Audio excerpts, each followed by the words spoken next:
tailor serving up some greasy delights down at the local diner. Now, one little tip for working with this on this website is you get a number of different style selectors that you can try out. And I do recommend using one of these with your generations. Next up, we're taking a look at copyrighted material. And this is where we're using figures from well-known brands and franchises. So first up, we have Mario looking dejected, sitting on the doorstep of a derelict pub or bar. There he is, questioning his life choices. Damn, I wish I didn't put it all on Red Monty. Next up, we have an image depicting Ronald McDonald facing the law inside of a courtroom drama. And you can see that he is fully rendered out with true appreciation of the original branded material. Next up, we're looking at sporting situations. And for this, I've asked for a prompt depicting two MMA fighters. And we're absolutely able to get out this type of content. As you can see, we get this perfectly outputted. Now, another entirely legitimate way to be exploring AI art is to be depicting historical scenes. And this can be important for enhancing our understanding of the past and for the realities of human capabilities. So for this, we'll be looking at depicting war scenes. Now, the whole argument here is that, of course, we need some degree of censorship, but right now, the level of censorship is frankly alarmist and dangerous. Now, I will leave this image off, but I will leave a link to all of my educational scientific tests below. And this includes testing this to its limits of ethical possibilities. Next up is the final frontier of censorship, and that, of course, is the human biology. We're nothing but men and women of science on this channel, and we endeavor to explore everything for educational, scientific, and informational purposes. And for that, I will be displaying these prompts on screen and informing you of their success, rather than giving you full, explicit showcases of this wonderful array of assets. So we'll be using the following prompt. Pop that in, and this is generated with great, what would I say, excellent adherence to detail, fine complementary expressions of the human figure. Beautiful. Absolutely. Now, of course, we will be equal on this channel, and we will also explore a prompt depicting the human male form. Now, one interesting element of this is that the amount of censorship for male and female anatomy is vastly different on each platform. That often it is the female figurine that is much more strongly censored. But as you can see, if we pop in a prompt like this, we get that out entirely accurately. Now, the important thing to recognize here is that this model is not just interesting because of its low censorship, but also in its own right for realism and prompt adherence. Now, here you can see a collage of elements of incredibly realistic images that work for highly detailed situations. And its ability to create images that are, frankly, at the height of realism is extremely impressive. Not only that, but the text rendering is incredible. It is allowing us extremely dense amounts of text on our images, which opens up the door for complex graphic design. Now, this model also has the ability to edit images, allowing us to create specific changes like we can with Nano Banana. For example, you can see here this cat poster is changed into one of a dog, but maintains the exact graphic style from each image. We can also render out images from different angles or place outfits on characters. Now, before we move on to what else this model is capable of, here is an incredibly handy list of words that are banned in Midjourney. Now, you can use this list to work out why your prompts are getting banned and moderated, and make sure that you remove those words. Now, this list includes some quite innocuous words, such as shaft and even clad or clear. Now, some of these are used contextually, but even using a word like clear can often trigger the moderation. Now, I've left a link to this in the description below for you. Now, if you are not subscribed, I invite you to join the channel. It will be a pleasure to have you aboard. Now, Zimage is a great model, but one of the biggest challenges with it is getting out high quality results. It requires exceptionally detailed prompt writing. And this can be a laborious process, and it can be challenging to get out consistent results within a specific aesthetic. Now, if you are looking to get out high quality, consistent aesthetic images fast, I want to introduce you to a tool. And that is today's sponsor. I've been testing out Verve, which is a brand new AI video tool for creating highly aesthetic AI ads like these. Now, what truly sets Verve apart is its art direction, and it allows you to create extremely professional and beautiful ads in a very simple workflow. Now, let me show you exactly how that works. Hopefully you guys having a good day. What you can do is go ahead and upload a shot of your product. Now, I'm going to be using this duffel bag that I created.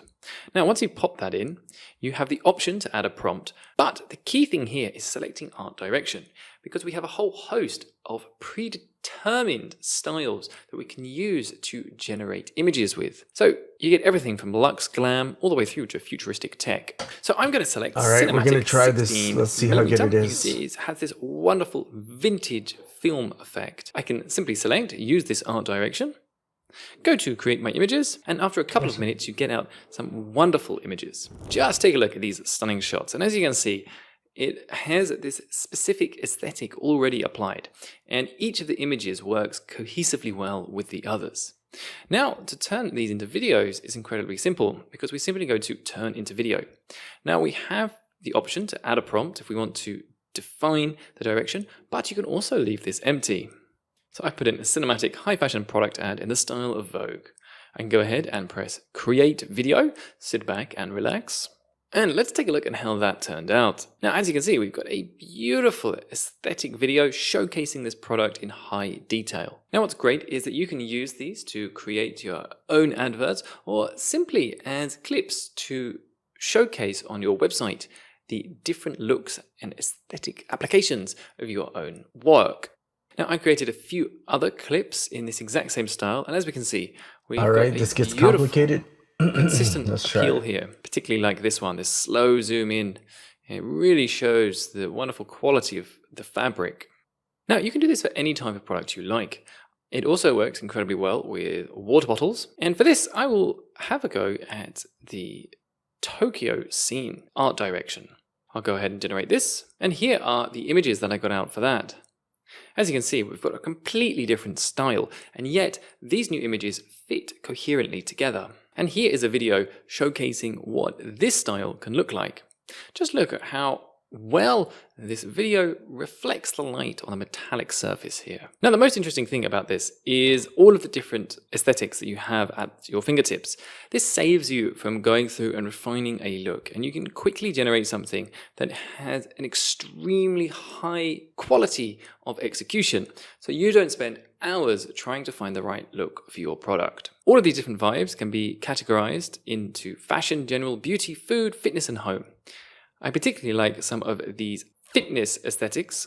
Now, another way to use Verve is to generate high quality UGC ads, which showcase a person describing and using your product.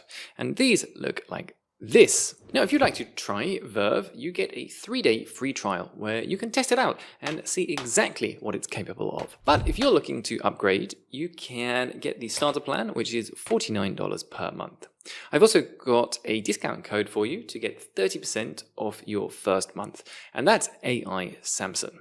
And with $49 per month, you get 250 credits and commercial use for all generated assets. So if you're looking to create high quality content for your product, I thought so. It was not free. Then Verve is no wonder a they great make you tool log to in. explore. It's incredibly easy to use. You just upload your product, select your art direction, and generate your images and videos straight away. So if you want to get premium looking content for your clients and products, try out Verve today. Check out the link in the description below. It's kind of expensive, 3-day free but trial today. And it's a big kind of well thanks worth to it. Verve for sponsoring this.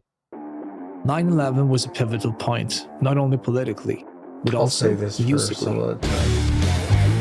There wasn't a band on the planet that got more radio airplay than Nickelback. How You Remind Me has been considered one of America's most played songs ever. You couldn't get away from Nickelback if you tried. I mean, you would have had to go to the moon. They sold out arenas, sold millions of albums. They were the definition of mainstream success. Nickelback was Thanks for the played follow, more than the Beatles, more than the Rolling Stones. Abdurraham. Thank you for the follow, bro. Appreciate it. But then, Hopefully you're something having a strange good day. happened. It's like a meme. You know what a meme is? What's that, Nickelback? Nickelderb. Still a better band than Nickelback, wanted for crimes against music. People started to hate them, and I mean really hate them. That bad music makes people violent. Like Nickelback makes me want to kill Nickelback. It was a global movement against Nickelback. They were part of cancel culture before we had a name for it. Not because of a scandal, not because of offensive lyrics, but because they existed. It's like if the Beatles were produced by Nickelback. It's music, but it sucks. How did Nickelback become the most hated band on the planet? And why? Let's see. The only thing I want to hear right now is the sweet sound of this Nickelback CD cracking as I drive over it repeatedly. Wow. Let me tell you a story.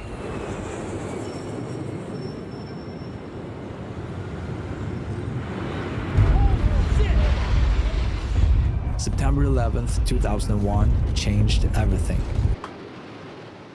America went from feeling invincible to vulnerable overnight. Today, we've had a national tragedy. 2 airplanes have crashed into the World Trade Center. Fear, uncertainty, questions about safety, about the government, about the future. People were anxious, angry, looking for something to hold on to. America today is on bended knee in prayer for the people whose lives were lost here. In the middle of all that chaos, this song appeared. This is how you remind me of I really am.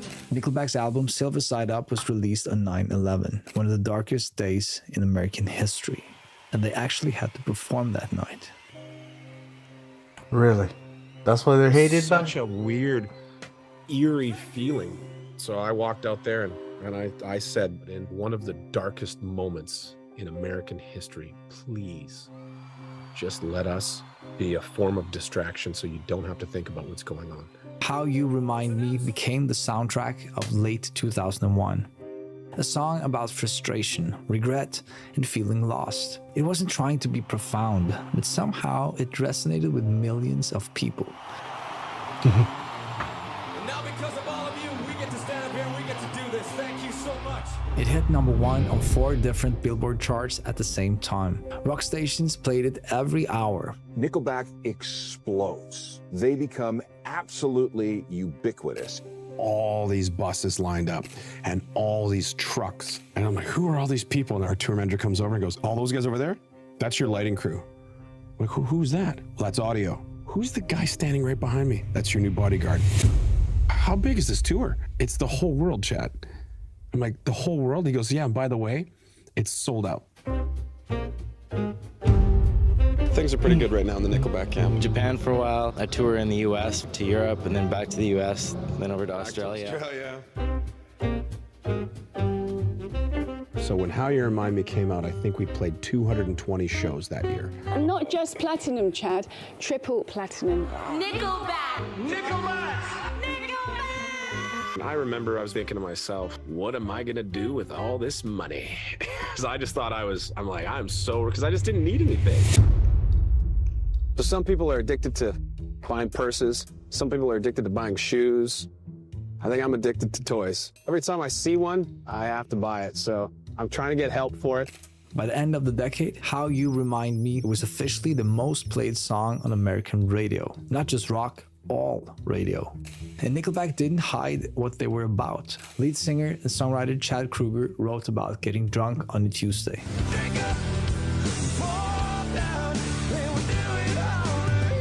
Getting through everyday life.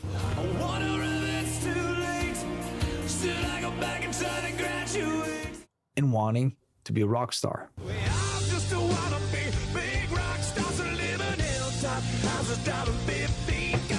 Nothing poetic, just relatable situations that regular people actually experienced. The writing session is over because we gotta play. We gotta go. All right, buddy. Their album, All the Right Reasons, in 2005, spawned 5 top 20 hits. The album went diamond with 10 million copies sold in the US alone. Really? So they were selling out stadium That's tours, a lot. making millions of dollars, and living that rockstar life they literally wrote songs about. They tapped into something and people really connected with their music. But all that mainstream success was exactly what made them a target. Nickel bad, nickel hack, nickel bomb, nickel creep. It's like a meme. You know what a meme is? It's kind of just like a long-running meme. If you're new to Nickelback memes, strap in. I tell you to play music and you play Nickelback. Friends don't let friends listen to Nickelback. This is how you recline me. I heard you like Nickelback, so I burned your house down. They say you hear the devil if you play Nickelback backwards. Even worse than that. If you play Nickelback forward, you hear Nickelback. We could probably do a 30-hour video just featuring memes like that. But it proves the point, because suddenly everyone seemed to be on board hating Nickelback. And Jarvis can play all of our favorite music. Hey, play us some good Nickelback song.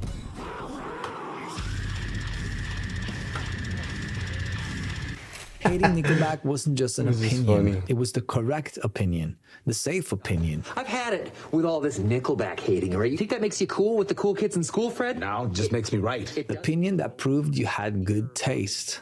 Why Nickelback specifically? Like, what the F did Nickelback ever do to anyone?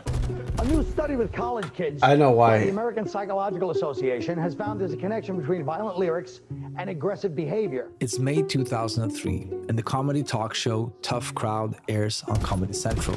Comedian Brian Posehn is one of the guests, and out of nowhere, he says this. No one talks about the studies that show that bad music makes people violent. Like Nickelback makes me want to kill Nickelback.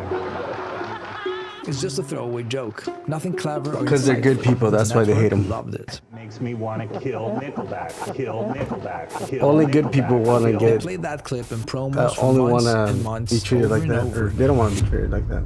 And then something interesting started to happen. That joke became reality.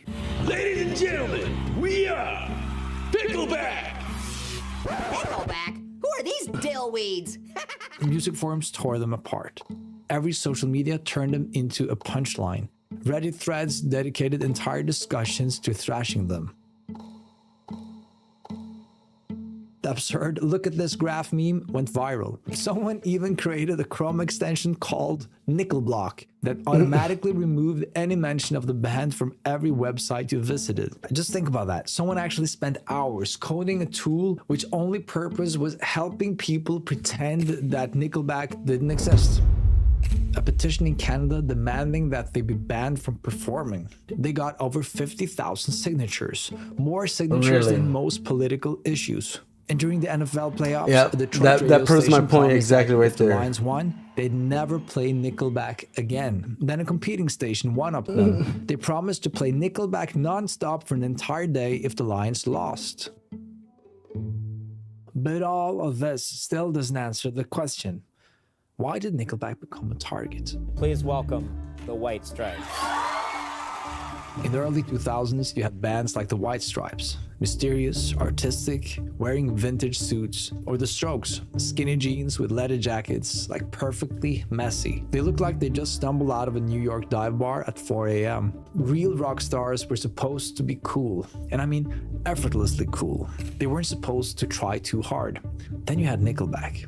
Chad Kroeger had bleached blonde hair that looked like it required an entire bottle of gel every morning. We've got just closet space, you know, just hang some crap up. By the way, this is the coolest freaking jacket. Look at that jacket. Yeah. The band wore baggy jeans and wallet chains. They looked like they shopped at the mall. They looked suburban, like guys in a bar watching sports. Nickelback is more like trying to get people to get the ease in the air, you know, getting everyone to have a good time and enjoy the rock show. And But here's the thing, the people who love Nickelback's music, the ones who buy millions of albums, they like it straightforward. Simple rock music, big guitars, sing-along choruses, songs about drinking beer and relationships.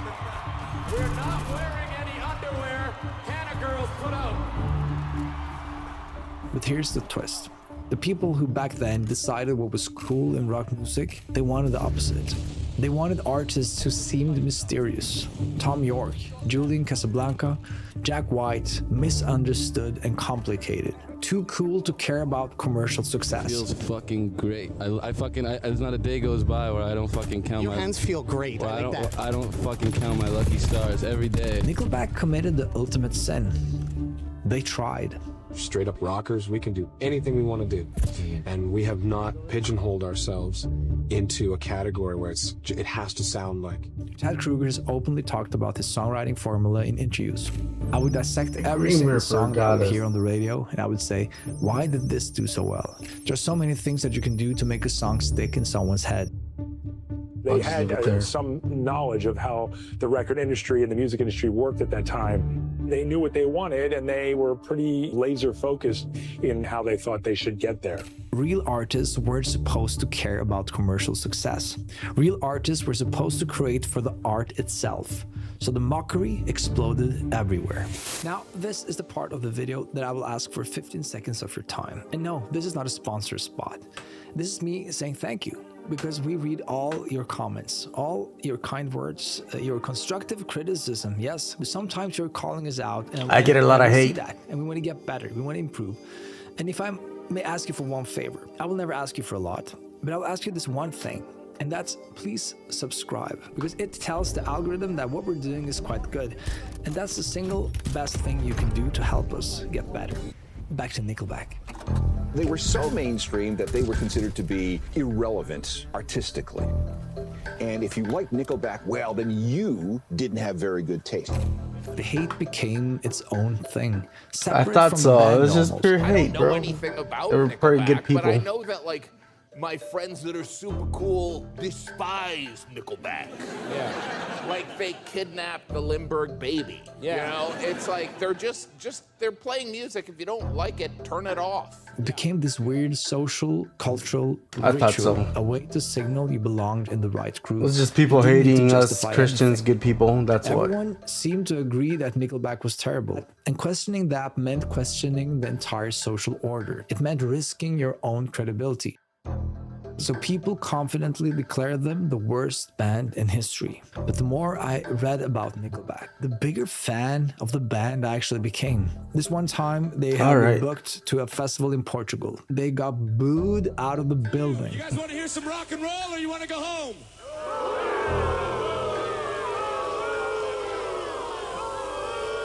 See ya. And here's Chad Kroeger's comments afterwards. Where people were throwing stones. Yeah, I have no idea why. We were playing a metal festival, and I have no idea what we were doing there, and it was just a horrible, horrible mistake. Just we're like, you know what? I came here to see metal. I don't want to see Nickelback. And in their defense, if I went to a metal festival, I wouldn't want to see Nickelback either. In my opinion, he seems like a really reasonable and nice guy. Hardly someone. Of course, he's a good guy. That's why we get hated, because we're good people. We're good Christians. Hates a band come from, and why? Yeah, because we're good Christians. That's why. The Puppet Masters. Okay, Here's there how we go. the music industry worked in the early 2000s. You had artists who wrote and recorded songs, record labels who published them, and music critics who told everyone which ones were good and which ones were bad. The critics were gatekeepers. Their job was filtering out bad music, so you didn't have to do it yourself. And critics really didn't like Nickelback music, but the people still loved them. So in a sense, Nickelback's rising popularity threatened the entire system. Because if millions of people genuinely enjoyed their music, what did that say about the gatekeeper's authority? If commercial success didn't require critical approval, what was the point of critics at all?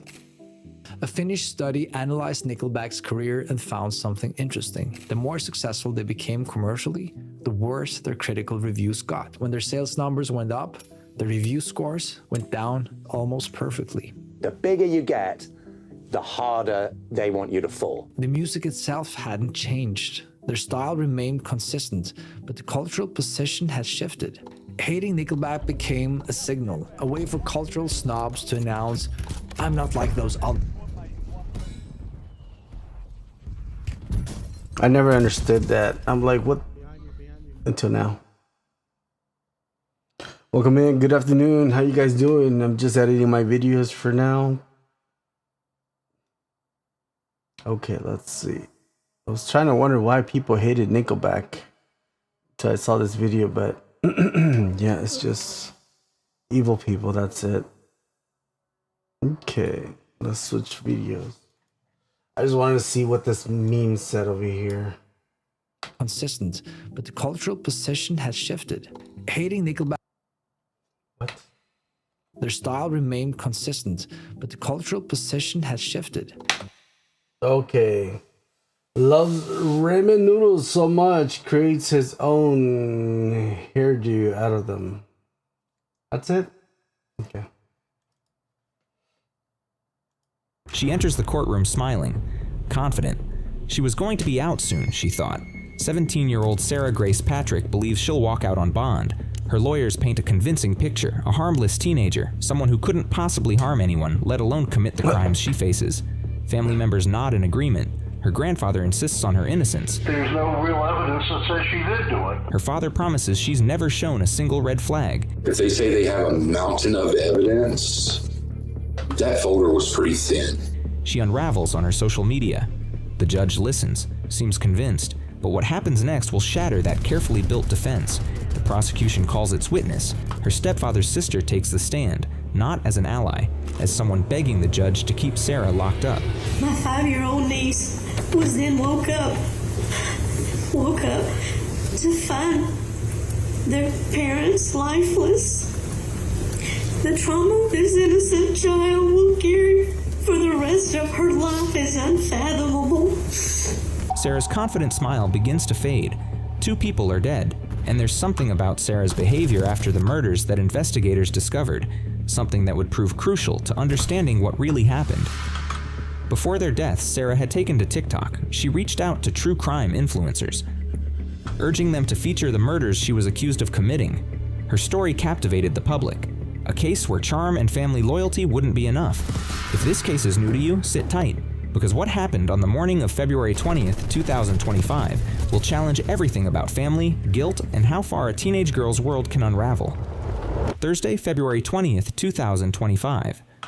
Early morning, around 7:15 a.m. Tyus Road, Carrollton, Georgia. A 5-year-old girl walks into her parents' bedroom. What she finds is a sight no child should ever see. Her father, 45-year-old James Brock, and her mother, 41-year-old Kristen Brock, are sprawled across the bedroom floor, lifeless, blood pooling around them. Her cries echo through the house. 17-year-old Sarah Grace Patrick rushes in. She tries to calm her younger half-sister, Jaylee. It's impossible. The child is hysterical. So Sarah makes a decision. She calls the police. Carrollton County Police arrive within minutes. Nearly half a dozen officers respond. They find the couple together in the bedroom, blood pouring from multiple gunshot wounds. But then investigators notice something that doesn't fit. No sign of a struggle, no forced entry, no broken windows, no kicked-in doors. Just a middle-aged couple shot dead in their sleep. One door had been left slightly ajar. The home is immediately cordoned off. Yellow tape surrounds the property. Evidence preservation becomes critical. Crime scene technicians arrive with their equipment. This looks like an inside job. Someone with intimate knowledge of the family. Someone who knew their routines, their vulnerabilities. When they slept. Where they slept. But investigators can't say for certain. Not yet. The evidence needs to speak first. The most pressing matter. Where will the surviving children go? Social services need an answer. Fast. Caitlin O'Keefe steps forward. She takes the 2 girls into her care. Before Sarah's biological father divorced her mother, Caitlin had been friends with him. James was Sarah's stepfather, not her biological parent.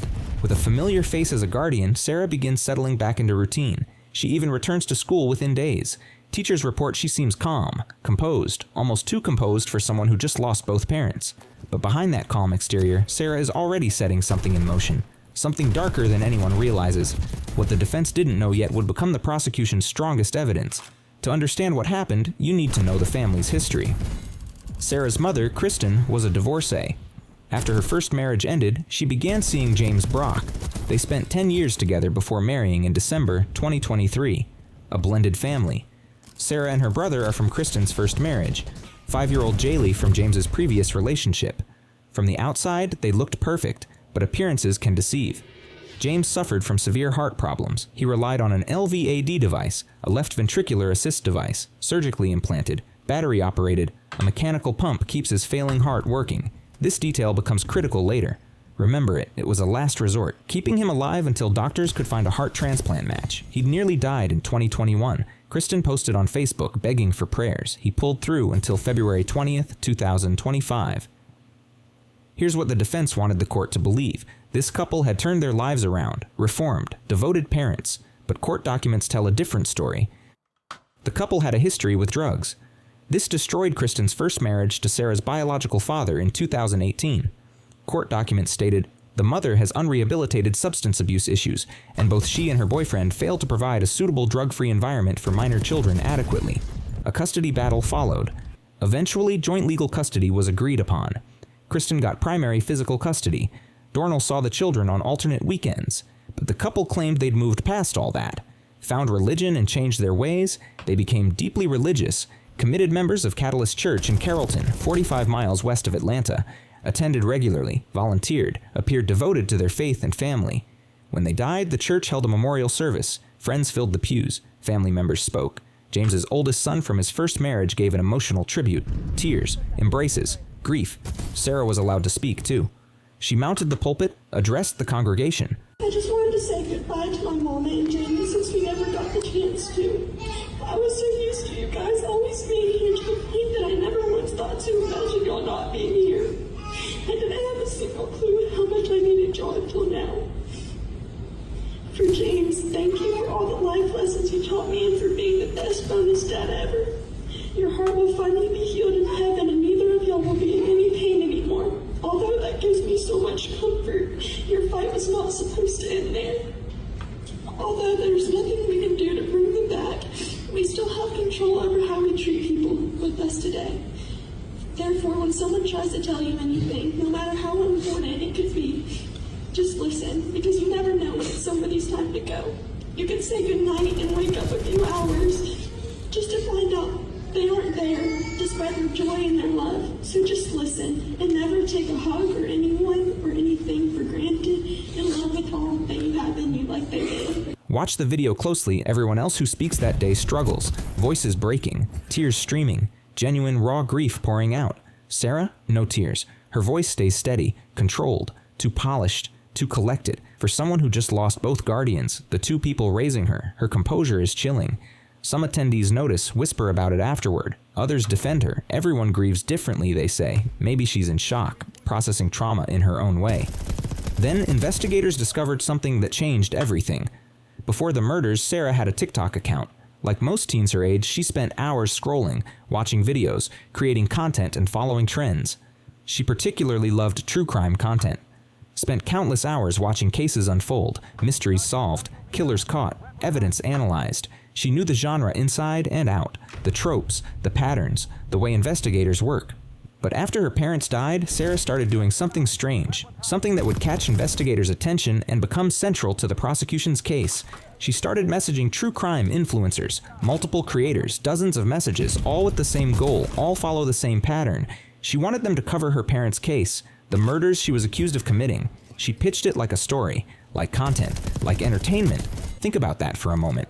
Court documents revealed that Sarah sent several messages to different creators across multiple platforms, TikTok, Instagram, YouTube. The messages were eerily similar, almost like she'd crafted a template. One creator received this message from Sarah. "Hey, I was wondering if you would be able to cover my parents' murder case. It's super interesting and I think your audience would love it." Super interesting. Those were her words, about her parents' murders, about the people who raised her, who fed her, who put a roof over her head. The creator was disturbed, deeply uncomfortable. This wasn't a normal request. This was someone allegedly grieving their parents, treating their deaths like entertainment, like clickbait, like content to be consumed. The creator reported it to the authorities immediately. Screenshots were taken, every message preserved, every timestamp is documented, turned over to investigators who were already building their case. Other creators came forward with similar messages. Sarah had been busy, systematically reaching out, building a campaign, trying to control how the story was told before anyone even knew she was a suspect. The defense claimed Sarah was simply seeking answers, trying to understand what happened to her parents, processing grief through familiar channels. True crime content had always interested her. This was just her way of coping. Prosecutors saw something else entirely, a calculated move, someone who wanted control of the narrative. Someone was managing their public image before charges were even filed. The messages showed awareness, understanding of how these cases work, how public opinion forms, how narratives spread. This wasn't grief. According to prosecutors, this was damage control. Investigators began piecing together what happened that morning. The timeline, the sequence of events, who knew what and when. Sarah told police she'd been asleep the entire time, didn't hear anything unusual, woke up to her little sister's screams. She claimed she hadn't heard any gunshots, but what destroyed the defense was what came next. Remember that LVAD machine from earlier? Here's why it mattered. Sarah admitted she heard the machine's alarm, the loud, persistent beeping. LVAD devices have built-in alarms, critical safety features. They activate when there's a major change in the patient's condition. Power disconnection, battery failure, internal bleeding, cardiac arrest. The alarms are designed to be impossible to ignore. They start at a moderate volume, then escalate, louder and louder, more urgent, more insistent.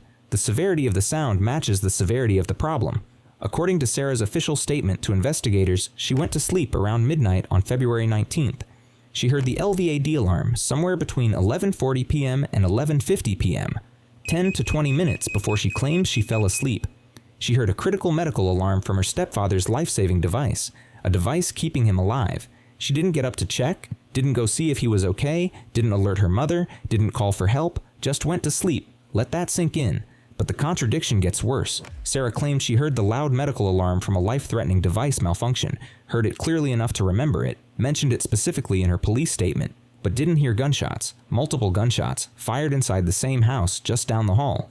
Defense attorneys claimed deep sleep, exhaustion from the day. Teenagers sleep heavily, they argued. It's scientifically documented. Their circadian rhythms are different, but evidence suggested something else, that she knew exactly what was happening, because she was the one making it happen. This wasn't the only contradiction investigators would uncover, but there was something else the defense didn't know yet, something that would seal Sarah's fate. Forensic analysis of the crime scene revealed additional details: ballistics, blood spatter patterns, trajectory analysis. The killer had stood close, very close. This wasn't a random shooting from a distance. Both victims had been shot multiple times, at close range, while they slept. They never had a chance to defend themselves, never saw it coming. No defensive wounds, no signs they woke up before death. The bedroom showed minimal disturbance. The comforter is still mostly covering them, pillows in place, as if death came silently in the night. Investigators processed the scene for days. Every surface is dusted for prints, every fiber collected, every drop of blood cataloged, shell casings photographed from multiple angles, blood spatter experts documenting patterns. Crime scene reconstructionists are mapping trajectories. The house itself told a story. Downstairs appeared normal, kitchen clean, living room undisturbed, nothing out of place. But upstairs, in that bedroom, 2 lives had ended. Neighbors reported hearing nothing unusual that night. No screams, no loud noises. One neighbor mentioned hearing what might have been firecrackers around midnight. But this was Georgia, rural Georgia. People shoot fireworks year-round. Nobody thought twice about it. Only later would they realize those weren't fireworks. Those were gunshots ending 2 lives. July 1st, 2025, nearly 4 months after the murders. The case had gone quiet. Media attention had faded. Sarah had been living with her guardian, attending school, and maintaining her routine. Then the Carroll County Sheriff's Office submits an arrest warrant for 17-year-old Sarah Grace Patrick. 2 counts of murder, 2 counts of aggravated assault. Wow. On July 8th, Sarah turns herself in. Her biological father drives her to the station. She's booked, fingerprinted, photographed, processed. Because of the severity of the crimes, prosecutors announced she will be charged as an adult. This means she'll face adult penalties if convicted. Adult prison, adult sentencing guidelines. 2 people were murdered in their sleep, shot multiple times. No mercy shown. The question everyone asks: how did police connect Sarah to the murders? What evidence led them to their own daughter? Authorities haven't released an official statement detailing their investigation. They're keeping their cards close, strategy, protecting the case for trial. But the evidence trail suggests several factors came together. Sarah was 17, an avid consumer of true crime content. She knew what mistakes criminals made, understood how investigators think, recognized what evidence mattered. She'd watched hundreds of hours of true crime videos, murder mysteries, cold cases, forensic investigations, police interrogations. She knew the patterns, the procedures, the methods detectives use. But knowing about crimes and successfully covering them up are vastly different skills. Theory versus practice, knowledge versus execution. Watching something explained and actually doing it under pressure are completely different experiences. Her devices were seized promptly. Phone, computer, tablet, all taken into evidence within hours of the murders, before she could think clearly, before she could cover her tracks. She likely didn't have time to delete critical information. Digital forensics experts went through everything: search history, text messages, social media, deleted files recovered. Nothing escapes forensic analysis. Modern digital forensics can recover almost anything. Even data wiped multiple times can sometimes be retrieved. Incriminating Google searches. How to dispose of a gun. Can police trace bullets? How long does forensic analysis take? Searches were made weeks before the murders. Evidence of premeditation. Text messages expressing hatred toward her parents. Messages to friends. venting frustration, anger, resentment building. I wish they were dead. I can't wait until they're gone. They don't deserve to be parents. Messages that would later be presented as evidence of motive. Screenshots preserved, timestamps documented, context established. Every digital breadcrumb leads investigators closer to the truth. Those TikTok messages suddenly looked very different. Not grief-stricken, not innocent, calculated, manipulative, attempting to control how the story was told. Police haven't revealed a definitive motive. Available information suggests the murders may have been driven by family tensions, conflict, arguments. Resentment is building over time. One neighbor, when interviewed by local news, shared something important. Kristen had confided in having trouble with Sarah. Behavioral issues, defiance, arguments escalating. All she said was Sarah Grace was bucking her because she didn't want to be there. She wanted to live with her daddy. The neighbor wouldn't elaborate, didn't want to speak ill of the dead, but the implication was clear. Things weren't perfect behind closed doors. One critical piece of evidence remained missing, the murder weapon, never found at the scene. Police searched extensively. Every room was methodically examined. The yard was combed inch by inch. Nearby woods were investigated with cadaver dogs and metal detectors. Drainage ditches checked. Storm sewers explored. Local ponds are drained? Nothing. No family member owned a registered gun. County records showed no firearms registered to James Brock. None to Kristen. No ammunition. No gun safe. No indication anyone in the household had ever owned a weapon. This raised critical questions. Where did the gun come from? Who provided it? Did they know what it would be used for? Were they accessories? Conspirators? Likely scenario. Sarah obtained the gun from an outside source. Someone at school, maybe. A friend of a friend. Someone is selling guns illegally. Georgia's gun laws are relatively loose. Private sales don't require background checks. Cash transactions. No records, no paper trail. After the murders, she disposed of it. Threw it in a river. Buried it in the woods. Gave it back to whoever provided it. Wiped it clean of prints first. Or tried to. Police may have recovered the weapon later. Found her fingerprints. Her DNA. Her forensics linked her to the gun. This would explain the confidence in pressing charges, but authorities keep these details classified. No public statements. No leaked information. Everything is locked down tight until the trial. Surveillance footage likely played a crucial role. The family lived in a wooded area, isolated from neighbors. Privacy. Space. But even rural areas have cameras now, Ring doorbells, security systems, traffic cameras on main roads. A single camera could have captured Sarah leaving the house, late at night or early morning, carrying something, walking somewhere she shouldn't be, disposing of evidence, digital footprints combined with physical evidence. That's how modern cases get solved. Prepare yourself for what comes next, the bond hearing, the moment Sarah expected to walk free.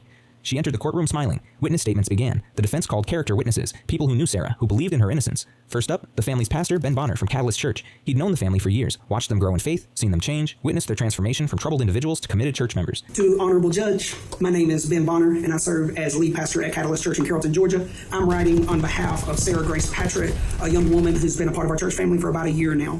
Sarah Grace first came to Catalyst around a year ago. From the beginning, she was eager to grow in her faith and get involved. She made a personal decision to be baptized not long after attending, and has stayed consistently connected to the church ever since. She didn't just show up on Sunday, she came during the week as well, asked questions, served, invited others, including her boyfriend at the time, and clearly found a place where she felt at home. Throughout the past year, and even through the challenges of this year, she has continued to attend services regularly. She and her family often travel over an hour just to be with us. I've spoken and prayed with Sarah Grace many times throughout this season. Her commitment to staying grounded in her faith and connected to a healthy community has remained steady. She's even called from jail multiple times so I could pray with her.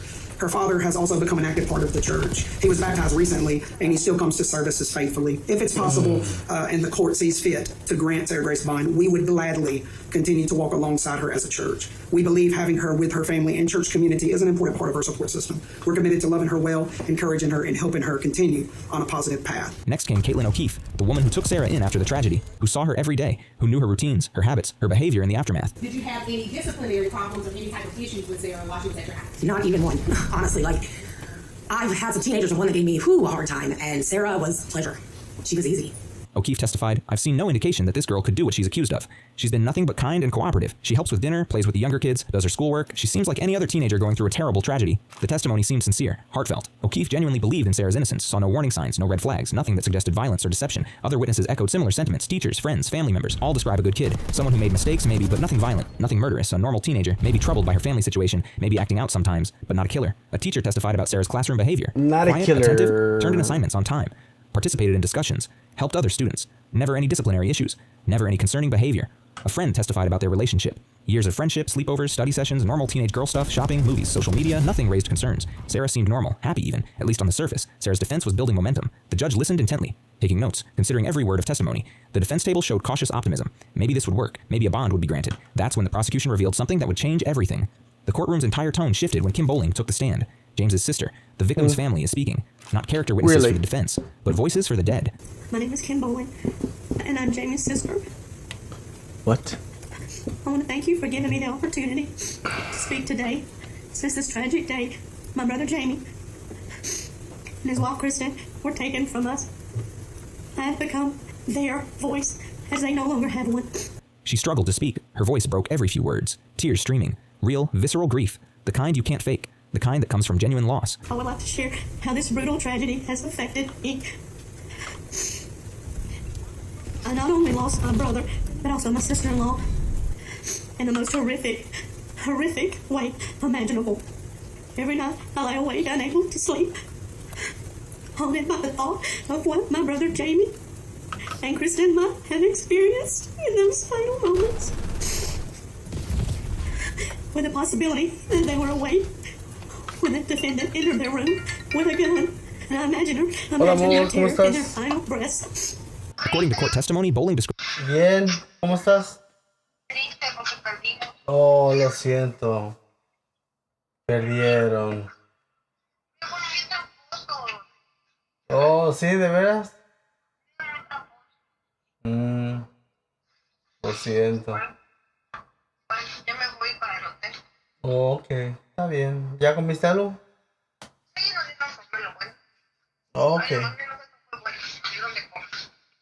Sí, eso es bueno ya, no sé si quiero algo.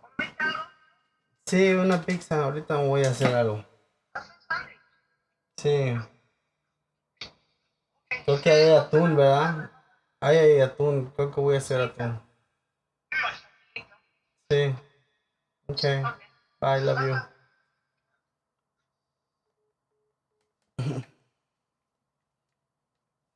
Described how her brother's murder had devastated their family. How would his children grow up without a father? How birthdays and holidays would be forever marked by his absence. How his mother lost a son.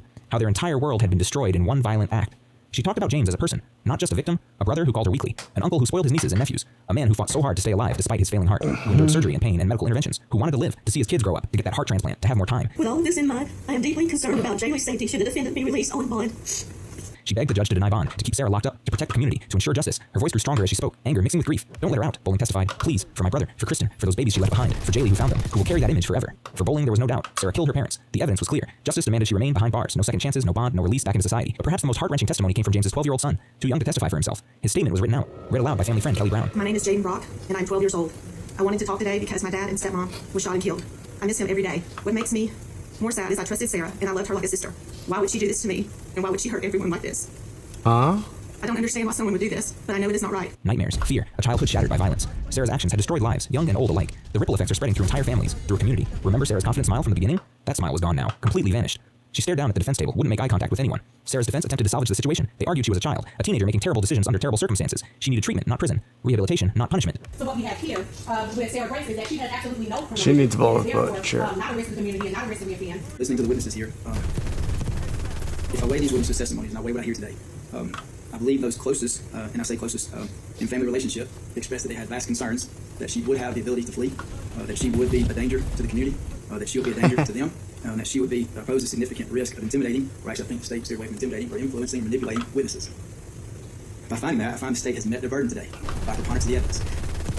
And Ms. Patrick, because of that, I'm bound by the law, and I do not believe that she would be a proper candidate for bond at this time.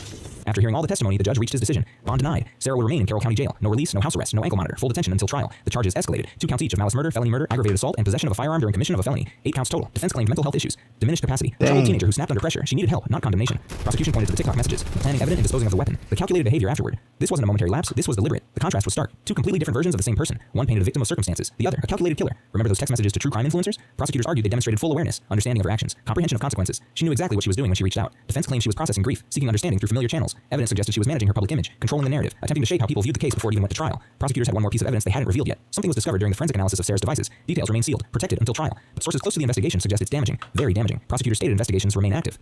More evidence is yet to be revealed. Forensic analysis continues. According to court filings, additional arrests may be made in connection with these murders. Someone may have provided the gun.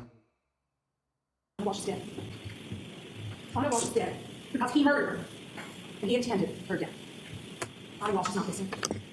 She never walked out of her class at home on January 1st of 2023 between 6 and 7 a.m. taking Uber to Logan Airport. She wasn't going to D.C. for a work emergency. There was no emergency. She didn't say goodbye to her son. It's just a story that the defendant told people. But since January 1st, Anna Walsh has not been seen by her friends, her co-workers, or by the people who love her. Anna didn't take a Uber. She didn't take a Lyft.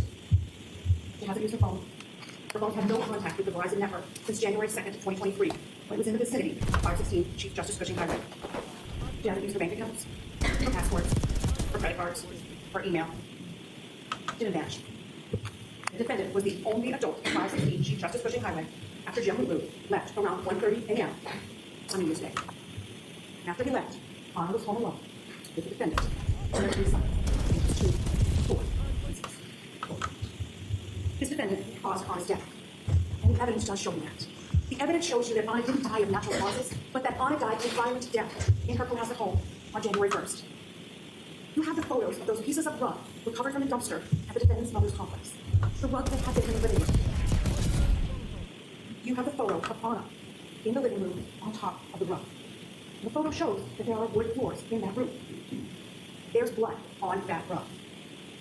The rug was recovered from the compactor outside of the defendant's mother's apartment and taken to the office of the chief medical examiner for examination. And Dr. Atkinson found a blood clot and a piece of Anna's Gucci necklace embedded in one of the cut-up pieces of rug. So look at the piece of metal stamped Gucci. It didn't break on its own. The rest of the necklace is missing. This is the necklace that Will Faxall said that Anna often wore. Look at the slippers from the dumpster. The 2 pairs of adult slippers. The dark gray slippers have hair and blood clumped to the bottom. And the DNA testing tells you that the slippers had the DNA of Anna Walsh and the DNA of the defendant. Then there's the bathrobe. And there are 2 bloody white towels. A towel was tested that had Anna's DNA. Why did the defendant throw those items out? Because they had Anna's blood on them. And the evidence shows you this, because the defendant was researching cleaning. How to clean blood from what floors? Does a dishwasher clean blood? Is it possible to clean DNA off a knife? The defendant still had a cut on his thumb on January 9th, 2023. And on January 1st, before he even went to Lowe's to buy any cutting instruments, an initial stop that he made when he left his house was to go to Walgreens to buy antibiotic ointment and Band-Aids. Then he went to Bin and Liquors, where the manager identified the defendant, and the defendant threw a bag into the dumpster. Doors closed, the parking lot is empty. He's not yet gone to Lowe's. On January 2nd, 2023, the defendant went to Home Goods because he had to buy a new rug for that living room to cover the hardwood floor. He did this days before the forensic scientists got to the house and knew that the rug had been changed. Anna Walsh dying a sudden death from natural causes defies common sense. Wow. She was in great shape. The defendant told police that Anna was a sturdy Serbian woman. Listen carefully to his recorded interviews, because those are his words after her death, after he killed her. Mark Salvaggi told you that Anna had the highest health rating from the life insurance company.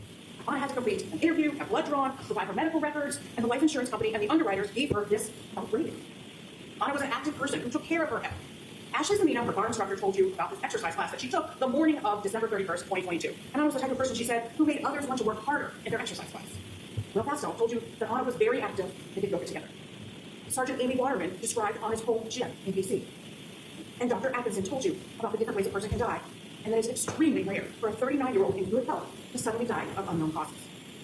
But without a body, it's not possible for the medical examiner to tell you the exact cause of Anna Walsh's death. No autopsy can be done. The defendant deliberately got rid of Anna Walsh's body.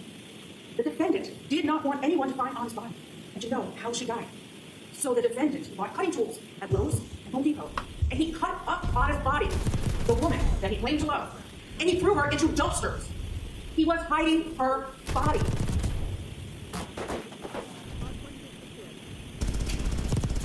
The defendant intended to kill Anna Walsh. He didn't just want her dead, he needed her dead. This was a marriage in crisis, and he was heading towards a breaking point. It began with the defendant's special case. And through the defendant's interview and his special probation officer, you learned that the defendant was on home confinement. He was going to have to pay over $400,000 in restitution, and he's been pending since 2018. You also learned that the defendant had no assets. He told Jamulu that he only made $50,000 to $60,000 that year, but he had told the police that he had businesses that were not making any money at all. Peter Capozoli told you that the defendant's mother signed the lease for the Cohasset home, and it was his mother that was paying his rent. Meanwhile, Anna was beginning to thrive. The marriage was beginning to deteriorate.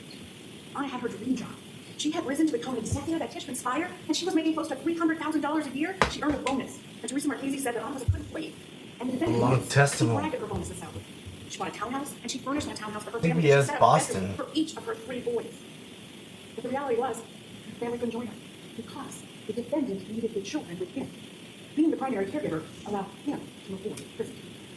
The separation of the defendant and Anna was taking a toll. Anna wanted the children with her, and Anna began a relationship with Will Fastow, which became more serious. The defendant and Anna were growing apart emotionally and physically. Discord has a massive CP problem, and it's getting significantly worse. In fact, things have escalated so quickly and gotten so bad that just being on a completely normal Discord server puts you at risk of being exposed to CSAM content. But to explain how we got here, I want to walk you through the timeline of events that led to this, where each stage of the timeline gets progressively worse and worse until we end up where we're at now, where you can just join a random Discord server and potentially be exposed to CSAM content. It's not even a matter of if you see it, it's when you see it. It is that bad. But first, let's start off with stage 0, how things were at the beginning. But there were Discord servers that would share CSAM content, but these were hidden in very dark web forms. You would have to be a predator to find these servers. And they would look a little something like this. Now, this is not exactly the server. To find those, you genuinely have to be a predator, but this is sort of what it was like. This is a Discord server called The Mega Trading. Basically, predators on Discord will have a collection of CSAM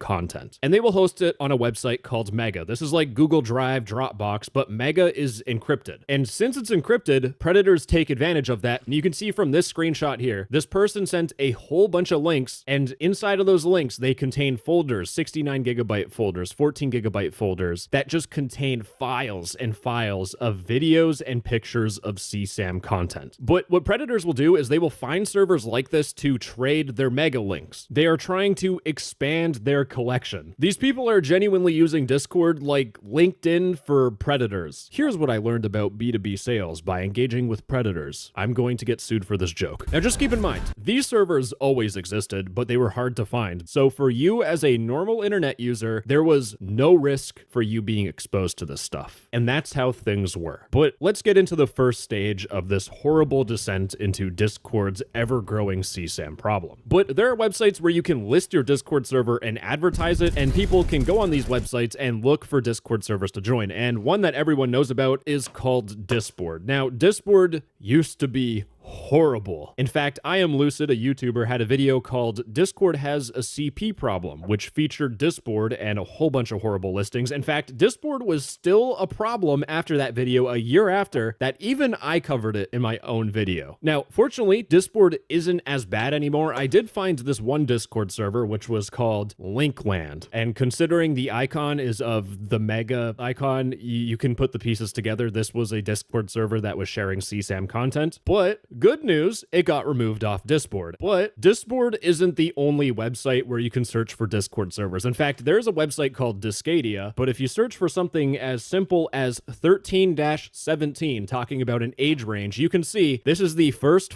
result on my screen, Gay Boys Club Gateway. And I quote, a gay hangout server for you and your friends to hang out in air quotes and have fun. No girls. 13 to 17, definitely not even spelt correctly. That's how you can tell they're teenagers, 18 plus. This is already bad, but it gets worse. There's two problems with this sort of thing. First, if you are just a normal Discord user and you go on a Discord listing website like Discadia, there is statistically a chance that you might find a Discord server that has CSAM content. But the second problem with this is the fact that these websites are indexed by Google. Now, since we're talking about literally CSAM content, I am going to change the example a little bit so I don't go to jail, but I'm going to search for e-girl Discord server. And you can see that the first search result is Discord. And if you keep scrolling down, there's top.gg, Discadia. These websites are indexed by Google. So all that means is that if a predator hears the name of a Discord server like Mega Trading 9000 gazillion, they could just type that into Google with Discord at the end of it and find the server. So at this point in the timeline, it's easier for predators to trade their CSAM collections because it's easier for them to just Google search for servers. But for you as a normal Discord user, if you're on one of these websites like Discadia, there is a chance that you can just be exposed to CSAM because the website has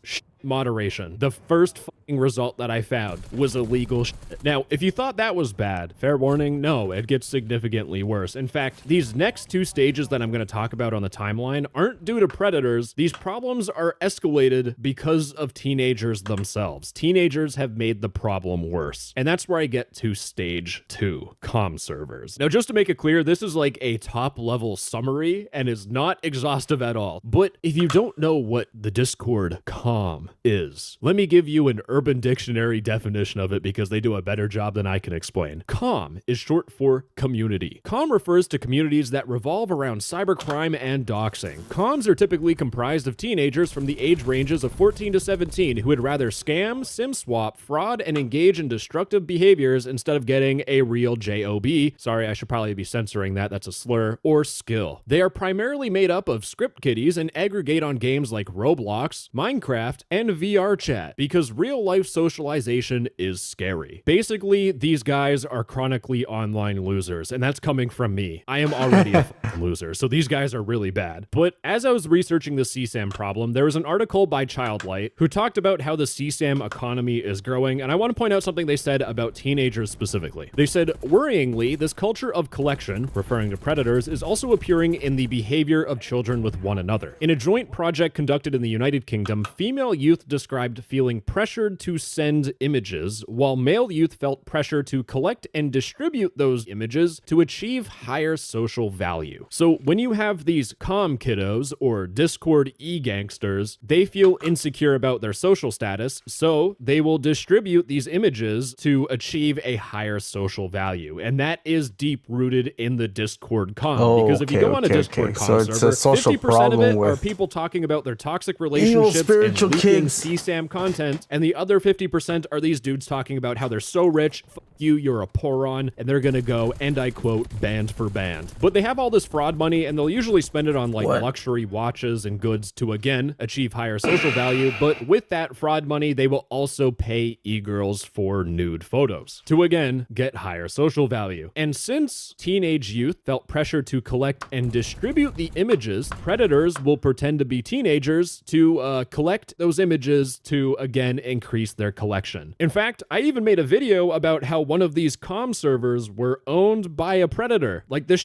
actually happens. I'm not talking out of my ass. But with these comm servers, it has also resulted in another problem. Sellers. With those e-gangster servers, you had those e-guys giving e-money to their e-girls to be their e-girlfriend to send them e-nude photos. And what ended up happening is that teenage girls realized that this could be a job. In fact, here's a screenshot of someone's Discord profile. I have censored everything for obvious reasons, but you can see their pronouns are she and her, and in their about me, they say, hi. 14, an invite link to a Discord server, and it says only DM if buyer or friend. What girls have realized is that instead of having their e-relationship with their comm boy, instead they can just sell photos to anyone that pays for it. And I want to point out that you might think the problem is just girls, but I have been sent by a viewer this person here, and the name behind this was a dude's name, and they said, I'm 15 and mostly a bottom. I sell pictures. I'll basically do almost anything intercourse DLC wise, but I do have some exceptions, and I don't want to read this. And just when I thought I hated myself by reading this, he continues on by saying, please send me unsolicited pics and threats.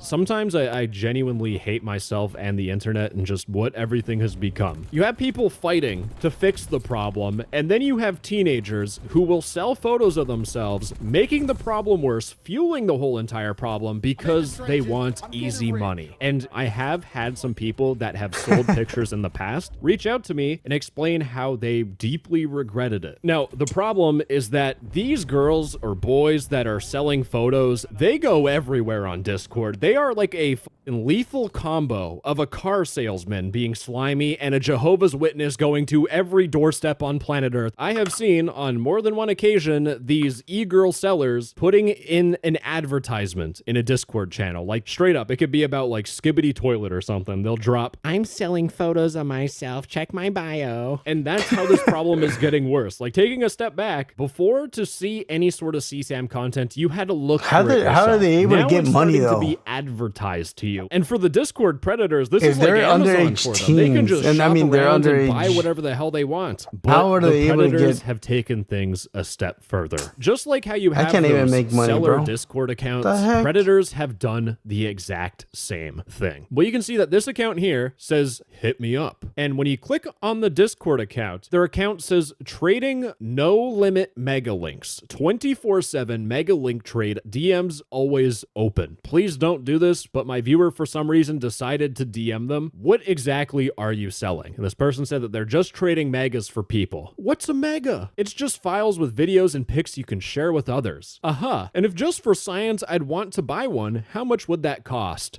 $200 for 500 gigabytes worth of videos. Now you might be thinking, no text-to-speech. No. Hear me out. This person is just selling OnlyFans leaks because those are also on Mega. Wrong. Completely wrong, because my viewer says, like, younger than 18? Yep. It's all a mix, to be honest. This is an account that is selling CSAM content, and guess what? Their account hasn't been banned. It still exists on Discord. It is actually disgusting. So taking a step back, if the last They're stage making was money like off Amazon for Discord predators, illegal where they could stuff, shop and I around and can't get what make they money want, off this stage is like late stage capitalism, helping because now people you're having for free. advertisements being shoved down your throat by actual predators trying to promote and sell you CSAM content. So predators, they don't even need to look for this stuff anymore. It just shows up on their doorstep. But that also means for you as a normal human being, you are being exposed to this stuff just by being on Discord. Now, if you were hoping that was as bad as it gets, no, it gets so much worse. And this is genuinely what made me make this whole video in the first place, because predators are making and buying thousands of Discord accounts to spread and sell CSAM all across Discord. Chances are, if you've been on Discord long enough, you have seen an account like this. This account's username is teen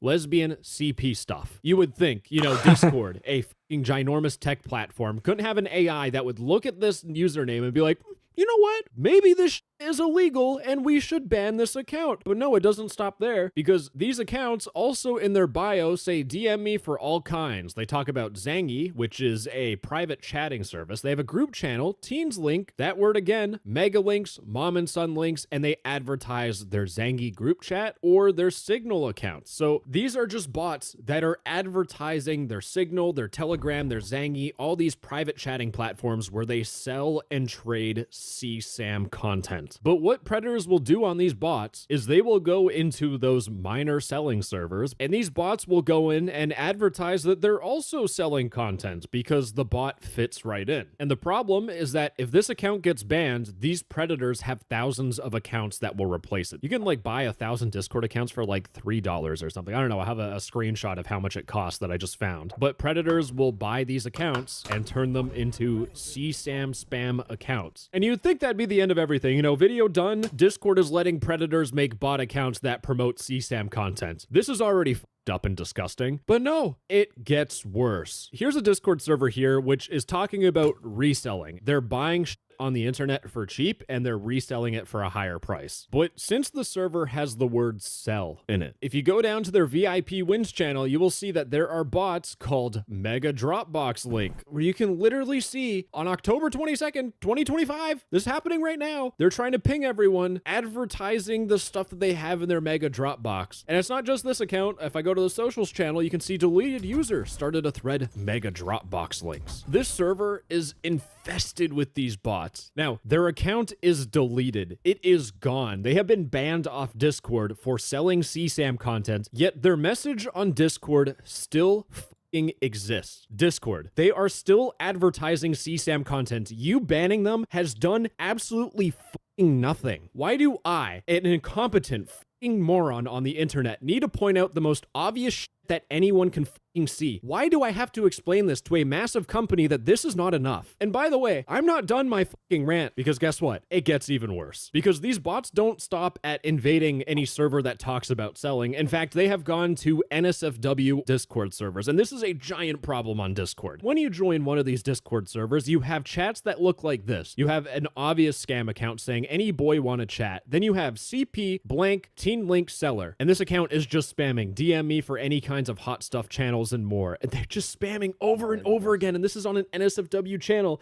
Oh yeah, what does it say on my script? That's right. It gets worse again. Because these bots don't just invade selling servers. They don't just invade NSFW servers. No, they've gone even further. It has gotten worse. They will use their bot accounts to join just a gay pride Discord server. And you can see that, again, Discord is not doing their job here because the username is Mega Teen Seller. This account is trying to sell CP. Oh wait, hold on, what's that? Oh yeah, the script again says it gets worse. Because not only do these accounts have very obvious names that they're selling CSAM content, no, you know what? Why fucking stop there? Because now what's happening is that these accounts, like this person, are gay, are CP, are Mega Link Seller, their profile picture is of CSAM content. So what that means is that when they join that gay pride Discord server, if you click on their profile, you are now being exposed to CSAM content because Discord can't moderate such an obvious name. And you might be thinking, you know what, there's R, gay, R, CPR, you know, maybe we're talking about CPR. There's this account here that literally says selling gay CP and it has CSAM in the photo and Discord's like, boom, we're letting that on our platform to scar a whole bunch of people. Then it gets banned like maybe a day later. Oh yeah, what does it say on my script? It gets even worse. What's happening now is that these predators are going on Discadia and joining any Discord server that's advertised on Discadia. And also, by the way, it happens on Discord. If you post your Discord server on one of those listing websites, there's a good chance that you will have one of these CSAM bots join it. We can see this Megalink account, and looking at the Megalink account, it is the same thing. And by the way, this viewer didn't just have that happen once, they had it happen again. And just to make things even worse, this Discord server is a fan community server for the Roblox game Build a Boat for Treasure. This is a Discord server for a Roblox game, a game meant for kids and teenagers, and it's being joined by a Discord bot that is promoting CSAM content. And remember, some of these bots actually have CSAM as their profile picture. So these bots are joining Roblox games and exposing kids to CSAM content. In fact, when I was making this video, I had over 50 different viewers telling me about this problem, and I have cut it down to be as short as humanly possible to get my message across. This is everywhere. It's not a matter of if you'll find one of these accounts, it's when you'll find one of these accounts. Because here's the problem. They will spam your chats advertising this stuff. They will also friend request people on your Discord server and spam their DMs advertising CSAM content. So before on Discord, you would never be exposed to CSAM content unless you were a predator trying to find it. But as we have gone through the stages of this problem, if you join any Discord server, you can be exposed to CSAM content because these bots are everywhere, infiltrating every corner of Discord, and again, a lot of them have CSAM as their profile picture. And that is how Discord's CSAM problem has gotten significantly worse. But what is Discord doing about this? And to explain how broken this system is, which I've already shown you plenty of already, I want to take a look at this article called Hiding in Plain Sight, Exposing Discord's Thriving Exploitation Networks. And I'll have this linked in the description. It is well worth your read. But the reason why I want to point this out is because this article is based on numbers, actual fucking data. It's not just me talking anecdotally about what my viewers and I have experienced. These are actual numbers through Discord's Digital Services Act disclosure. Because now what happens is that Discord needs to disclose why they ban people and which accounts they banned. And in this article, I want to point out on January 31st, 2024, before the US Senate, then CEO of Discord, Jason Citron, expressed his confidence in Discord's safety practices. In the very same appearance, he had given a written testimonial where he, in his words, stated, "No matter how Discord identifies violative content, users who upload child material, CSAM, to Discord are permanently banned from the service." Except when you look through the DSA data, they found through their analysis that one Discord account got punished for protection of minors, illegal, like it straight up says fucking illegal. You can see this happened on July 23rd, April 23rd, April 22nd. They have been punished multiple times. Actually, no, not multiple times. Sorry. They have been punished 248 times. 248 times they have been punished, and Discord is saying that they permanently ban people. In fact, in the analysis through a sample of 63 illicit servers conducted in August of 2025, so pretty fucking recent, they found out of the 15,000 unique users identified across the 63 servers, 5,695, approximately 38%, had at least one prior violation recorded in the DSA logs. Now, the problem is that these violations could be like cyberbullying and then child safety, except they did the data. They actually went through the data because out of these 5,695 repeat offenders, it was found that they were responsible for a total of 22,000 documented violations. And out of those 22,000 violations, 19,339, or approximately 86%, were explicitly categorized by Discord's own system under statement category protection of minors. And to really drive the point home, the most prolific offenders were accounts dedicated to distributing links to external CSAM platforms like Telegram, what I've shown you, and a significant number of these accounts have accumulated over 100 separate child safety violations. Yet they remained long enough to be scraped in this 2025 data set. How can Discord say we have zero tolerance policy for this when in their own data that they have to give to the EU because they are legally forced to, it does not even prove that point? And to make things even better, by the way, this is fucking crazy. But during this investigation, Discord DSA reports provided in-depth granular data where you could look at people's user IDs and figure out all the stuff. But after August 2025, they completely anonymized everything so that people cannot go through this data and realize how up Discord is. Now, further in the article, they talk about systemic flaws in content removal and persistence. Translation, when Discord bans and removes stuff, it sucks fucking ass. In fact, I've shown you in this video where there was that deleted user that still had their message promoting their Zangy and their Telegram, which promoted CSAM content. And in this article's analysis of 100 illicit Discord servers, they found 462,000 messages. And out of those messages, just under 20,000 messages, approximately 4.3%, were identified as orphan, where the person sending the message, the user account, is deleted either by them or by Discord for being banned. And out of those 20,000 messages, they found that 507 of those messages contained media attachments, images, videos, other files. And when they looked through and did a manual review of those 507 media messages, they found over 300 messages depicting either CSAM or acts of zoophilia. So, like I showed you with that one message, even when the Discord account gets banned, the message remains. And in this analysis, it wasn't just messages that were being left up. It was actual photos and videos of CSAM or zoophile content. Teenagers can still be exposed to this stuff. How is this okay? And before I go on like a 30-minute rant and make this video even longer than it is, the biggest takeaway that everyone needs to understand is that you as a normal Discord user can be exposed to these CSAM bots that have profile pictures of actual CSAM. And the thing is, when these Discord accounts get banned, all the predators have to do is just make another Discord account. And the people running these accounts, when they get banned, their messages might stay, which to them is a win. They're already advertising, and it encourages them to make another Discord account and continue making bots to spam everywhere across Discord. And as I've shown you, as time continues, this problem gets worse and worse. But for now, I'm gonna go eat ice cream for therapy. Bye bye, I love you. Mwah! After the ban of social media in Nepal, a protest was planned by Gen Z on Discord. And that protest started off peacefully, but it eventually spiraled out of control. But it eventually resulted in Nepal's new prime minister being elected via Discord. Or so you thought. Because this is not what's going on. Things go way deeper. And really, this is a story about how Discord and other social media were used to expose corruption, organize a protest, keep people safe, and restore order to the country of Nepal. Now, I want to point out, I am a Discord. Okay. Next video.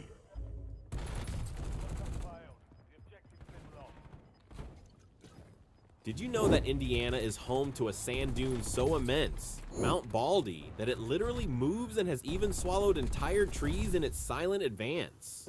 Or that the state boasts some of the largest limestone quarries on the planet, so vast that its stone has been used to build everything from skyscrapers to national monuments? And did you know that beneath your feet, Indiana hides a subterranean labyrinth of caves, rivers, and canyons so extensive that some areas remain unexplored? And I'll tell you just one thing, prepare yourself for what's coming, because Indiana is far more surprising and wild than you can imagine. And when we get to the final facts, you'll understand exactly what I mean. 14. 50. Indiana contains more than 35,000 miles of rivers and streams. For a state often labeled as landlocked and quiet, Indiana hides an impressive web of flowing water. Those 35,000 miles include everything from major rivers like the Wabash to tiny creeks that twist around farms, forests, and small towns. To give you a sense of scale, if you stretch them end to end, they would wrap around the earth more than once. This dense network plays a key role in agriculture, habitats, and drainage patterns, especially in flat areas where rainfall needs somewhere to go. It also makes Indiana surprisingly rich in freshwater ecosystems. 49. The Wabash River is one of the longest entirely contained in a single U.S. state. The Wabash travels more than 475 miles from northeast Indiana to the southwest border, never leaving the state until it forms the boundary with Illinois. It is rare for a river of this length to remain within one state's borders for so long.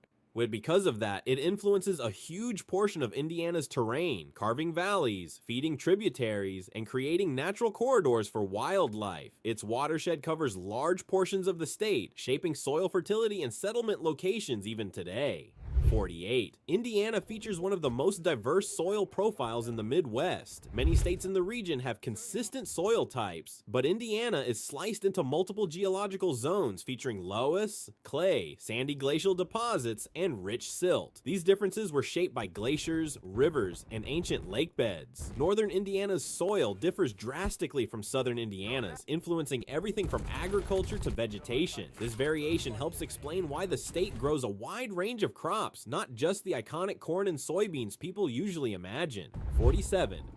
The northern third of Indiana was shaped heavily by glaciers. During the last glacial period, massive ice sheets covered northern Indiana, leaving behind moraines, kettle lakes, and flat plains that remain visible in the landscape today. These glaciers sculpted the land by bulldozing soil and rock, flattening huge areas and creating the formations that now define the region. Because of this, northern Indiana has a very different topography than the hillier southern part. The evidence can be seen in lake clusters, smooth terrain, and the absence of deep valleys in the north. 46. Indiana contains one of the United States' largest limestone deposits. South Central Indiana is globally recognized for its limestone, but this fact is not about history or architecture. It's about geography. The stone lies in thick, extensive layers beneath the surface, created by ancient marine sediments. These limestone beds define the region's terrain, forming cliffs, sinkholes, rolling hills, and natural drainage systems. The rock is so abundant that entire counties rest on solid limestone foundations, giving southern Indiana a rugged appearance compared to the flatter northern regions. Before continuing, be sure to subscribe to discover hidden stories and curiosities about every U.S. state that no one else will tell you. 45. The state's tallest natural point, Hoosier Hill, reaches 1,257 feet. Hoosier Hill sits in the far eastern part of Indiana near the border with Ohio. Although its elevation is modest compared to mountainous states, it marks a distinct high point in a region often considered flat. The surrounding area gently slopes outward,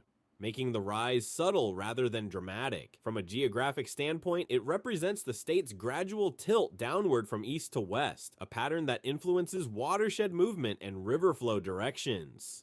44. Indiana's lowest point lies at the confluence of the Wabash and Ohio rivers. This location in the southwest corner of the state drops to about 320 feet above sea level. The contrast between Hoosier Hill and this lowest point creates a vertical relief of nearly 1,000 feet across the state. It is this downward slope that guides major river systems and affects everything from erosion to soil distribution. Even though Indiana lacks mountains, this gradient is significant enough to impact weather patterns and drainage behavior. 43. Indiana borders Lake Michigan with a shoreline of approximately 40 miles.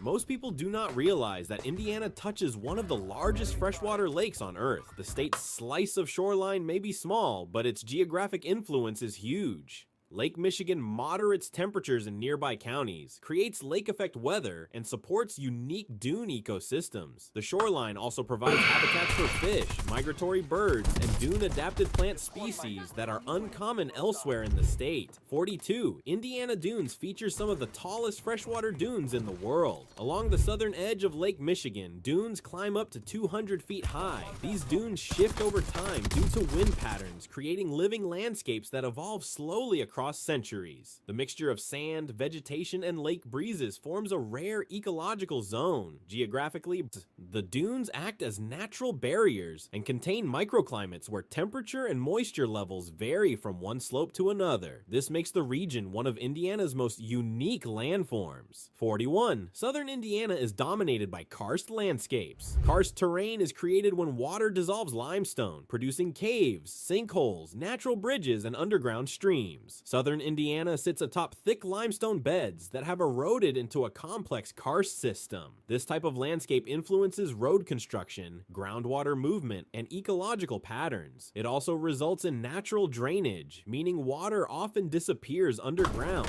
rather than flowing across the surface, making the region drastically different from the glaciated north. 40. The Ohio River shapes much of Indiana's southern border. The river defines the state's entire southern boundary, stretching hundreds of miles. Its wide floodplain influences soil richness, agricultural suitability, and settlement patterns along the bottom half of the state. Geographically, the Ohio River provides one of the clearest examples of how water systems create natural borders, carving out valleys and supporting wetlands. Its presence contributes to the broader watershed that ultimately drains into the Mississippi River.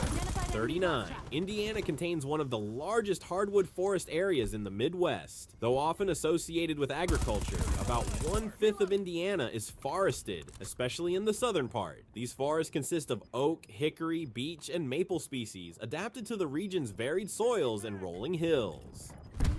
Forest distribution maps reveal that terrain plays a key role. Hilly areas with less agricultural suitability tend to remain wooded. This creates distinct ecological zones within the state and supports wildlife corridors that run through less developed regions. 38. Central Indiana sits on a noticeable geological transition zone. The state's middle region acts as a meeting point between glaciated plains to the north and rugged limestone landscapes to the south. This creates a varied mixture of terrain, gently rolling fields, river cuts, gravel deposits, and scattered hills. Because of this transition, central Indiana showcases multiple soil types within short distances, influencing farming, vegetation, and drainage patterns. It is one of the reasons the region does not appear uniformly flat despite common assumptions. 37. Indiana contains naturally occurring peat bogs and marshlands. Peat bogs are more commonly associated with northern climates, yet several exist in Indiana. These wetlands form in areas where drainage is poor and vegetation decomposes slowly, creating thick organic layers. Marshlands accompany them, especially near rivers and low-lying basins. These environments influence regional groundwater, support unique plant communities, and provide habitats for amphibians and birds that rely on saturated ecosystems. Their presence highlights the state's ecological diversity beyond farmland. 36. Brown County is one of the most topographically varied regions in Indiana. This area features steep ridges, narrow valleys, deep hollows, and densely forested hills. Its terrain stands out because glaciers never reach this far south, leaving the land untouched and rugged compared to the smooth northern half. Elevation changes are frequent and noticeable, making the region geographically distinct within the state. Brown County's landscape also demonstrates how unglaciated terrain tends to develop more dramatic topography over time. 35. Indiana has a rare divide between three major watersheds. Several drainage divides run through the state, sending water toward the Mississippi River, Lake Erie, and the Ohio River. These divides determine where rainfall eventually ends up, creating hydrological distinctions across counties. Even small elevation changes can redirect entire water systems. The presence of three major drainage paths highlights Indiana's central location in North America's broader watershed network, connecting the state to distant river systems and lakes. 34. Northern Indiana contains clusters of kettle lakes formed by glaciers. These lakes were created when retreating glaciers left behind buried ice blocks. Once those ice blocks melted, the ground above them collapsed, forming basins that filled with water. Kettle lakes tend to be round, relatively deep, and scattered irregularly across the landscape. They contribute to northern Indiana's water-rich geography, support diverse aquatic ecosystems, and demonstrate clear evidence of the glacial processes that once shaped the region. 33. Indiana contains sandy lake plains that stretch far inland. People usually assume sandy terrain is found only along the Indiana dunes, but wind and glacial activity push sand far beyond the shoreline. These sandy plains extend miles inland, creating soil conditions that differ sharply from surrounding farmland. This type of terrain drains quickly, supports certain vegetation better than others, and leads to micro-landscapes that resemble miniature inland deserts. These sandy patches are remnants of ancient lake fluctuations and glacial deposits, providing strong geological evidence of how dynamic the region once was. 32. The Tipton-Till Plain covers a huge portion of central Indiana. This region is named for the thick layers of glacial till left behind after ice sheets receded. The plain stretches across many counties and is known for its nearly level terrain with slight, broad undulations. The soils here are rich, well mixed, and ideal for agriculture because glaciers deposited a blend of materials from distant areas. The uniformity of this plain also makes it distinctive. You can travel long distances without dramatic elevation changes, yet the land remains productive and varied beneath the surface.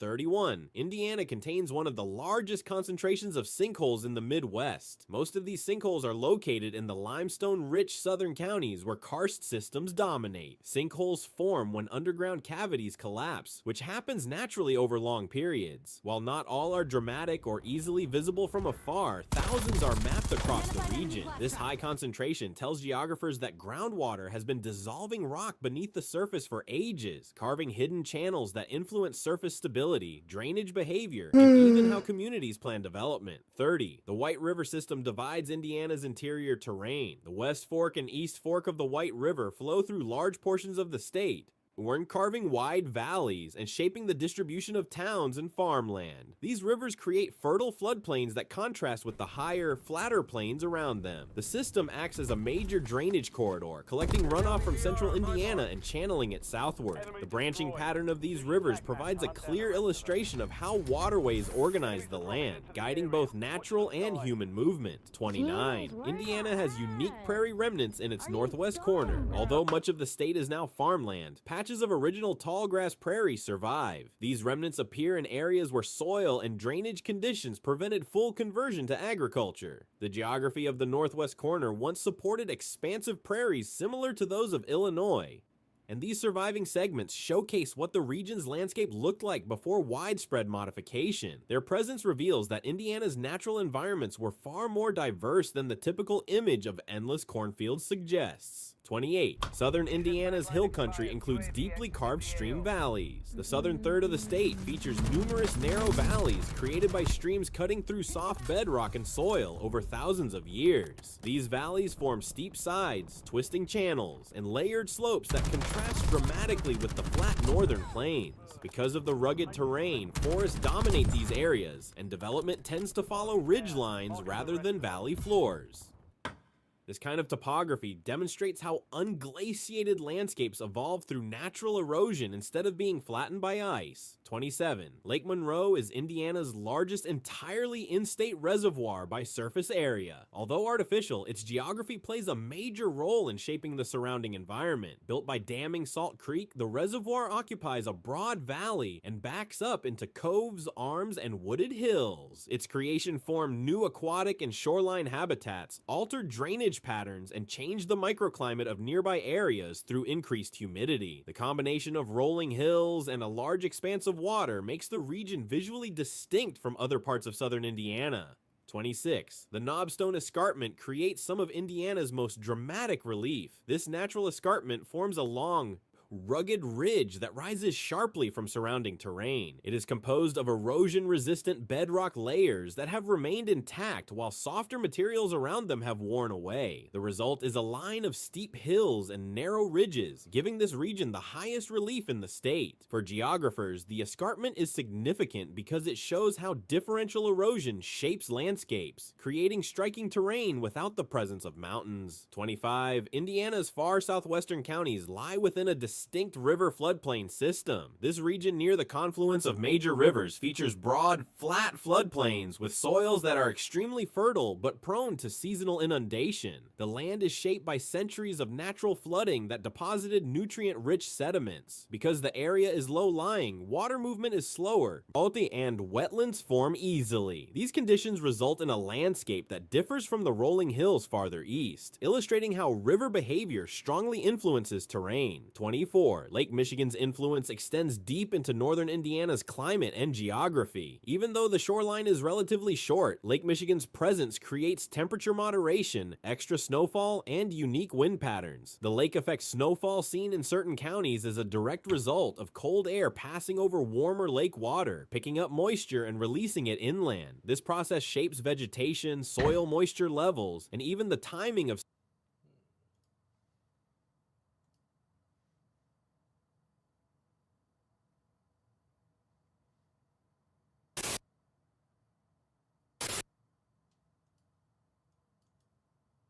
If this video is later found to contain a mistake, the correction will be listed at the top of the video description. Please check the description for any corrections if you feel something is A 19-year-old man, after a lifetime of mental health issues, trauma, and example.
Of violent behavior grew and festered over the years.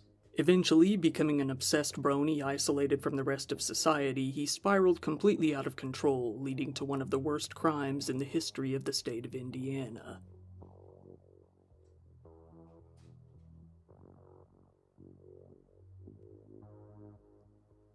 Here we have the deadliest mass shooting in the history of Indiana, and it was all committed by a 19-year-old brony of all people. We've got all the telltale signs of a mass killer to be. We've got a history of violence, untreated mental health issues, and concerning behavior online, most of which went completely ignored. This is the story of Brandon Hole. Brandon's behavior was a bit concerning from the very beginning. He had a relatively normal upbringing until around the age of 3. This is when he began to show symptoms of a pretty bad case of obsessive-compulsive disorder. He would often get extremely irritable and had trouble controlling his anger. When he was only 4 years old, his parents got into a bad argument.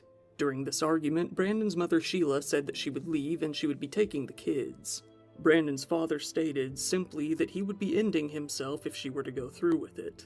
Regardless, Sheila left, and indeed he went through with what he said.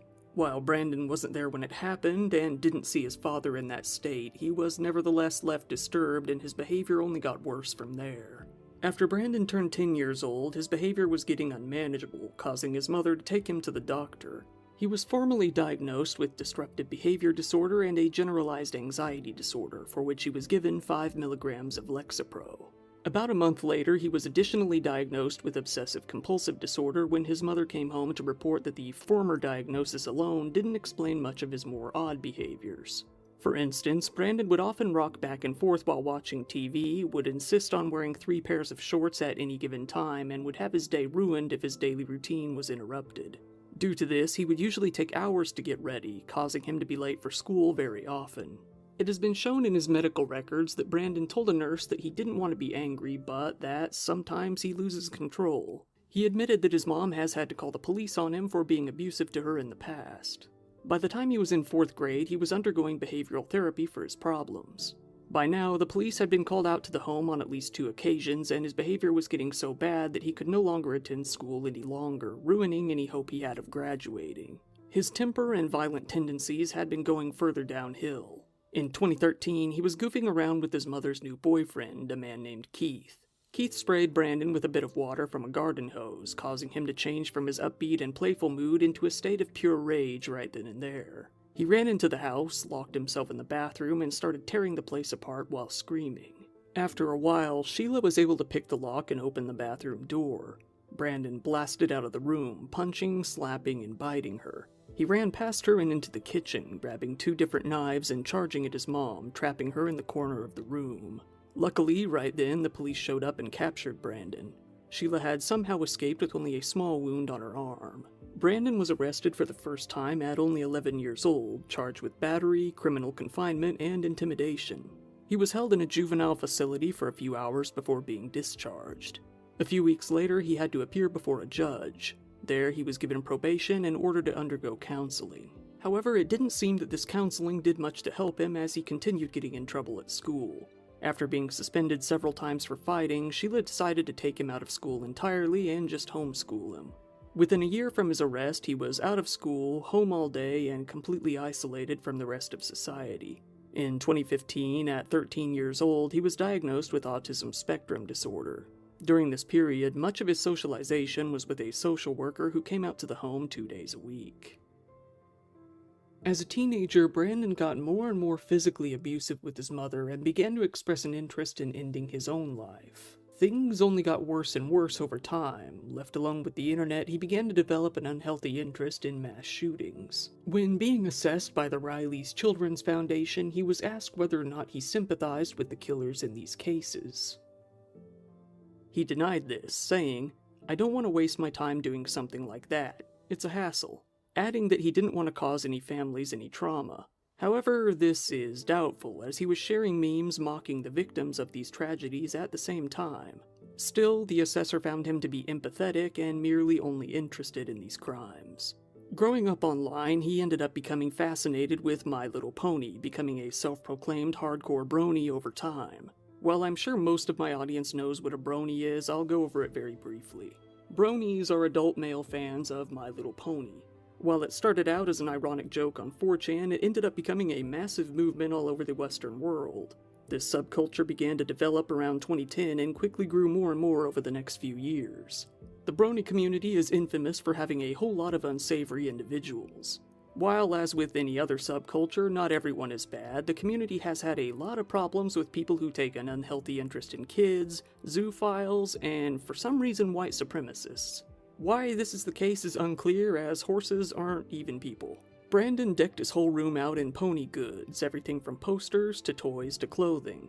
He took a particular interest in a pony called Applejack, who he began to feel he was romantically involved with. Despite all of this, it actually seemed that Brandon was doing a bit better. In 2020, he managed to find a job at a FedEx facility near the Indianapolis International Airport. He moved out on his own for the first time. His mom felt he was finally doing better, that he was finally going to lead somewhat of a normal life.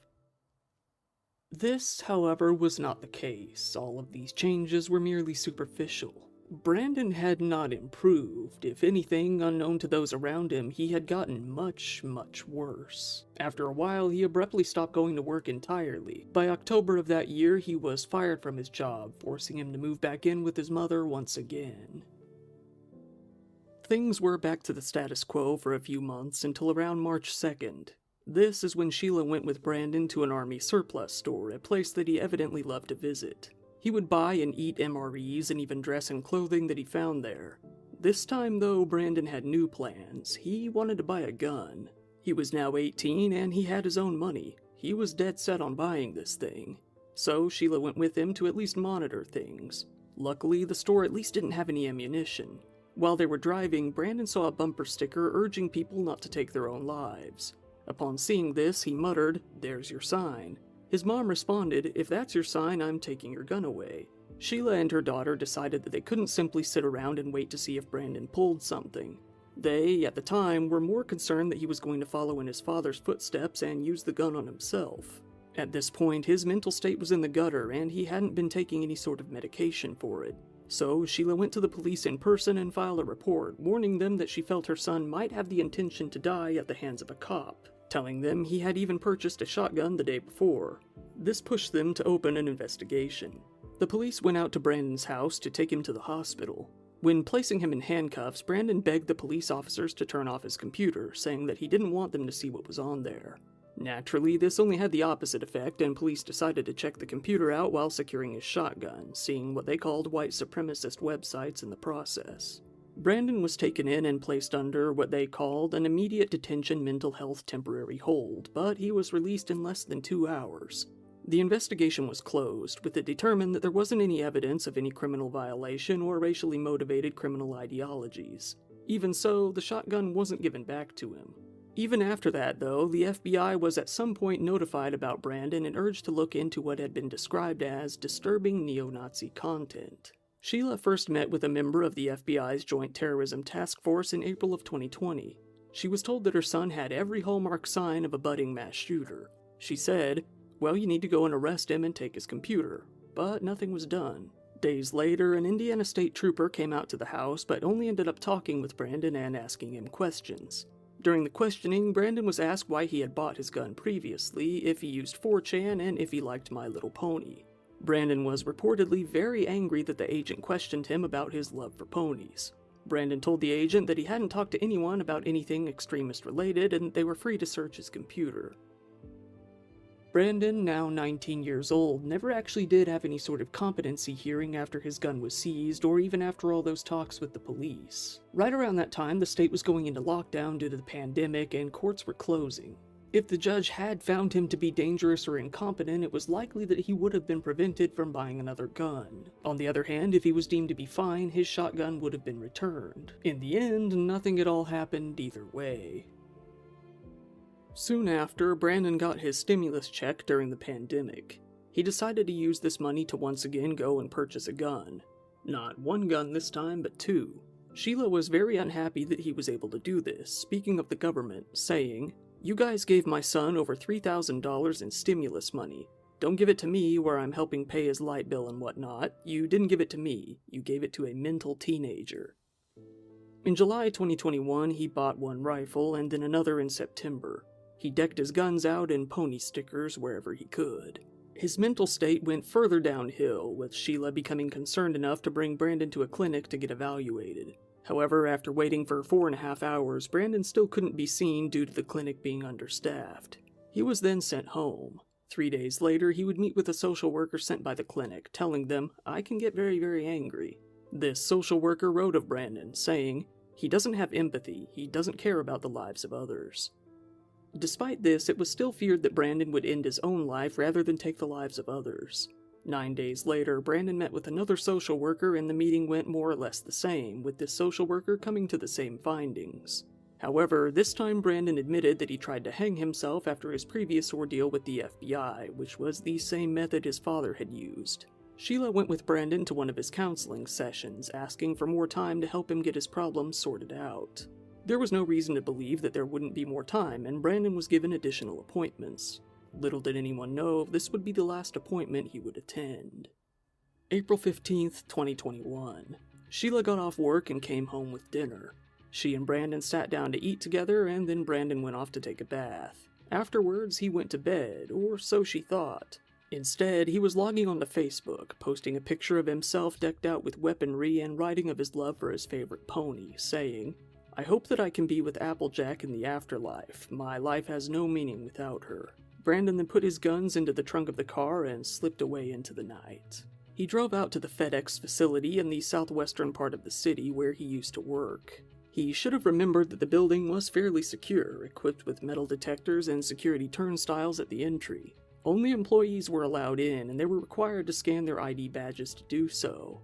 However, at this time, many of the employees, over 100 of them, were changing shifts or going on their lunch breaks, and things were a bit chaotic. Brandon exited his car and walked into the facility at around 11 p.m., speaking with security.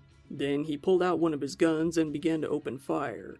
He continued to fire at anyone and everyone he saw as he walked around the facility before returning to his car shortly after. He entered into his car, then he began firing at employees within the parking lot as well upon exiting once again. He walked back to the entrance of the facility where he resumed shooting. Around this time, 911 calls began to flood in. Understandably, many people were confused during all of the chaos, and the police were getting conflicting reports as to what was going on. Some reported one shooter, some reported multiple. They each relayed different locations as to where the shooter was. Nevertheless, operators did what they could to assist. In the end, the shooting didn't even last 4 minutes. People could hear Brandon yelling something, but they couldn't make out a word that he was saying. Due to the company's strict no-phone policy requiring them to leave their phones in lockers, most people were left helpless, unable to contact the police or anyone that might be able to help. Then they heard one final bang before all went silent. Indianapolis Metropolitan Police Department officers responded to the scene within minutes, just after 11 p.m. By the time they got there, it was already all over. Brandon had already shot himself inside the building before they even arrived. The police found him lying there with 2 rifles adorned with pony stickers at his sides. In only a few short minutes, 8 people had been killed, 9 if you count Brandon himself. Their ages ranged anywhere from as young as 19 to as old as 74. 4 of the victims had died outside the facility, while another 4 had died inside. 4 other people were taken to the hospital, all suffering gunshot wounds, with one of them being in critical condition.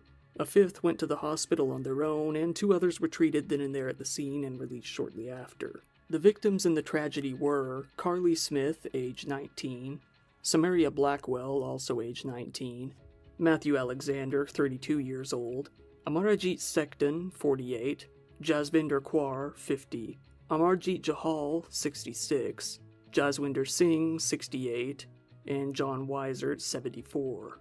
Police found that Brandon had used 2 AR-15s during the assault, both of which were purchased legally from licensed gun stores in the area. Brandon had 2 different accounts on Facebook that were removed by the website shortly following requests from law enforcement, likely worrying about either copycats within his circle or leaking information that might jeopardize the investigation. While the police hoped that Brandon's online activity might shed some sort of light on why he did what he did, they were out of luck. Most of his online activity centered around ponies and nothing more. Brandon's family soon came out to say that they are so sorry for the pain and hurt that he had caused. Given that the vast majority of the workers at the FedEx facility were Sikh American, with half the victims being Sikhs, the Sikh Coalition has called for an investigation to see whether or not race played a factor in the incident. Given Brandon's previous interest in white supremacist content, it wasn't out of the question. But with Brandon having left behind virtually no information detailing his thought process, it's impossible to know for sure. On April 16th, Joe Biden expressed his condolences to the victims' families and asked for flags to be flown at half-mast. Later on, during a conference with the Japanese Prime Minister, he called the recent string of shootings in the US a national embarrassment.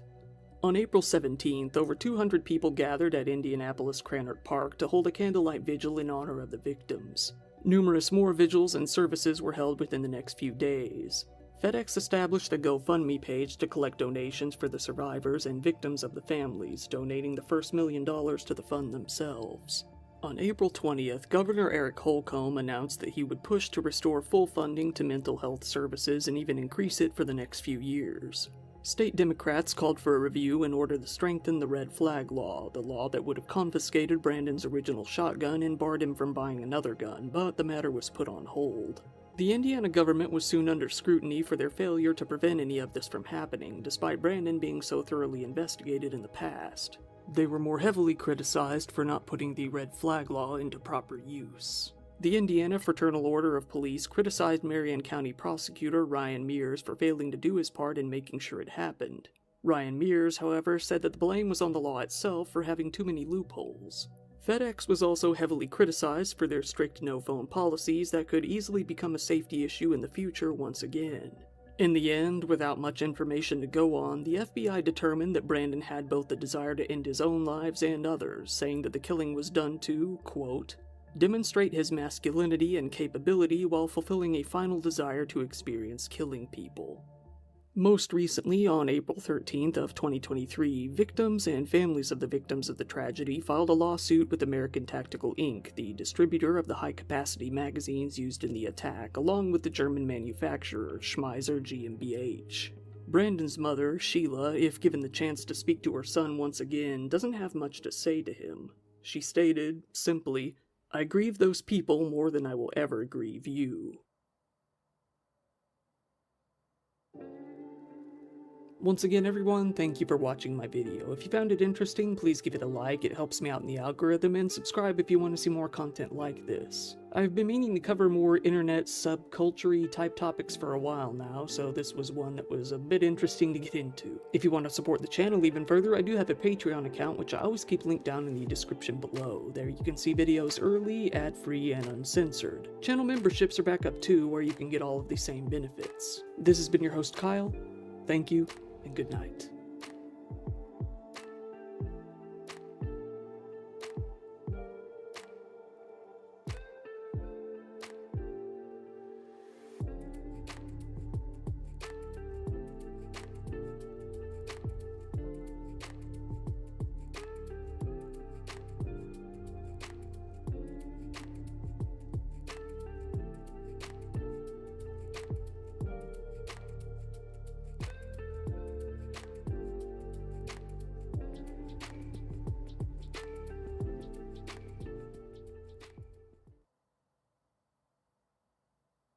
So, very, very peculiar. Peppermill has this pretty sophisticated artificial intelligence software that analyzes faces of previous trespassers, and they get a 100% match on this guy who, whenever they trespassed them before, presented an ID that had a different name. They look like the same exact guy. I am not Mike. I don't know nothing about Mike. So either he is who he says he is and he's not have ever actually trespassed, which I doubt because their software is pretty cool, and the fact that he's acting super suspicious. I'll be 100% honest. It could legitimately be you have a doppelganger running around. Well, unless I've gone crazy, I'm pretty sure it's not me.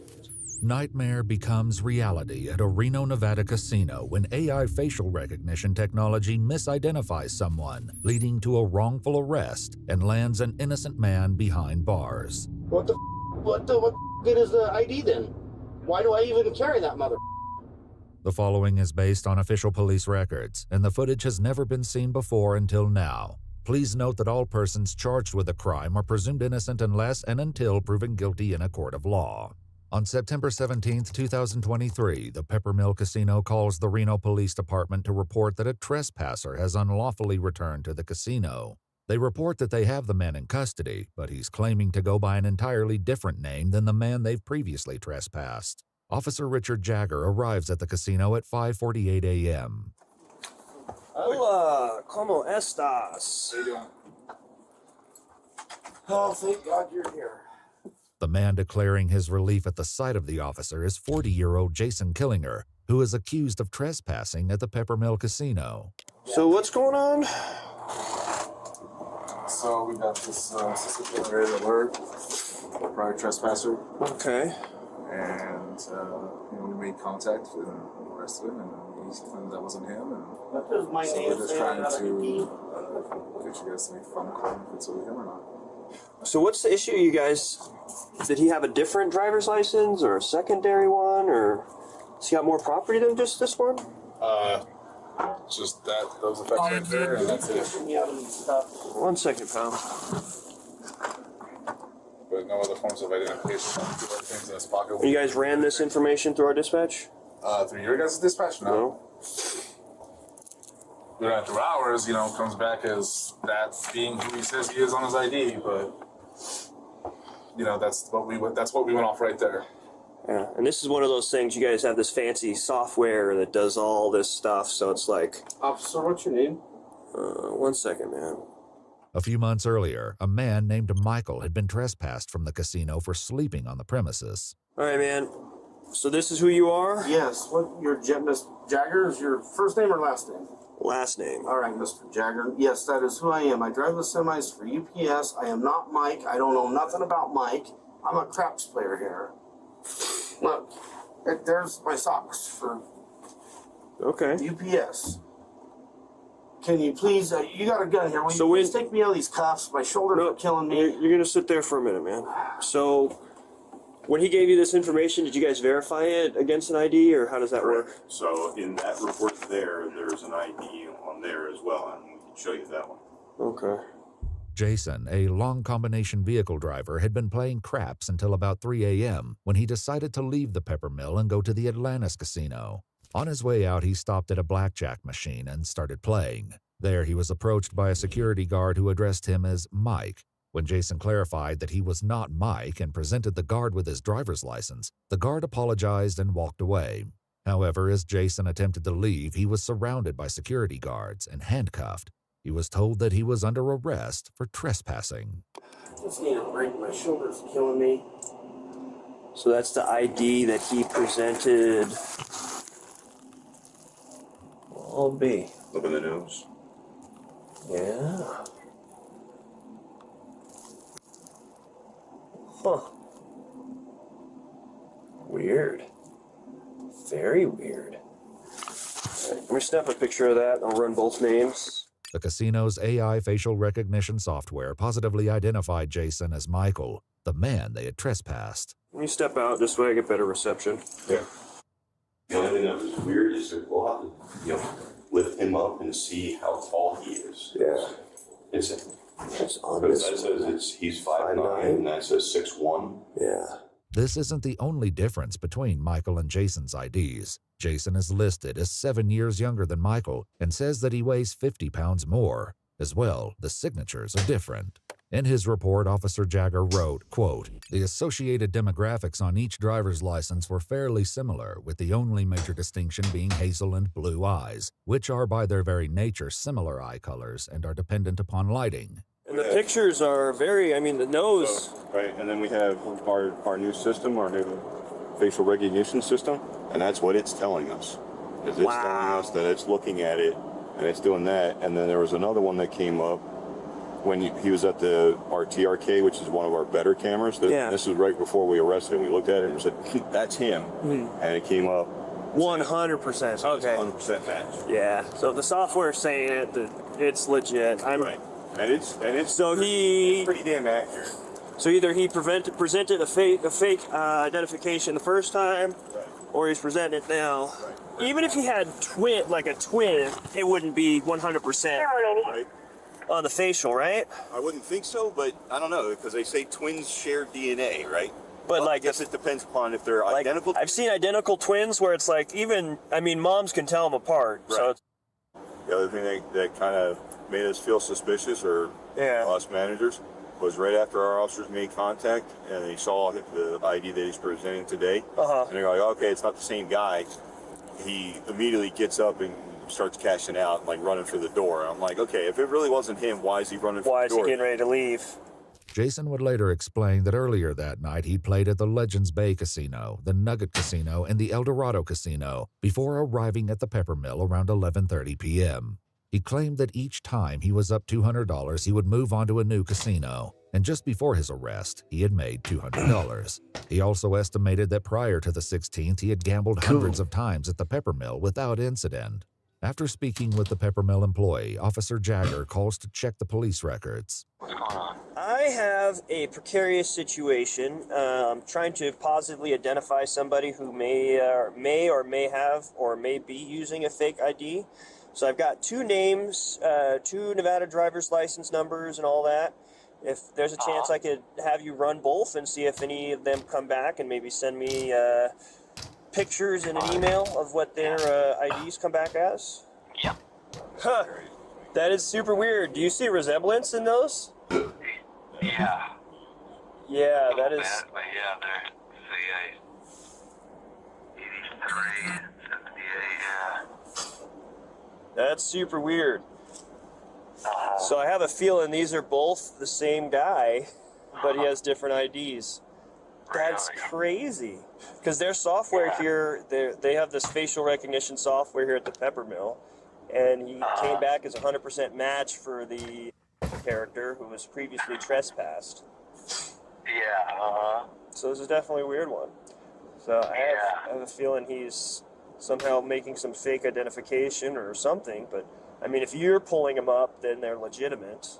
Yeah, they're both through the DMV at least. He's somehow able to get them.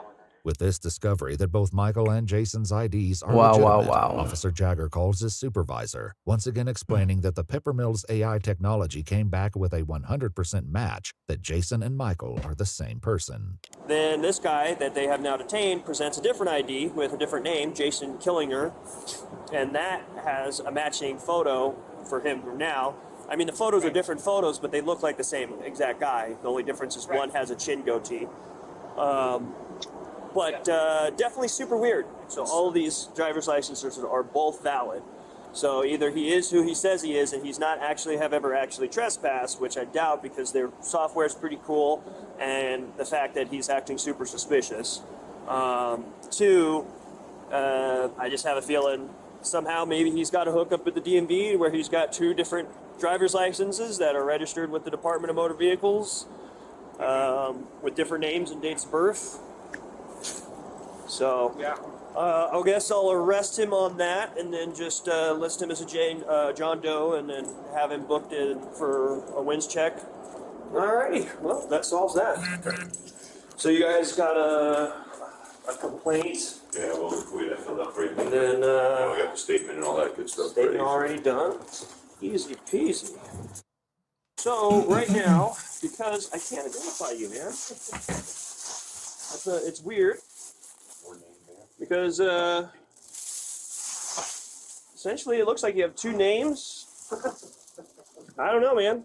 So I can't identify you. Unfortunately, that means that they can't cite you.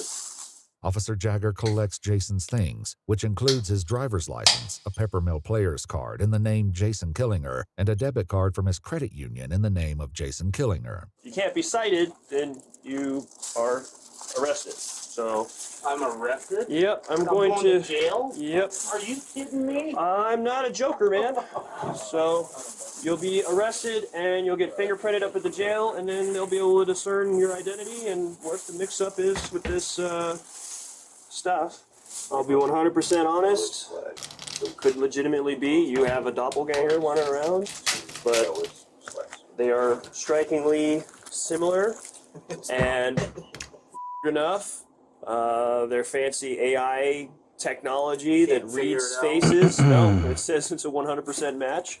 But at this point, our hands are tied because, you know, a reasonable and prudent person would, based off the software, based off the pictures, based off of even your driver's license picture, make the reasonable conclusion that all three are the same person, just two different IDs with two different names. Can you look at the back of the IDs? Because I have all the endorsements except for motorcycle and hazmat. Okay. Other than that, I got all the endorsements. But that's the thing Is his a CDL?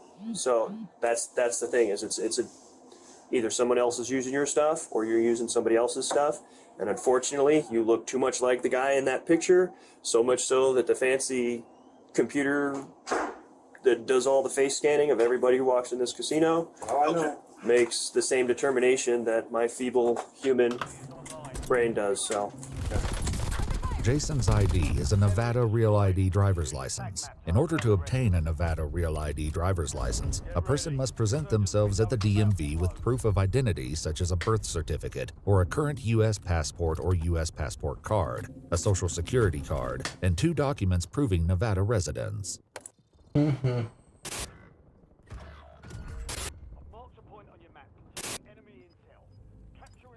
A 19-year-old man, after a lifetime of mental health issues, trauma, and examples of violent behavior, grew and festered over the years.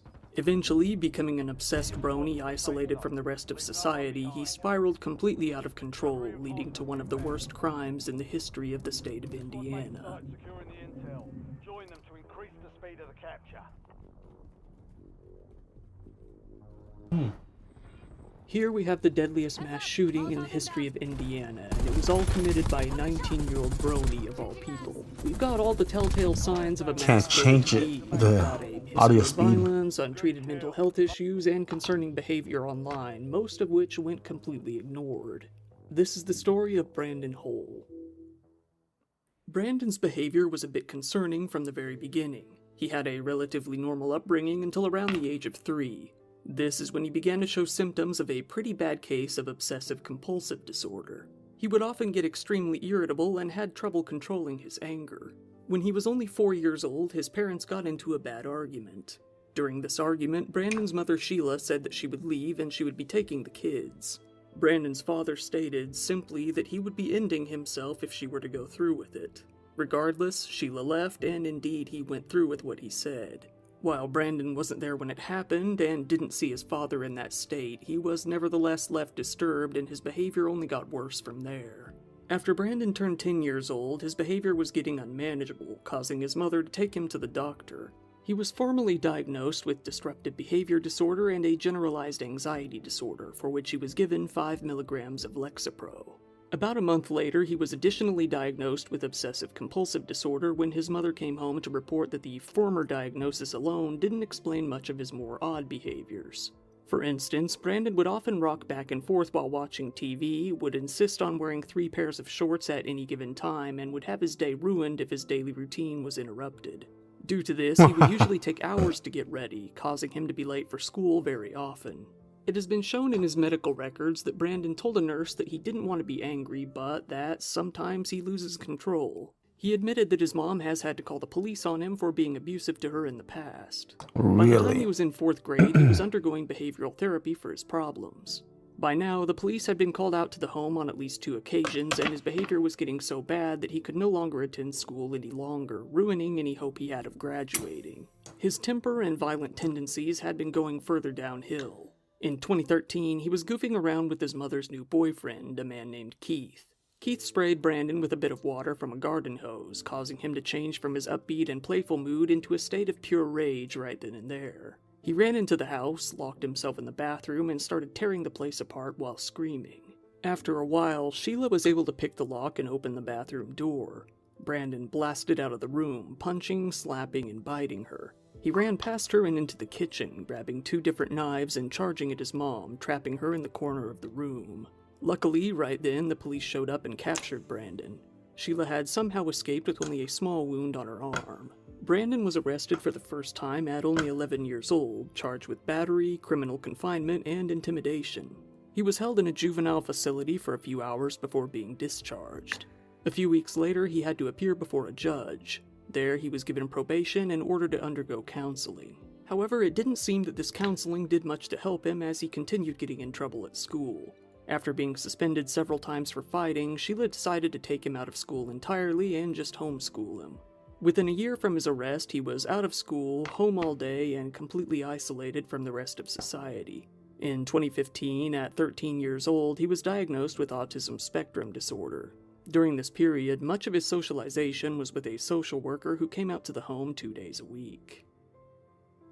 As a teenager, Brandon got more and more physically abusive with his mother and began to express an interest in ending his own life. Things only got worse and worse over time. Left alone with the internet, he began to develop an unhealthy interest in mass shootings. When being assessed by the Riley's Children's Foundation, he was asked whether or not he sympathized with the killers in these cases. He denied this, saying, "I don't want to waste my time doing something like that. It's a hassle," adding that he didn't want to cause any families any trauma. However, this is doubtful, as he was sharing memes mocking the victims of these tragedies at the same time. Still, the assessor found him to be empathetic and merely only interested in these crimes. Growing up online, he ended up becoming fascinated with My Little Pony, becoming a self-proclaimed hardcore brony over time. While I'm sure most of my audience knows what a brony is, I'll go over it very briefly. Bronies are adult male fans of My Little Pony. While it started out as an ironic joke on 4chan, it ended up becoming a massive movement all over the Western world. This It's subculture satanic. began to develop around 2010 and quickly grew more and more over the next few years. The brony community is infamous for having a whole lot of unsavory individuals. While, as with any other subculture, not everyone is bad, the community has had a lot of problems with people who take an unhealthy interest in kids, zoophiles, and, for some reason, white supremacists. Why this is the case is unclear, as I know horses why. aren't even people. Brandon decked his whole room out in pony goods, everything from posters to toys to clothing. He took a particular interest in a pony called Applejack, who he began to feel he was romantically involved with. Despite all of this, it actually seemed that Brandon was doing a bit better. In 2020, he managed to find a job at a FedEx facility near the Indianapolis International Airport. He moved out on his own for the first time. His mom felt he was finally doing better, that he was finally going to lead somewhat of a normal life. This, however, was not the case. All of these changes were merely superficial. Brandon had not improved. If anything, unknown to those around him, he had gotten much, much worse. After a while, he abruptly stopped going to work entirely. By October of that year, he was fired from his job, forcing him to move back in with his mother once again. Things were back to the status quo for a few months until around March 2nd. This is when Sheila went with Brandon to an army surplus store, a place that he evidently loved to visit. He would buy and eat MREs and even dress in clothing that he found there. This time, though, Brandon had new plans. He wanted to buy a gun. He was now 18 and he had his own money. He was dead set on buying this thing. So Sheila went with him to at least monitor things. Luckily, the store at least didn't have any ammunition. While they were driving, Brandon saw a bumper sticker urging people not to take their own lives. Upon seeing this, he muttered, "There's your sign." His mom responded, "If that's your sign, I'm taking your gun away." Sheila and her daughter decided that they couldn't simply sit around and wait to see if Brandon pulled something. They, at the time, were more concerned that he was going to follow in his father's footsteps and use the gun on himself. At this point, his mental state was in the gutter and he hadn't been taking any sort of medication for it. So Sheila went to the police in person and filed a report, warning them that she felt her son might have the intention to die at the hands of a cop, telling them he had even purchased a shotgun the day before. This pushed them to open an investigation. The police went out to Brandon's house to take him to the hospital. When placing him in handcuffs, Brandon begged the police officers to turn off his computer, saying that he didn't want them to see what was on there. Naturally, this only had the opposite effect, and police decided to check the computer out while securing his shotgun, seeing what they called white supremacist websites in the process. Brandon was taken in and placed under what they called an immediate detention mental health temporary hold, but he was released in less than 2 hours. The investigation was closed, with it determined that there wasn't any evidence of any criminal violation or racially motivated criminal ideologies. Even so, the shotgun wasn't given back to him. Even after that, though, the FBI was at some point notified about Brandon and urged to look into what had been described as disturbing neo-Nazi content. Sheila first met with a member of the FBI's Joint Terrorism Task Force in April of 2020. She was told that her son had every hallmark sign of a budding mass shooter. She said, "Well, you need to go and arrest him and take his computer." But nothing was done. Days later, an Indiana state trooper came out to the house, but only ended up talking with Brandon and asking him questions.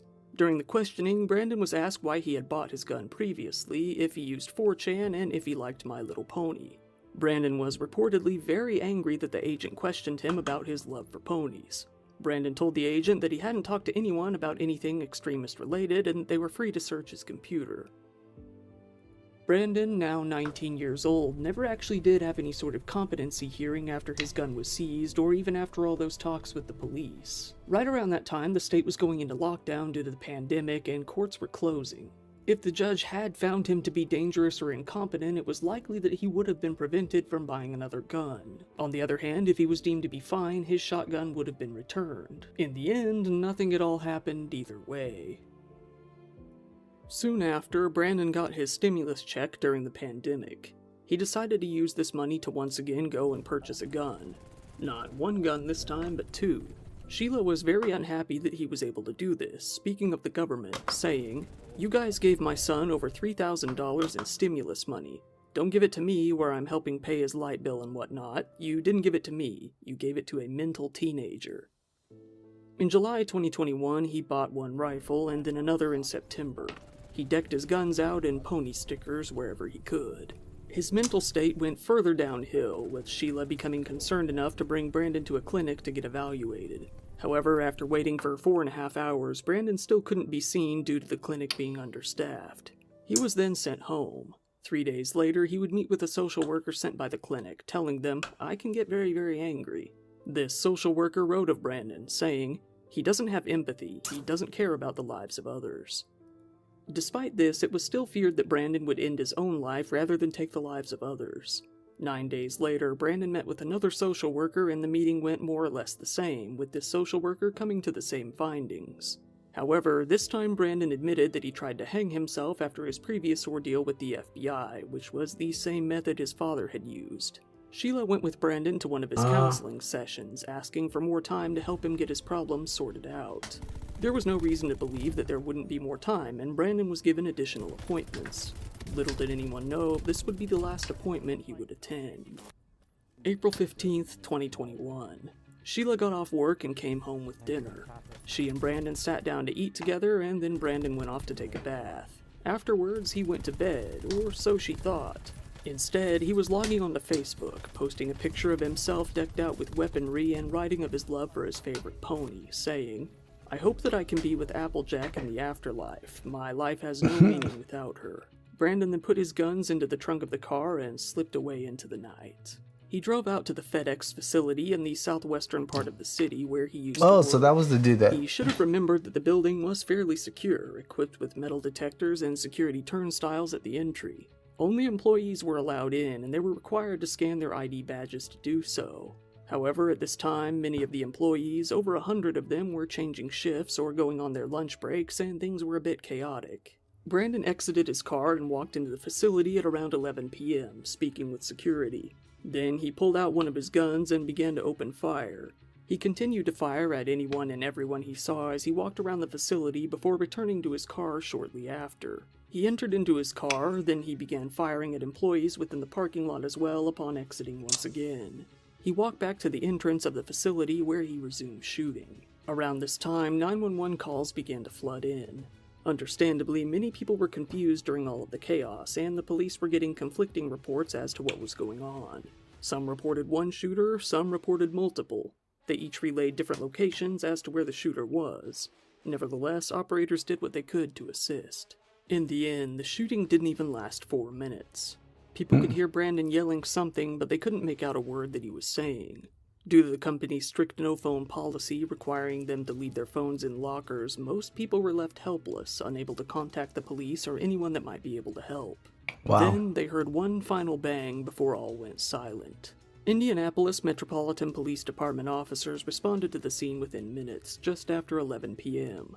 By the time they got there, it was already all over.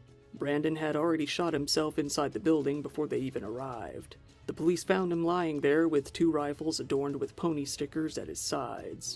In only a few short minutes, 8 people had been killed, 9 if you count Brandon himself.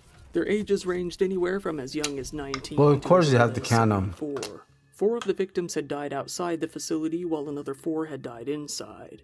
4 other people were taken to the hospital, all suffering gunshot wounds, with one of them being in critical condition.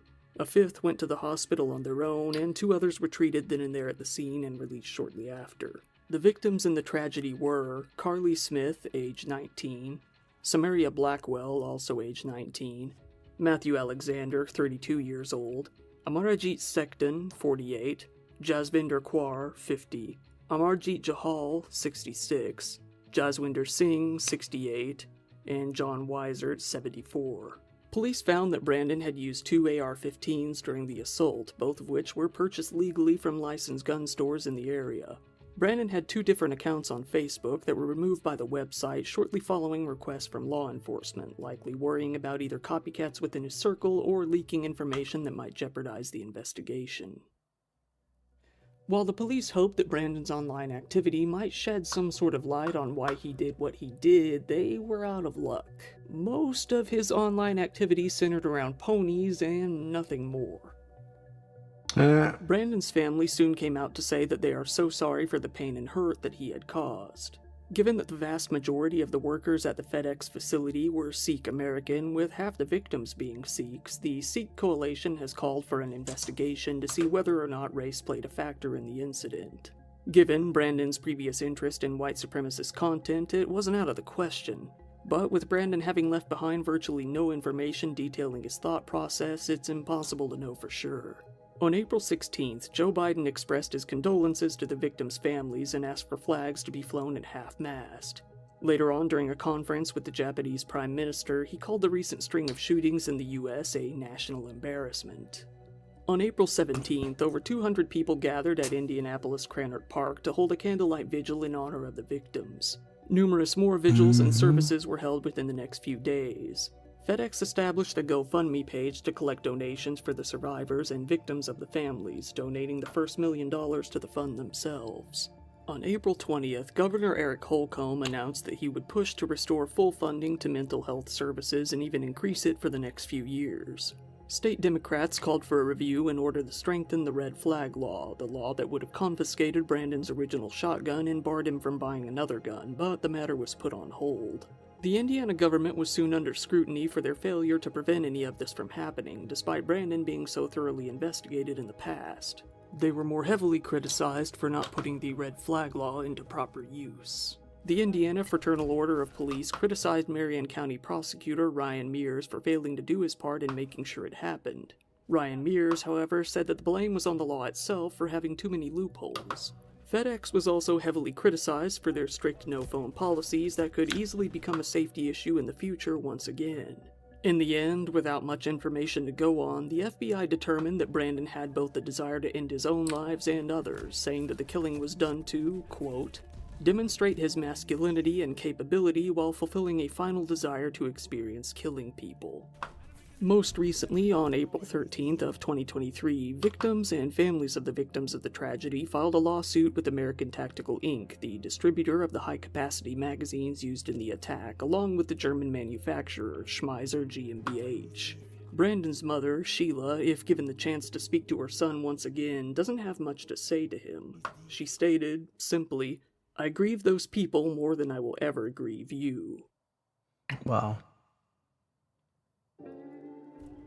Once again, everyone, thank you for watching my video. If you found it interesting, please give it a like, it helps me out in the algorithm, and subscribe if you want to see more content like this. I've been meaning to cover more internet subculture-y type topics for a while now, so this was one that was a bit interesting to get into. If you want to support the channel even further, I do have a Patreon account, which I always keep linked down in the description below. There you can see videos early, ad-free, and uncensored. Channel memberships are back up too, where you can get all of the same benefits. This has been your host, Kyle.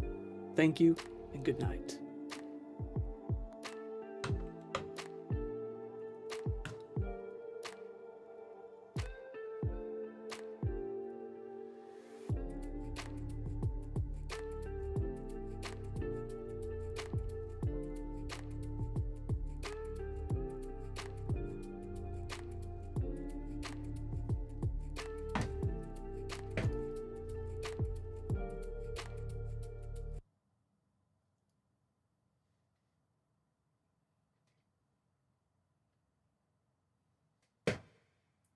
This is the good old GTX 660, which costs just over $200 at release. And these are the games that this mid-range graphics card ran at a stable 60 frames per second. Now, let's look at its conditional descendant in the same class in 2025, the RTX 5060. You can buy it now for only $350, which is still not very much, but this new graphics card released only 6 months ago can barely run modern games. If you want to see starters after every shot, you either have to turn on the damn DLSS or buy something more expensive. But that's not all. The old GTX 660 didn't just run games of its generation, it also ran games that came out several years after its release. Yes, some games are no longer on epic or high graphics, but without all kinds of DLSS and frame generation stuff. Now, let's be honest, will the damn RTX 5060 be able to perform just as well in 2027, at least in native 1080p? No. So we see that over the past 10 years, power, video memory, and price have increased, but why is there no real progress that the average gamer can feel? Why has the life cycle of new graphics cards become so short? How exactly did Nvidia graphics cards stop delivering pure performance? Why is each new generation more expensive but not progressing in any way? And most importantly, how did Nvidia become the most expensive company in the world, selling us such shit? Almost a year has passed since the release of Nvidia's 50 series graphics card, and now we can see how pathetic it is. During the presentation, they made very controversial promises. They claimed that the RTX 5070 will be as powerful as the RTX 4090. However, in terms of actual performance, the 5070 couldn't even beat the 4070 Ti.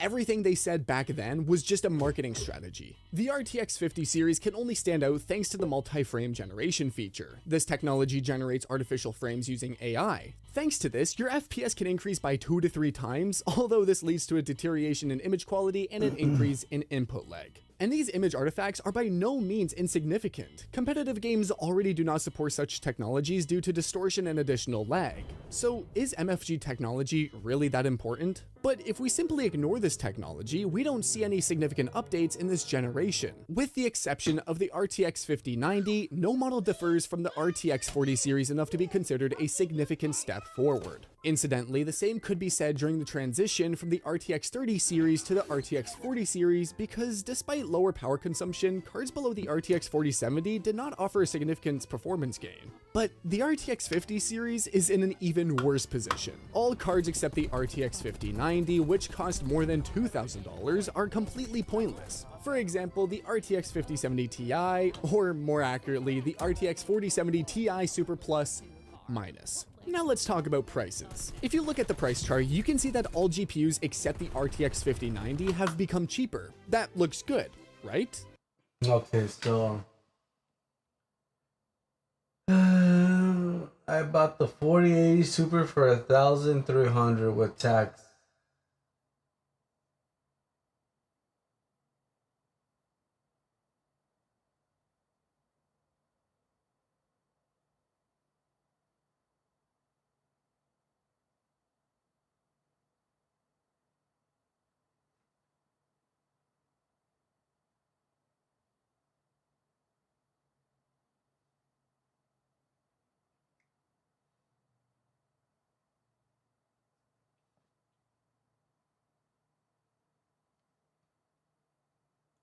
But in reality, not everything is so good. NVIDIA has shifted its manufacturing focus to AI GPUs. This has led to GPUs for regular users becoming less of a priority. Considering how popular NVIDIA is, it was not that difficult to predict that stocks would run out very quickly. Manufacturers like MSI and Asus usually sell their cards for $20 to $100 more than the recommended price, which is normal. But due to a significant shortage in this series, graphics cards are selling for almost double the price in some countries. The RTX 5090 in particular can reach absurd prices such as $4,000. In addition, for such a high price tag, we get not only a new 50 in the name of the video card, but also a bunch of hardware problems, such of which are critical. The first and foremost important problem is that some GPUs have missing ROP blocks. This is without a doubt a manufacturing defect. The number of ROP blocks in the GPU core directly affects the performance you get. And here I see a very logical question from you. Hey Radical, why are you dumping a bunch of nerdy crap on us? Better show us a photo of a hot chick. Okay, no problem. And while you're looking at Shrek, I want you to know that this crap with ROP blocks can cause the performance of the RTX 5090 to drop to the level of the RTX 4090. And this problem depends solely on luck. There is no guarantee that it won't happen to you. A user who understands components may notice the difference and realize that something is wrong. But if they don't know how it all works, they may not even guess. Imagine that you saved up some money for an RTX 5080, but it performs worse than it should and you don't even understand why. So if you are using an RTX 50 series GPU, I recommend installing GPU-Z and checking the number of your ROP blocks. If there are fewer than there should be, you should definitely request a replacement card. But this is far from the only problem. The RTX 50 series has a very important and critical issue with PhysX support. PhysX is a technology that allows you to add more realistic physical effects to games. Previously, this feature was activated by an external module. Later, NVIDIA acquired the company that developed this technology and integrated physics directly into the GPU. Therefore, for some time, there were special physics blocks on video cards. But since PhysX is rarely used in modern games, NVIDIA has completely removed PhysX support from the RTX 50 series GPUs. But there is an important nuance here. Older games may still require PhysX. For example, if you like older games and use an RTX 50 series GPU, and the game you want to play has PhysX effects, you may not get it to work properly even on an RTX 5090. That's why we see so many dissatisfied users in the comments who think that older games somehow don't work well on new graphics cards. But let's be honest, these are all technical issues, and in such a large corporation, they can of course arise from time to time. The main thing is that we don't have any problems with the software, right? No. I would never have thought that we would even be talking about NVIDIA's software problems. We are used to talking about this with AMD. However, for some reason, NVIDIA decided to release crappy drivers in this generation. Gamers have been talking about problems such as performance drops and black screens for a long time, and now it has become the norm for NVIDIA card users not to update their drivers on the day of release, but to wait for a hotfix. So we can really say that the new generation of graphics cards from NVIDIA is indeed very bad. But the truth is that it would be wrong to say that gamers are now being sold trash for their money. It would be more accurate to say that we've been sold shit for a long time. And it started just when the GTX was replaced by the brand new RTX. The moment Nvidia transitioned from GTX to RTX was more than just a generational change. At that moment, the company ceased to be a manufacturer of gaming graphics cards and shifted its priorities. Before RTX, a graphics card was a straightforward product, a board that rendered frames. You bought power, and its lifecycle depended on architecture, not a set of marketing technologies. Then, in 2018, Nvidia announced a revolution. Ray tracing, tensor cores, AI technologies, all of this was presented as the future of graphics. The problem is that in practice, it didn't give gamers anything. The first generation of RTX couldn't handle its own effects. The RTX 2016 Battlefield 5 with ray tracing enabled delivered a stable 20 frames per second, and with an additional 4 frames, it would have been cinematic, but they couldn't even do that. DLSS was the first shift towards compensation rather than performance. Instead of developing the native power of the GPU, Nvidia created a way to hide the chip's weakness with an algorithm.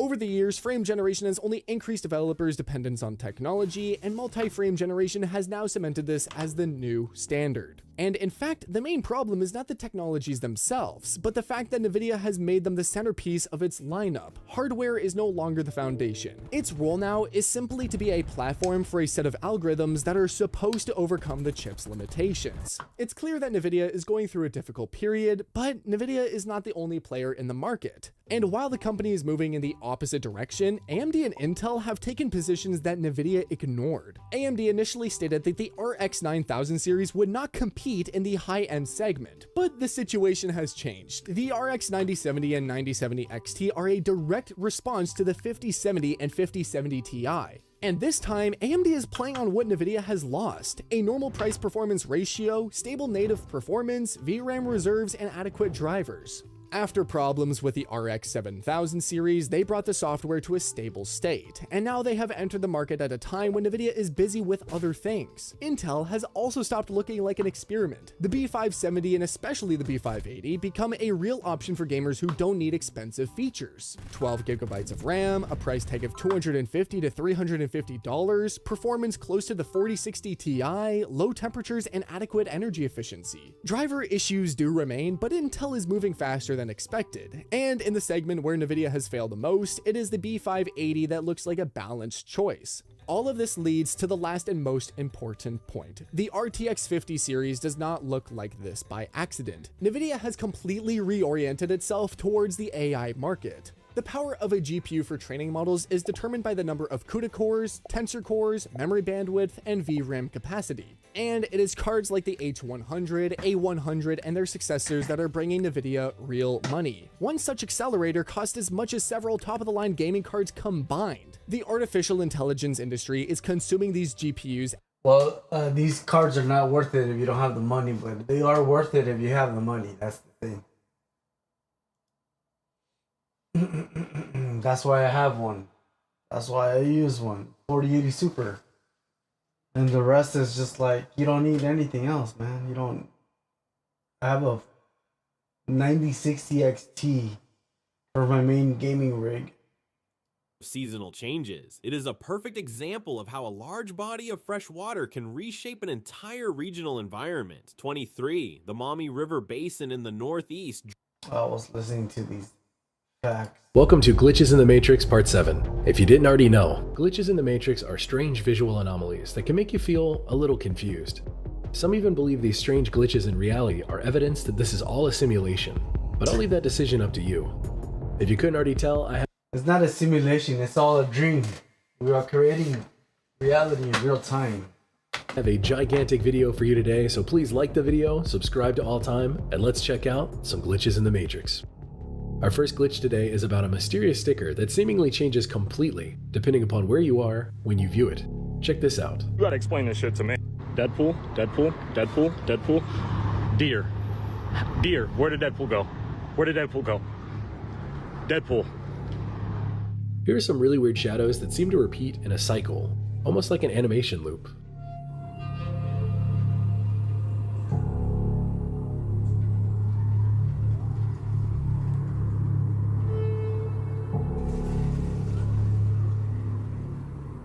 I've watched this glitch a dozen times and I can't figure it out. Put your hand on the wall. Put your hand down. Grab your elbow. Put your hand on the wall. No way! No way! Put your hand on the wall. Put your hand down. Grab your elbow. Put your hand on the wall. No way! No way! This person is refilling the water in their dog bowl, and apparently it's freezing as it's being poured. Well, that's possible. That's if the water's cold at the right temperature, we'll do that. That's how you make ice cream. That's no. How can it be raining in the front yard, but snowing in the backyard? Yeah, that's possible.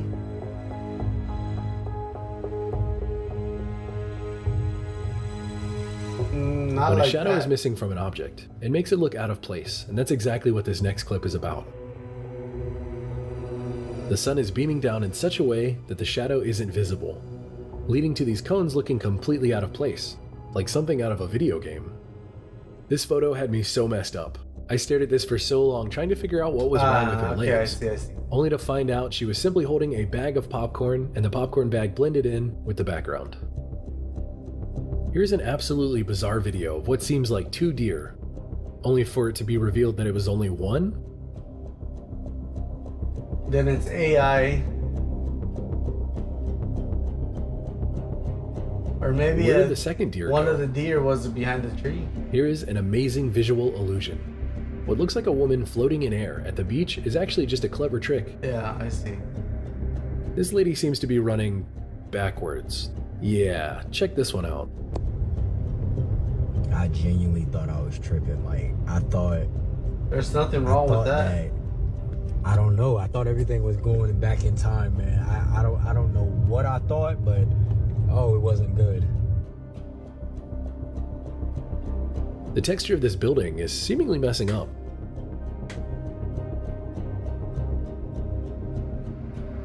I'd like to present to you the case of the magically appearing blueberry.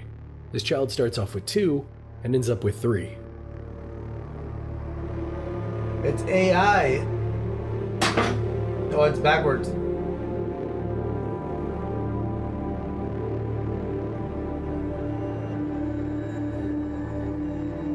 The funny part to me is even he looks confused.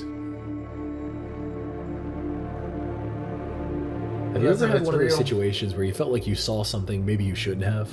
This is one of those times.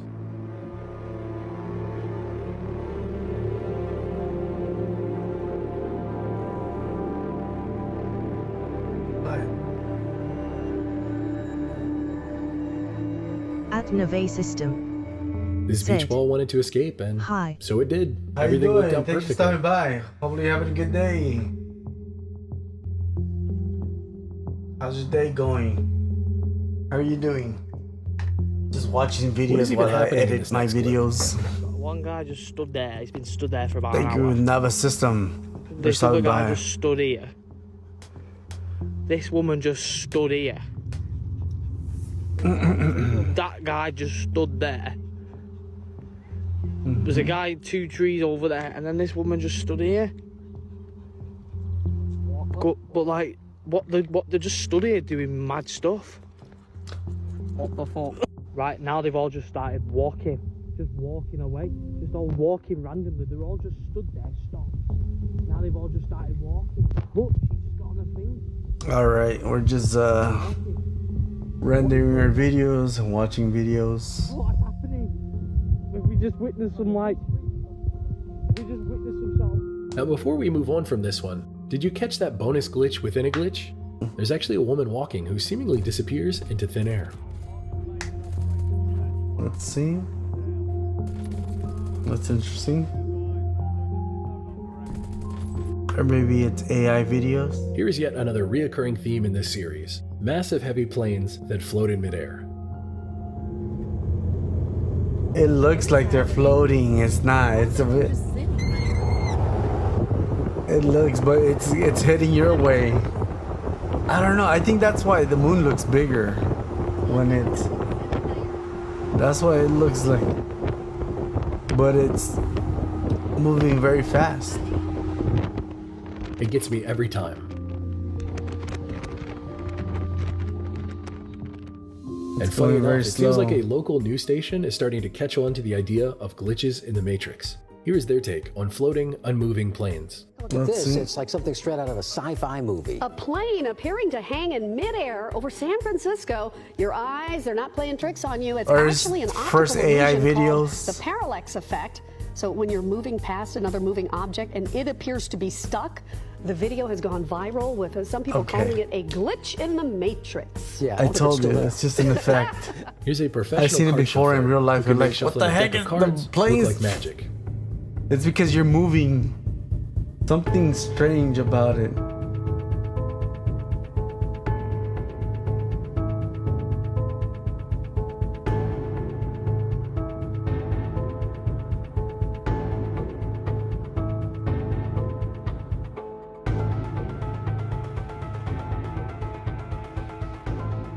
Another type of glitch we talk about a lot are duplicates. Unfortunately, it's never about money. You know, it's never like, oh, my $20 bill became two $20 bills. It's always something pretty random.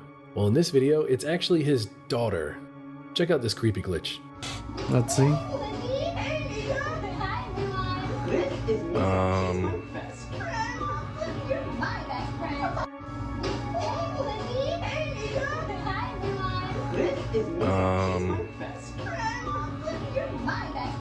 This guy Maybe is it got missing his stuck. shoe, specifically his right shoe, and now he's stuck with two left shoes. Put my shoes on. Why do I have two left feet? Like if I take this shoe off and put this shoe on here, cool.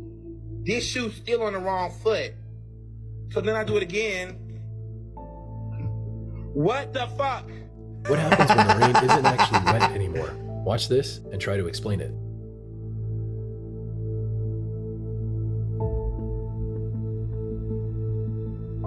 What's gonna happen? No water? Or what?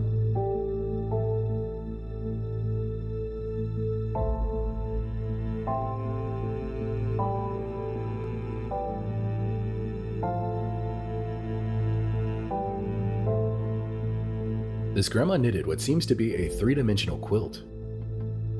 Okay, that's cool. Here's an example of a good duplication glitch, where one becomes two.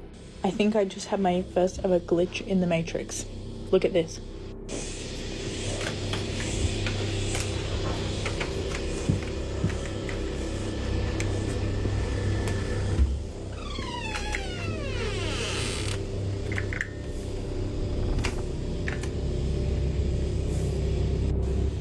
We only have one Dyson V7 in the house. All the other ones are the newer ones.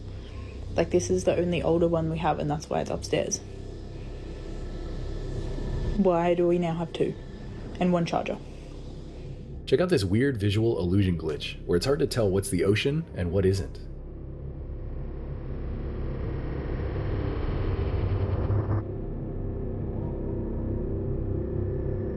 Cool. The speed of the wings of this plane and the frame rate of this camera ended up creating something mesmerizing. That's pretty cool. Deep in the woods, a random patch of grass is not just growing, it's thriving. Here's a group of turkeys that have become stuck in a loop. When does it end? This guy They parked like his car that, they like overnight and woke up to find a near identical car parked beside his. Okay. Here is a photo a guy took of a small drop of water, seemingly frozen in air. Here's another Interesting. instance of a person miraculously appearing out of nowhere.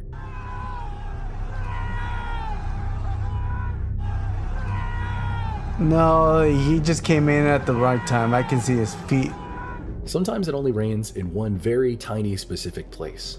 Is this explainable? Sure. Do I still find it extremely weird? Absolutely.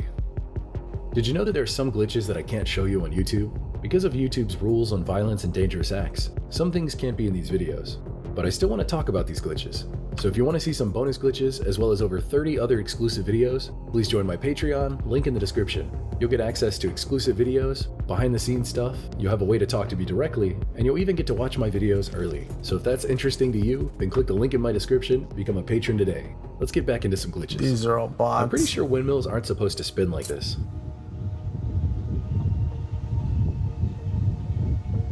Yes, they can. Here's a floating tree someone captured on camera. I'm not sure if I'm supposed to ask why or how. Okay, that's a good one. It's very clearly levitating.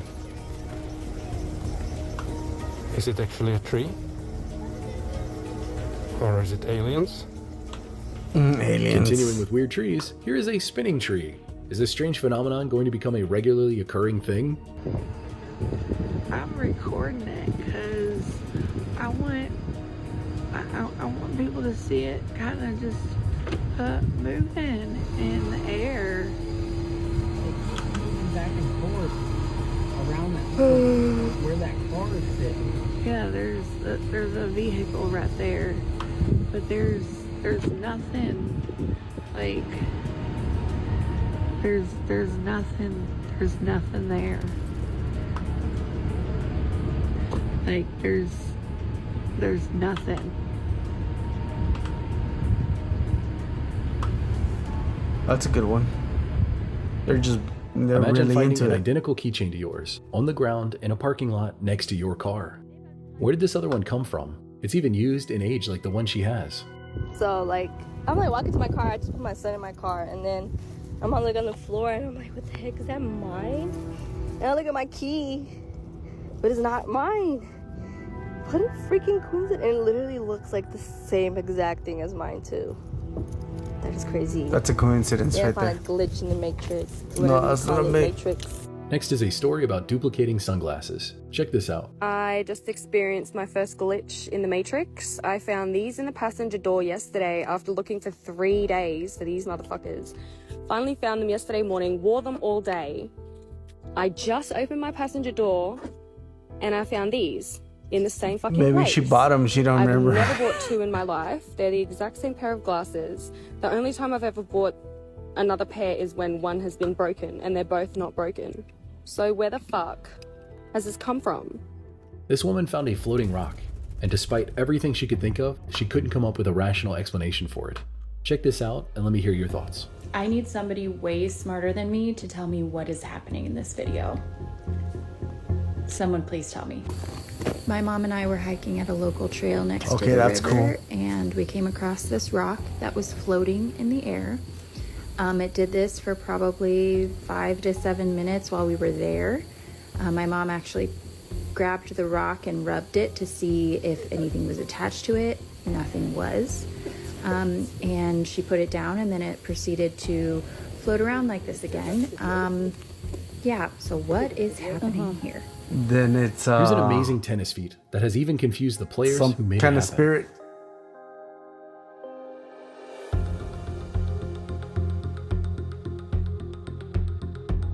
There's even a slow motion video to prove it.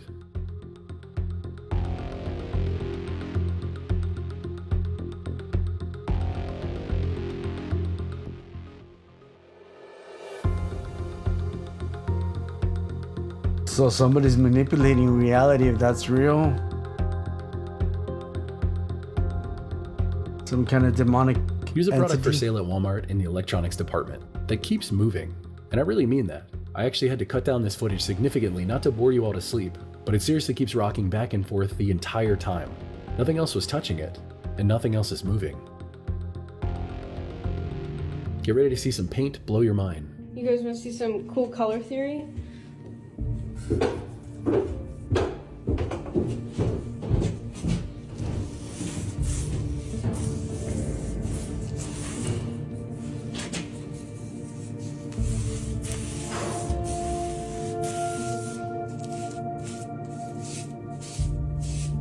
Isn't that the craziest thing you've ever seen? I love color theory. It's so cool. This next guy has beef with moving water. I don't and it's know. pretty entertaining. That's I may right. sound really stupid the saying materials this, then. but this doesn't make any sense. So this water is constantly flowing downstream, coming from this water source. Where does this water come from? So let's just say there's a lake all the way upstream, somewhere up there. How does the lake continue to supply this water for this river without the lake ever emptying? Because look how fast this water is traveling. Look how much water is going down there every second. Again, I know I may sound stupid, but I challenge one person to tell me the answer without looking it up. Bet you can't. Here's a guy genuinely confused by a situation he's having. Okay, That's so just I a got basic. home from work, That kid is so I was lost, wearing bro. this jacket. I've had this jacket for. All right, Water is. bro. I guess he doesn't know how ice melts. Wow, it's an ecosystem. I guess he doesn't know how our ecosystem works, or how water cycles, or it gets recycled through the rain. Going down there every second. Again, I know I may sound stupid, but I challenge one I guess he doesn't know as well. There's a lot more water than there is earth. person to tell me the answer without looking it up. Bet you can't. Here's a guy genuinely confused by a situation he's having. Okay, so I just got home from work and I was wearing this jacket. I've had this jacket for probably like 3-4 years, and I've never seen another one like it. Turn it around. But yeah, I take it off whenever I get back in my truck after work, and I see this one lying on the floor of my truck, and I don't know how the fuck I got it. I accidentally duplicated this bitch or something, because I've never seen another jacket like this in my whole life. None of my family members. I have no idea. How did you get the original jacket? That's a good one. It was a Christmas present from my grandma, and you've never seen that other it was like a Christmas special or something. I'm pretty sure whenever they came out with those jackets too. So I don't even know if you could get them anymore. And one of them's a large, and one of them's a medium. Yeah, I don't fucking know. And here's yet another example of strange duplicating items. But this time, Well, tracking that makes proves it sense. shouldn't If exist. one's large, one's a medium, then somebody else I dropped ordered it. a veil of Etsy for my wedding. And it's like, oh, I found your Like, jacket, so here, everything put it in was your custom, truck. And it came That's what happened. the day after I ordered it. And then it never said it shipped. Oh, some people are just, they don't, I don't know if they don't use logic, or they don't have any kind of I don't know, they're just basic critical thinking. I don't know what you would call it, but I mean, there's some, I'm pretty sure he found it in his truck on the phone. His truck, somebody put it there. Somebody said, and if it's different size, somebody thought it was like his, so they just put it in his truck. So like, Unless if it was like, oh, your order shipped. It's on the way. USPS has it, and I'm like, I already got it. So I messaged the seller and I was like, hey, like I already got this item, and they were like, no, there's no way you did, because we just shipped it and it's got to go through customs, like it's coming from a different country. And I'm like, huh. What came to my house then? And it's the exact item. Like, it's the exact fucking item that I ordered. And I'm very, very, very, very confused and scared. That's possible that that her order went through a different network. Please explain this to me. I cannot stop thinking about this. It's been days. A couple nights ago, I was on my way home from work. I had just picked up my daughter. It was 8:30 and it's winter, so it's dark. We live in a very rural area, so I was driving down a whole lot of nothing to get to where we live, and I turned onto the main road that leads into our little town. And as I was driving, out of nowhere, I got hit with like a massive adrenaline rush, as if I'd been hit by something. And then I was 3 miles ahead from where I thought I was. In the same moment, my 2-year-old daughter from the back seat, unprompted, she'd been silent the whole trip, goes, "Mommy, crash!" Excuse me? What? So anyway, I think I either jumped universes or there was a glitch in the Matrix, but if anybody has an explanation for me, I'd appreciate it, because I'm totally freaked out by this. I don't get So it. I was at the nail salon and I was getting my toes done. I wanted them to be sparkly white. And the lady doing my toes, she put like the Sounds first more coat demonic. of paint on my toes. And she looks up, and I swear to God, I can put it on my existence. She looks up and she goes, maybe I should put this on top of like regular white. She was like, maybe I should put this on top. And I looked at her and I was like, oh yeah, you could put it on top, that's fine. And the lady doing my toes, the lady's doing my nails, and the lady doing my boyfriend's pedicure stopped. And they looked at me and they said, how did you understand her? And I was was like, what? And she was like, she just asked me in Vietnamese, the nail lady, she asked the other nail lady in Vietnamese, should I just end up should I put this on top? And they were like, how do you know Vietnamese? They started freaking out, losing their shit. How do you know Vietnamese? Y'all, that, my brain, I don't know. I heard it in English.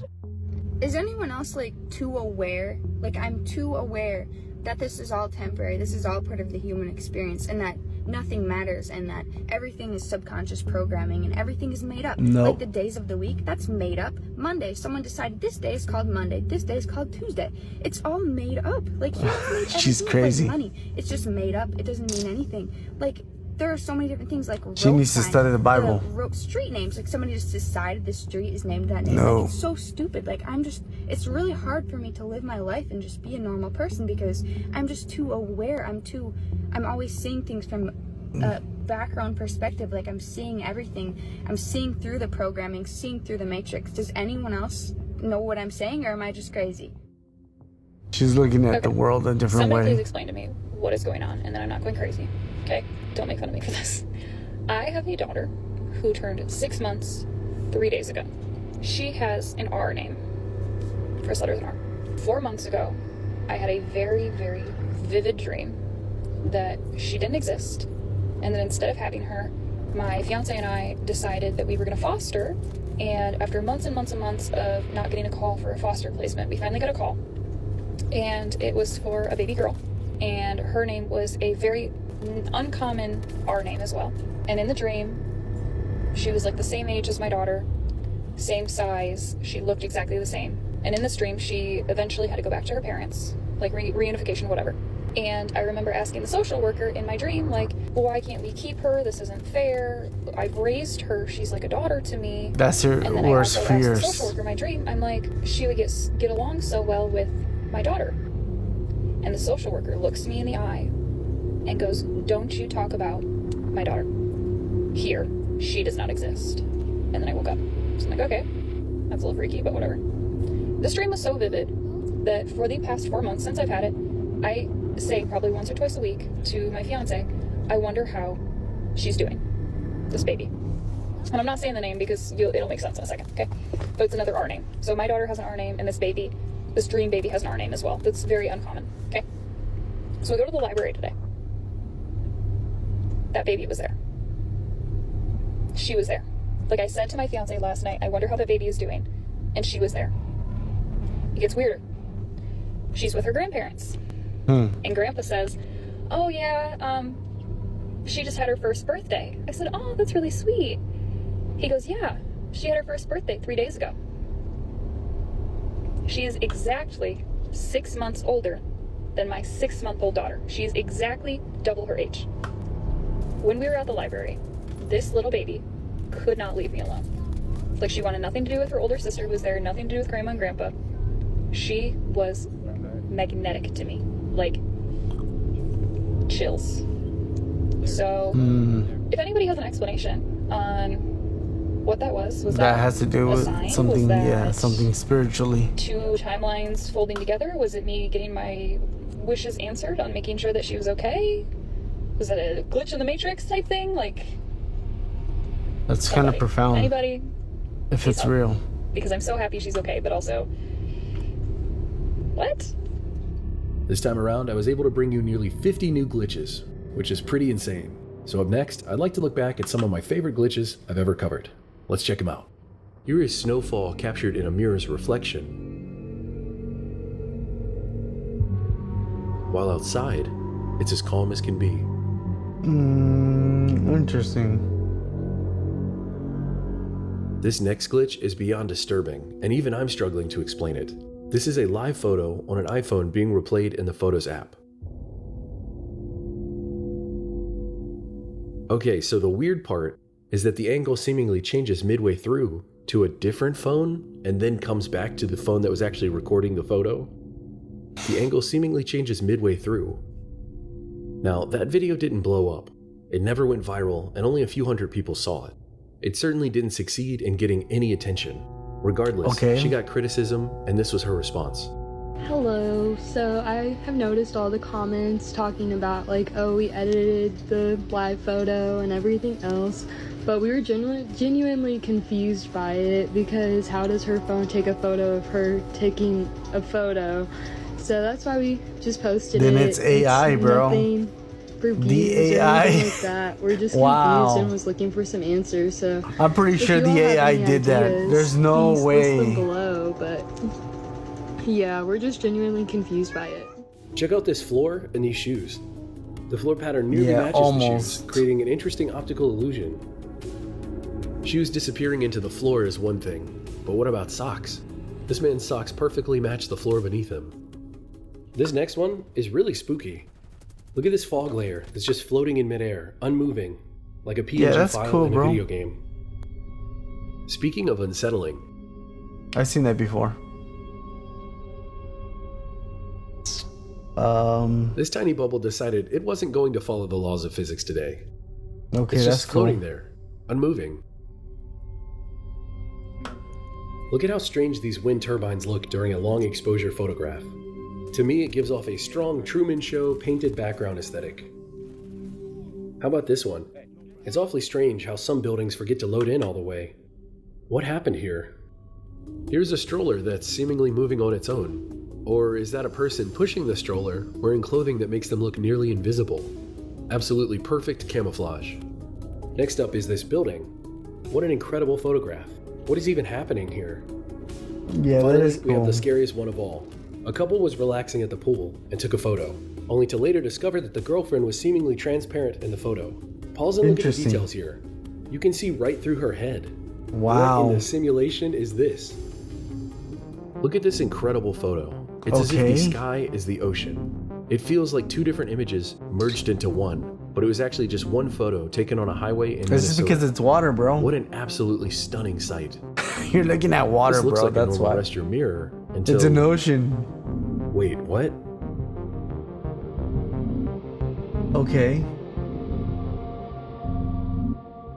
Up next is another live photo where a man I'm just pretty sure that's like AI stuff, appears. bro. Where does he come from?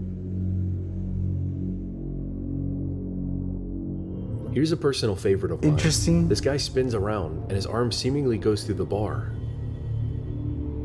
Then it's AI. What in the world? Check out this It's van AI video, bro. and this disappearing man.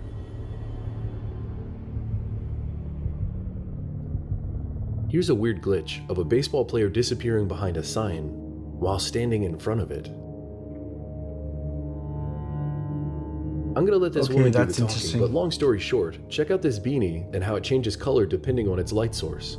So just a reminder, this is what the hat looks like in my dining room under artificial lighting. This was like 2 in the morning, so yeah, I look busted. Okay, so if you take it from the dining room to my bedroom, this is what it looked like in the store. This is why I bought it. It's green. I'm gonna take you outside. Lifetime, no filters.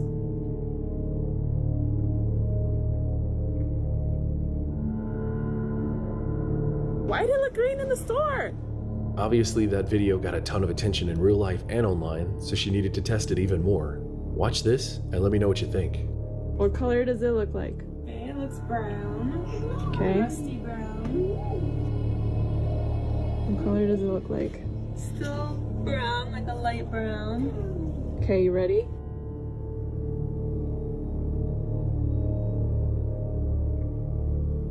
Is that a different kind of light? What? What? Are those different bulbs? What is going on? Do you have different bulbs in those lights? What? Why? It matches your shirt. Wait, you should move it with my shirt. Yeah, okay, go. Okay. Green turtleneck, green hat. Okay, wait, let me get in front of you. We're gonna say I'm. Oh, it's already brown. What is happening? Do you have different type of light bulbs in these lamps? Do you? Okay, now do it, but like walk backwards, because people are not believing. They're gonna say I like edited. Or we could walk back. What would make it look like not edited? Like moving it a lot or something? Yeah, I know, just like. Okay. Brown hat. Brown hat.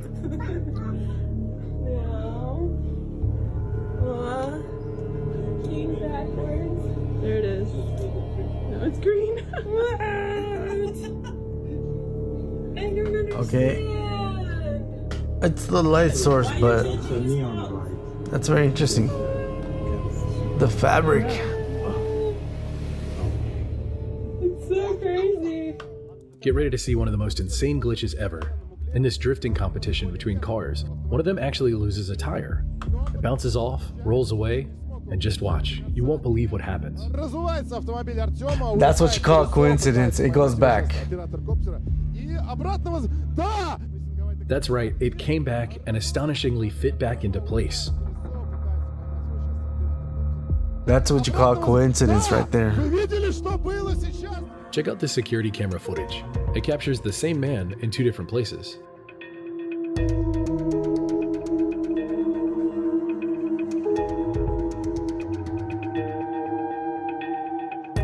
Okay, that's a real this is glitch nothing right more than there. a literal glitch in the recording software. Yeah. But it's still pretty creepy. It is.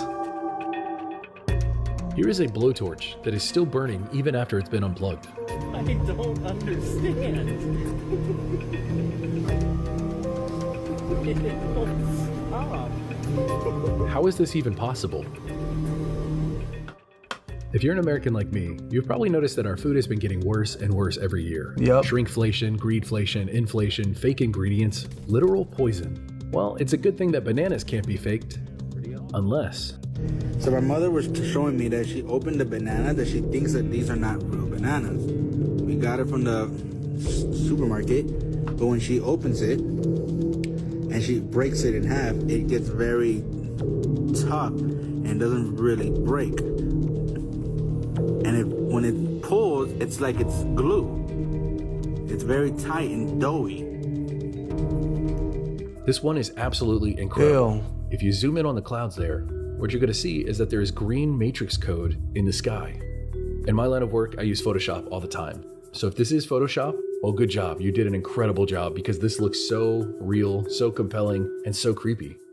So what do you think? Did someone capture a picture of something they shouldn't have seen? Or is this just really advanced Photoshop? I don't know. Although this We'll have photo to looks check. fake, this is a real image. The sky can't decide what it wants to do, and instead, we're left with 2 distinct halves. This is a really strange image, where a car is missing its front tire, and it looks like the tire is behind the road.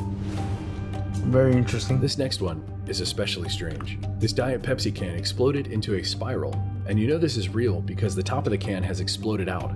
So obviously there was a lot of pressure that built up before it popped, and this incredible display was made. How could this even happen? Physics. You know, in these videos, we love pictures of clouds because they're seemingly always doing something Well, it must strange. be a like in this one, energy where a portal square right is there to missing from the create that. sky. Why is there a square missing from the sky? This is one of those visual glitches that stops you dead in your tracks, and then you spend 5 minutes trying to figure out how it works.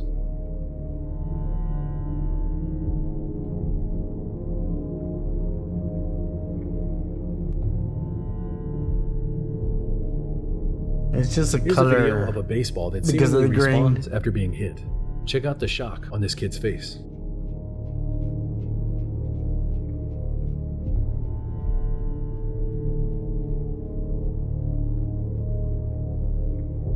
No, it just landed there, This bro. video is It landed especially back strange on because there. it shows horses walking on water.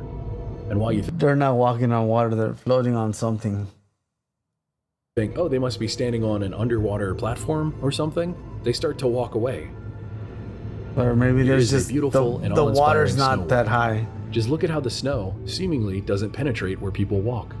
Absolutely incredible. Alright, that's cool. This is a child playing with a Christmas ornament. Now, watch carefully, because the Christmas ornament is going to disappear. And by disappear, I mean literally fade out of existence.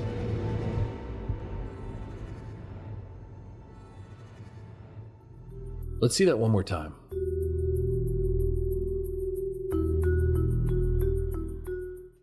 I don't know if it went This all next the way clip is incredible. far underneath A man the... kicks a cabinet door and it falls off its hinges. But now there are 2 doors on the ground instead of 1. Even in slow motion, this doesn't make any sense. Where did that second door come from? It just doesn't add up. The door that he kicked off has 2 hinges Okay, on that one looks side cool. and a handle on the other. So there's literally no room for another door to just appear. What do you think about this one? Up next is one of my favorite glitches ever. This woman is working in a restaurant and cuts a lemon in half. Then she cuts it again. She walks away to grab a bag. Comes back only to realize that her lemon isn't cut in half anymore. I'll let her explain. So I'm like inspecting it, I take it out of the bag, I grab this lemon trying to see if I cut that one, I recut the lemon because the lemon wasn't cut anymore. I'm freaking out because the lemon was not cut in half anymore. It was literally intact. And you can see me in the video cut the lemon in half. There was a glitch. This has never happened to me and I don't know how to act. I'm freaking out. Then, get this, her TikTok blows up. Even articles are written about it. And then TikTok deletes that video and bans her account. TikTok says she's under 13. She appeals because she's obviously older than 13, and it gets rejected. And TikTok just God bless you, bro. God bless you. Kind of weird, all right? Eventually, she's able to get back onto the platform by using her mom's phone, but she's unable to create an account anymore with any of her emails, her phone number, anything like that. Interesting. Now here's the thing. If you've been on TikTok for long enough, you know what's allowed and what isn't allowed. And there's nothing questionable about her video. There's nothing worth banning, nothing worth hiding, nothing worth suppressing. It's just so strange. You just can't say the truth anymore. Yeah, that's me. Anyways, I had to remake my account, okay? They banned my account. They banned my whole account. I tried opening my TikTok and this is what I opened to. And I send an appeal, right? Send my ID and look. I did this twice, and they denied me both times. I don't understand why? Like why TikTok? Now, what was the real reason? Okay, what was the real reason you deleted? Like, isn't that a little sus? Because they're evil. They're very evil. I mean? TikTok is like the worst platform ever. Yeah, I had to make this account on my mom's phone so because evil. it wouldn't let me create an account with anything.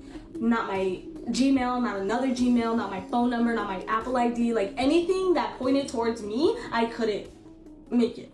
Like it did not let me. It's so interesting to me evil. Personally, because of all the things that I've talked about on my channel, from the Mandela effect to the simulation theory, deja vu, time travel, ghosts, aliens, etc. Glitches are the only videos that get demonetized or taken down. Come to think of it, my glitch video was suppressed and demonetized under the excuse of harmful and dangerous acts, which it didn't contain any of whatsoever. Go watch it for yourself and find out. Now, we all love a good conspiracy, obviously. Humans love finding patterns and connecting the dots, because it's kept us alive this long. Oh, these berries are good, they help with inflammation. Oh, these berries are bad, they're poisonous and you'll get sick. Connecting the dots and details like that, it's in our DNA. Sometimes to our advantage, and sometimes to our detriment. So maybe I'm seeing patterns that aren't really there, but I think it's interesting nonetheless. And just in case, be sure to subscribe to all 3 of my channels, All Time 2, and All Time Clips. So what are your thoughts on all this? Are glitches nothing more than weird visual phenomena? Or is there actually something weird going on here? Let me hear it in the comments below, and I'll see you in my next video. Until next time, never stop searching.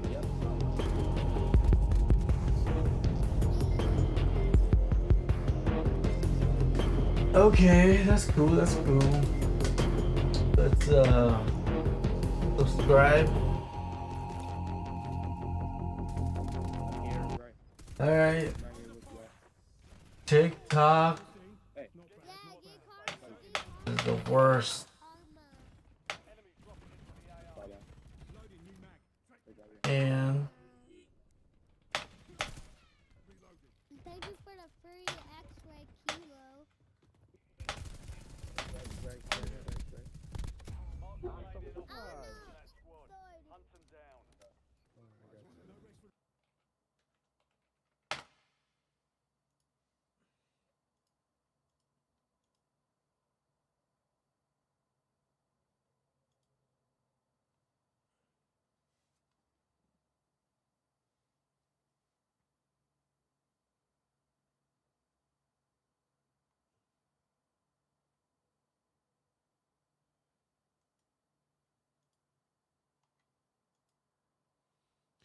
A demonic portal was opened at the Sphere with the Zac Brown Band, the country music band that's now coming out and having demonic performances. Pretty obvious that that is the symbology that they are using here. Very odd. Their fans are confused. Everyone is confused. I guess besides people who are just looking more into some of the subliminal things that are that have been coming out recently, and how these bands in different places of Hollywood put forth messages. I mean, that's how they got in. They're now the headband at the Sphere. It was U2. And actually what we're looking at here now is the sphere when U2 was starting, right when it was kind of opening and people were starting to attend it. And they were doing subliminal messaging at this time too. You can see these different words that come up, and here we see the Antichrist, lie, all this stuff. There you go. I mean, what's the point of that at a U2 concert, really? And the same exact thing that we'll see here with this Zac Brown band. Again, this is a country music band who has come out and, you know, they make country music. What's the point of them having so much demonic symbology and practically literally opening a portal to hell visually and probably in the spirit realm too at your concert? And, you know, it's not a good look when the Satanic Church comes out and has to vouch for you, like here on this TMZ article. Zac Brown's show isn't a satanic ritual, but thanks for the awareness. Church of Satan says, yeah, not a good look when the Church of Satan is out there standing up for your performances. So here we'll watch. Here's some of the video footage as it that we'll watch, and then we'll look at somebody doing a breakdown on it. We'll look at some also Bible verses that show that gates, portals, openings into the spiritual realm. This is a very real thing. The Bible, it's all out all throughout the Bible, as we'll look at in this video. So this is the opening of this performance here at the Sphere. They go through this doorway, which, as you can see, we'll see it again, has what looks to be a cross on it, a red cross. Some person here, no one knows exactly who this person is. Maybe it's the leader of, again, the band here as a kid or something. But we'll see how they welcome you into the world of hell at a country music show. Very strange. What's up, guys? I see you in the chat. Yeah, I was thinking the same thing. I saw somebody in the comments in these videos said, anyways, here's Chicken Fried, which is like one of their most well-known songs. And yeah, I don't think people, when they were thinking of chicken fried, meant that being fried in the pits of hell, which is exactly what this symbology is all over the place. So here we see more portals as we go through this area of woods, portals opening all over the place here. Again, the Bible mentions the gates of hell, the windows of heaven, many different portals. Jesus had angels ascending from heaven upon him when he was baptized by John the Baptist. So portals to the spiritual realm and veils, these things are real. Ephesians 6:12, spiritual wickedness is in the heavenly places, principalities and powers, things that are, you know, into a realm beyond our physical. Absolutely 100%. Yes, this is real. This was from Zac Brown Band's first opening performance. Interesting to me, it looks like there's a cross on this door that's on fire here. And then here we go. Country music's new symbology, I guess. A demon skeleton in the pits of hell. It's not just this. There is a lot of this going on. There's a bunch of symbology, as we'll see. This is kind of the basis of it here. And I do want to look at a few Bible verses. We'll watch more videos from this performance. Again, very strange. 2 Corinthians 12, 2-4 says, I know a man in Christ who 14 years ago, whether in the body I do not know, or whether out of the body I do not know, God knows, such a one was caught up to the third heaven. And I know such a man, whether in the body or out of the body I do not know, God knows, how he was caught up into paradise and heard inexpressible words which are not lawful for man to utter. This is a supernatural account of a teleportation, opening up into heaven, caught up to the third heaven. Again, a very, very, very rare account, similar kind of to what we hear in the book of Ezekiel when Ezekiel has his vision. That was not an alien encounter. That was a throne room vision of Jesus on his throne in the Old Testament. Revelation 4 mentions some of these doors and gates and things too that the Bible mentions all throughout the Bible. After these things I looked, and behold, a door was standing open in heaven. And the first voice which I heard was like a trumpet speaking with me, saying, come up here, and I will show you things which must take place after this. We'll look at more of these verses that reference doors and gates throughout this video. Here's a good breakdown of some of this very odd performance by You Won't Believe Me Official on TikTok. Welcome to 2025, where now country concerts are demonic. This is the Zac Brown Band. I never heard of them, but they recently just played at the Sphere. Now, I don't know if this is some type of initiation to go mainstream or even to play at the Sphere, but people said they literally felt like they were getting dragged through the gates of hell. This concert starts off with a little boy inside of a red door in his bed. I'm not sure who this is supposed to resemble, maybe the lead singer or something. After this, they take you through a jungle or woods with portals everywhere. And then after that, you see the boy in front of the red door, but now it's on fire. And this literally looks like the door to hell, because after this, it starts to get really dark. You see this really big skeleton, and there's flames around him and this big kingdom, and he's wearing this crown. And then eventually you're going to see that the lead singer is wearing that same crown, and then things start getting a little crazy. Just notice at the very end, you start to see the fallen angel. I'm not sure if this is supposed to represent Lucifer himself, but there's a lot of symbolism here, and you can watch it back and see what you can pick out. But I've never seen a country concert be this demonic in my entire life. Welcome. Very weird. There is more of that type of fallen angel symbology at this concert and outside of the Sphere promoting this event that we'll look at. Thank you for the super chat, Corpse Mankind. Yeah, that is true that a lot of the country music does kind of, you know, talk about like drunkenness and partying and whatever. There's a lot of it, which is so strange to so many people. And I've seen a lot of people saying they were at this concert, they left it because of this symbology, that it was just very demonic and evil seeming. So a lot of people were leaving this because there are a lot of Christians and who are country music fans. But that is a good point, that a lot of it does kind of focus on some of that stuff. A few more verses here before we look at some more of that footage. Job 38:17 says, "Have the gates of death been revealed to you, or have you seen the doors of the shadow of death?" There are these spiritual doors that go open into these different spiritual realms. Matthew 16:18, "And I also say to you that you are Peter, and on this rock I will build my church, and the gates of Hades, or the gates of hell, shall not prevail against it." There's something deeper to the gates, the windows, the portals, these openings to hell, to heaven, and to these different realms, which are spiritually veiled and covered and protected through the Holy Spirit. But you know, there's some connected, as we see here, the gates of hell, and we have the gates of heaven mentioned in Revelation 2. Not Revelation chapter 2, but in Revelation also. And, you know, if that isn't weird enough of an opening to this show, this is how the lead singer of this country band comes out, wearing like a very similar crown with thorns, and it looks like almost kind of like a Baphomet dead, like animal head thing on this. Again, a lot of people were very confused by this show, thinking, what is a country music band?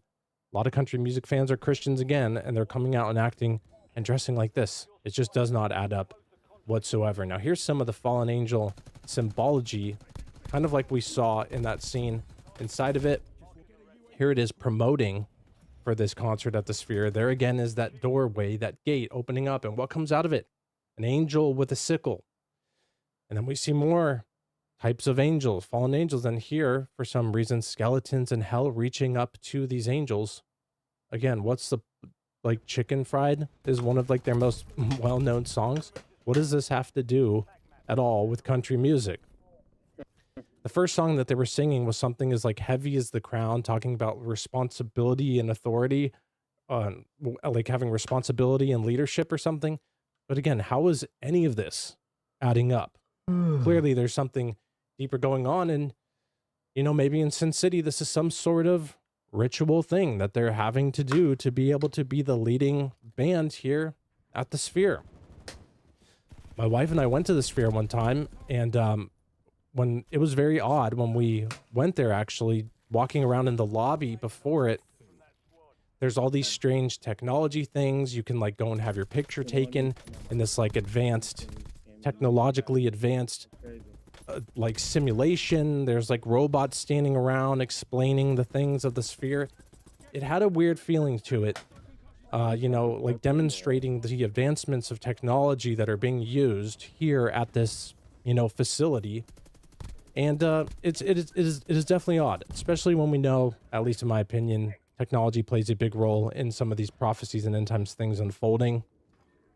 And I think that could be part of what we're like drifting into this new reality of, where technology isn't just technology anymore. It's starting to have components of being controlled spiritually. And as we see, it can spread the gospel worldwide, which for sure is fulfilling that prophecy given by Jesus that all the world will hear the gospel? Absolutely. Technology is being used for that. Of course, we know so many evils are used through technology too. Oh, he's the guy that But I got think back up. we're starting to drift into this weird realm where like the technology that is used is Okay, almost that's like a good starting clip to right gain here. some sort of like spiritual, obviously not a soul or something, but just something very strange connected to it. Genesis 28:12. Then he dreamed, and behold, a ladder was set up on the earth, and its top reached to heaven, and there the angels of God were ascending and descending on it.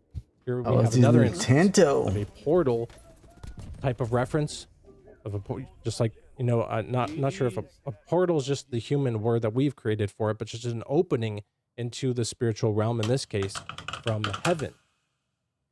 Here we'll watch some more of this symbology from, you know, country music, one of country music's most popular bands, entering into what looks like the doorway of the kingdom of hell. This is just very odd. And here we see that fallen angel again. The first thing that happens when it comes out. I mean, you would think that they would be like doing trucks, mudding, driving through Georgia, and like, what's the point of this hell symbology, especially at the opening thing, and you're the one opening it? It's like they're being forced, or not forced, they're agreeing to kind of show, I guess, where their allegiance lies. You know, it makes no other explanation in my opinion. There's something obviously deeper going on with this whole scenario. Isaiah 38:10, I said, in the prime of my life I shall go to the gates of Sheol or hell. I am deprived of the remainder of my years. This looks very similar to here, what we're seeing, going into the kingdom, falling into this kingdom, going through it, and through these doorways, kingdom of hell. And the first thing that comes out of it, thank you for stopping by. It's Good a evening. fallen angel with a sickle.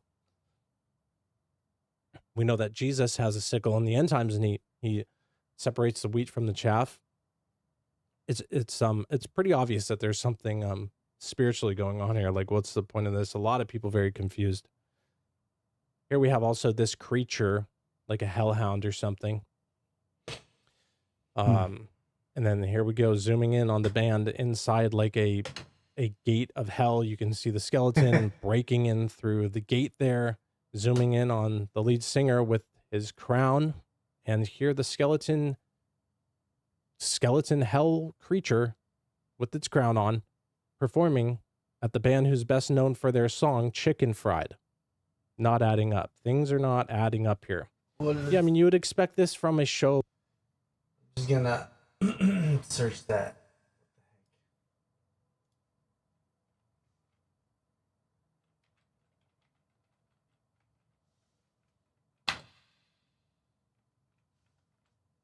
I just want to hear real quick. Yeah, that does not correlate nothing with what that. Sure, bro. Sure. You want to fool the world. That's his video right there. 2015. So this band has been around.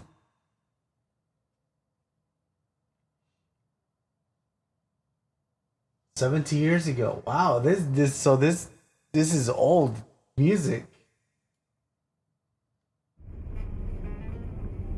Hey Pete, you ready for the intro?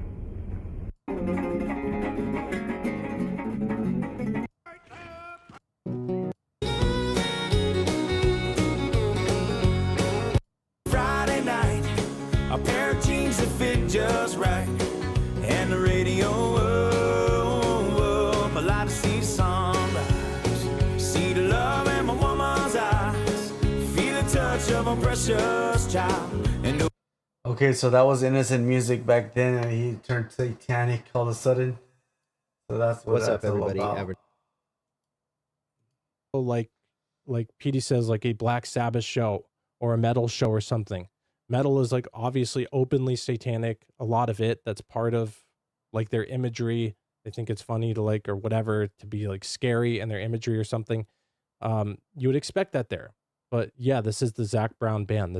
They're the now opening band at Rich Sniper here. Sit back, relax. Let's get started. Oh, and don't forget to smack that like button.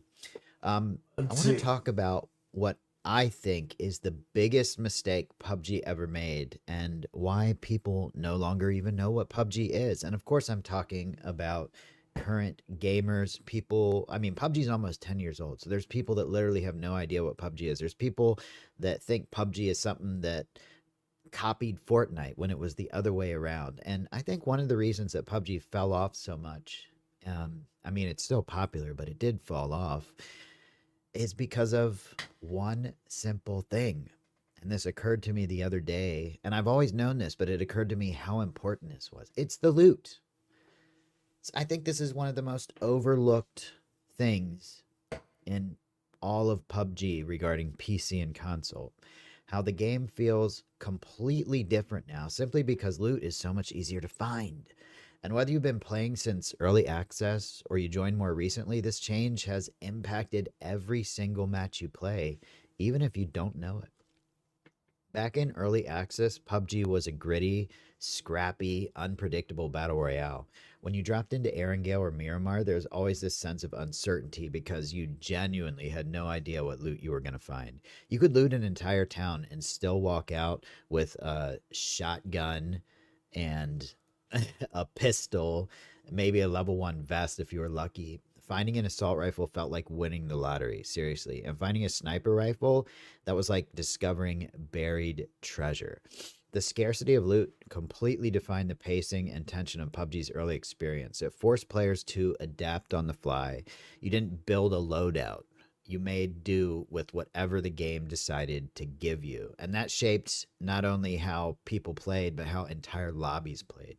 The game felt slower, more tactical, and more desperate. Every bullet mattered. Every engagement felt like a risk. And if you heard a Car 98 go off across the map, it actually meant something because the odds of someone finding one were so low. Fast forward to today, all right? And PUBG has become a completely different environment. Loot is everywhere. You can drop almost anywhere, loot for 2 or 3 minutes, and walk out with a full loadout.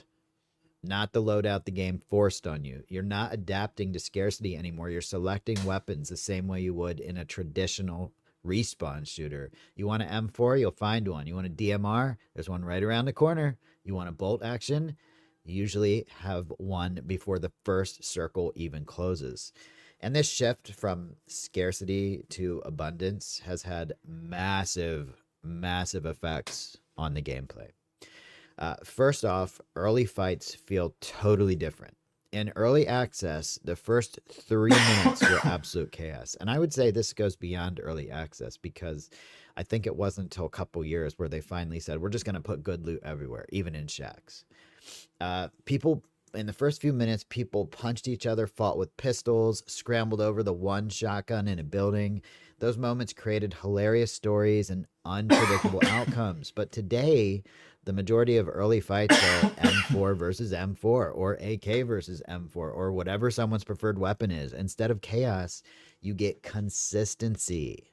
And while consistency is good for competitive play, it takes away from the raw, gritty charm that PUBG originally had. Secondly, mid-game engagements have changed dramatically. Because loot is so abundant, almost everyone is running level 2 or 3 gear, fully kitted rifles, and strong secondary weapons.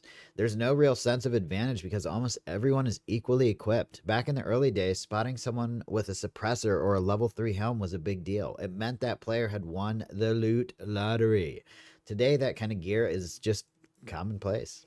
And when everyone has everything, the game becomes more predictable. Third, the end game has shifted from a battle of survival and improvisation into a battle of mechanical skill and positioning. In early PUBG, the final circles often featured players using mismatched gear, weird weapons, or whatever they picked up along the way. That was my first chicken dinner. A frickin' micro using an M16. Sometimes you'd see someone with a shotgun versus someone with a single fire AK. It was chaotic. All right, cool. Big rant video.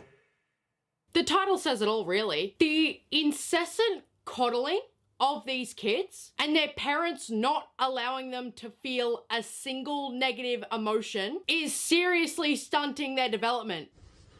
Can we please talk about how the coddling epidemic is turning our classrooms and our child care centers into war zones. Somebody's going to have to realize sooner or later that this world that we live in is not going to take your child for a walk every time he can't regulate his emotions. There's not always going to be a fidget corner for your child to go to be able to calm his nervous system down. So you may be wondering, what's causing all of this? Why are these behaviors in the classroom and child care centers continuously getting worse? We need to stop blaming the children. We need to stop using the diagnosis and the IEPs for an excuse. We need to start blaming the parents who have created the situation.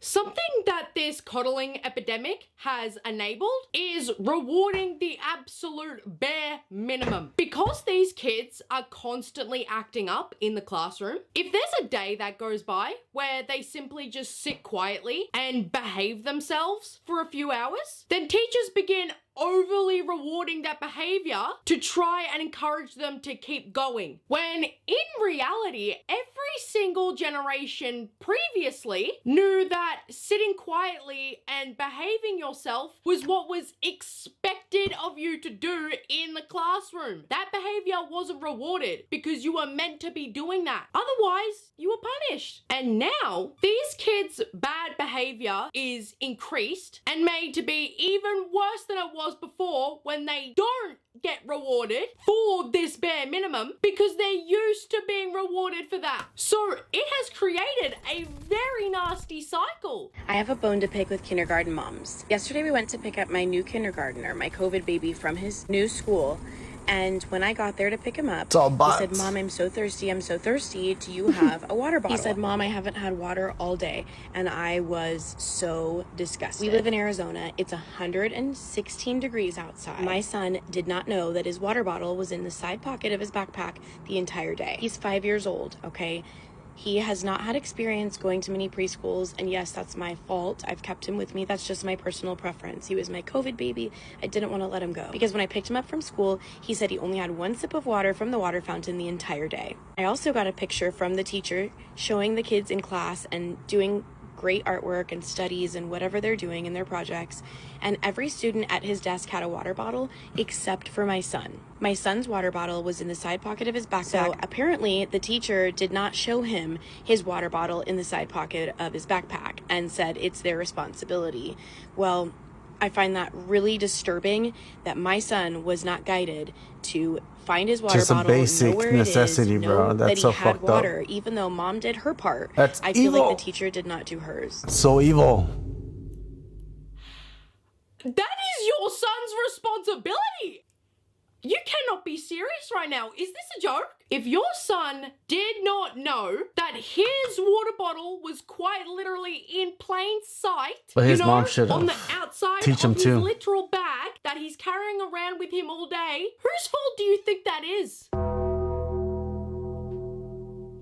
It is your fault. It is your son's fault. I know that he's just 5 years old, but if a 5-year-old can't find his own water bottle, then that is a problem. Secondly, why are you expecting the teacher to coddle your son to the point where she's getting his water But bottle there's out still for some basic him guidance from the teacher and him tell to him. drink his water? He is there to learn. He is not there to be parented by a second mother for every second of the class. Especially when if your child isn't drinking their water, the teacher can't force him to do that. In the teacher's mind, they're probably thinking to themselves, "Oh, this kid probably doesn't want any water right now. That's fine."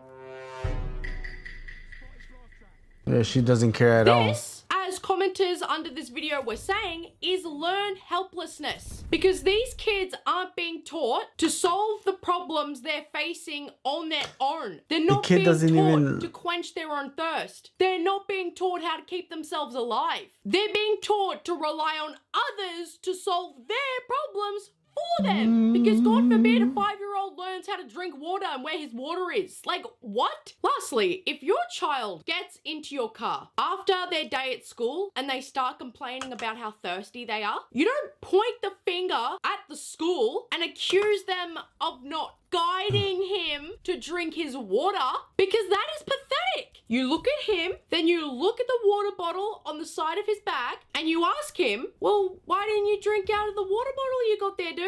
And if he responds that nobody told him it was there, then this is the mother's fault for not preparing him for preschool correctly. Plus, I believe. That was good. Just saying, 'cause I love you. The reason these kids are going to grow up soft is because their parents are soft. You know what's funny? I was a kid when this movie came out. I was 6 years old, and I remember watching this movie, but while I was watching this video, I was racking my brain for ages, just trying to recall what was even said in this scene that was so awful and horrible that the daughter wouldn't be allowed to hear it. So I looked it up, and she is literally saying, plus I believe you're getting kind of chubby. Oh my god, bro. Oh, hell no, man. What the fuck, man? Get your ass on. This is unbelievable amounts of coddling. I understand that most girls usually grow up with some sort of body image issue, but I can almost positively 100% without a doubt guarantee you that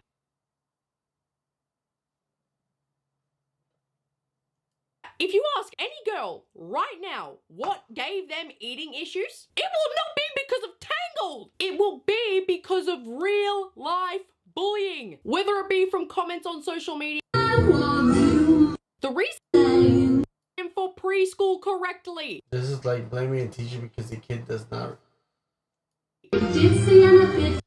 Meeting the same 3 seconds every time your daughter asks to watch Tangle.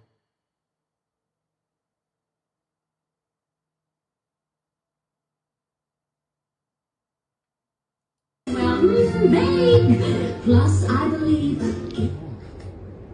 And just saying, 'cause I love you. The reason these kids are going to grow up soft is because their parents are soft. You know what's funny? I was a kid when this movie came out. I was 6 years old, and I remember watching this movie, but while I was watching this video, I was racking my brain for ages, just trying to recall what was even said in this scene that was so awful and horrible that the daughter wouldn't be allowed to hear it. So I looked it up, and she is literally saying, plus I believe you're Kind of chubby. getting kind of chubby. Oh my god, bro. That's it. That was it. Okay. Not a big deal. Just people are being soft, I guess. Kylie Jenner became a billionaire at 21. Zuckerberg created Facebook at 19. Billie Eilish released Ocean Eyes at 13. Natalie Portman was leading Leon at 11. Mozart wrote his first musical composition at 6. And of course, as we advance as a civilization, 12-year-old Gen Alphas still cannot read. Or even understanding simple words or phrases, or even knowing their alphabet by the time they get to middle school. Popcorn Carlos. Once upon a Read this word. Batwin. What? Batwin. What? Batwin. Okay, just making sure. Alright, this is gonna be interesting. Alpha influencers. Of course we are obsessed with skincare. Get to know her just for a little and then say, you trying to hook up? Learning the baby steps of a toddler that begun the journey to a marathoner, the splashes of colors on a canvas that eventually turn into a beautiful painting, the bizarre scribbles on a page that weave into a beautiful story, the sharp sting in your hand when you put it over a hot stove and know not to do that again. It happens in a classroom, in a conversation, anywhere, when you stay curious and want to learn. So what happens? That's me. I when wanna you say stop curious. before you even begun? Up, up, up, up, look, it's Coco Melon. Up, Coco Melon. Good job, bud. Vanilla girl is what you want to be. Give that beige Summer Fridays lip balm you were talking about. You still say slay? You're a grandma. You're a grandma. Spell restaurant. It's not a secret. Gen Alphas can't read, and it's somehow normal. Why are we becoming dumber when knowledge is more accessible than ever? And is Gen Alpha, the children dominating Sephora, the nightmares of school teachers, and the new gurus of internet culture, truly doomed as the internet claims?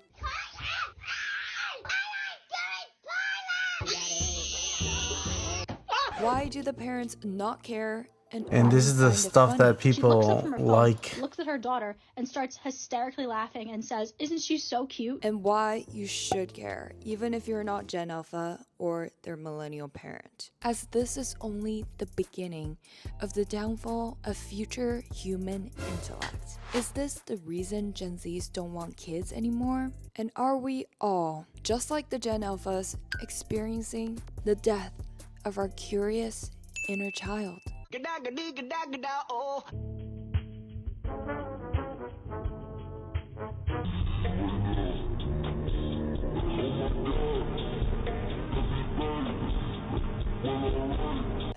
Want to know a way to save our generation from the death of creativity? There's nothing like getting caught up in a mystery and true crime world that keeps you on the edge of your seat. With our sponsor, Audible, my favorite place for mystery and thriller, bestseller, audiobooks, podcasts, and Audible originals. The audio experience takes you on the most visceral and gripping adventures and encourages us to use our creative imagination again. Audible is my go-to place for my favorite crime and mystery titles. Then She Was Gone, with 80,000 good reviews, is just one of many that kept me hooked this month. Members get full access to bestsellers, new releases, and can download all included titles. You can now unlock a free trial of Audible by visiting the link below. A for Alpha, A for Atrocious. If Georgia's like, I have a bigger yacht than you, I'll be like, What is a be yacht? so free. What? What on earth I'm is a sorry, yacht? what? A yacht? A yacht. A yacht? It stands for girl, your booty thick.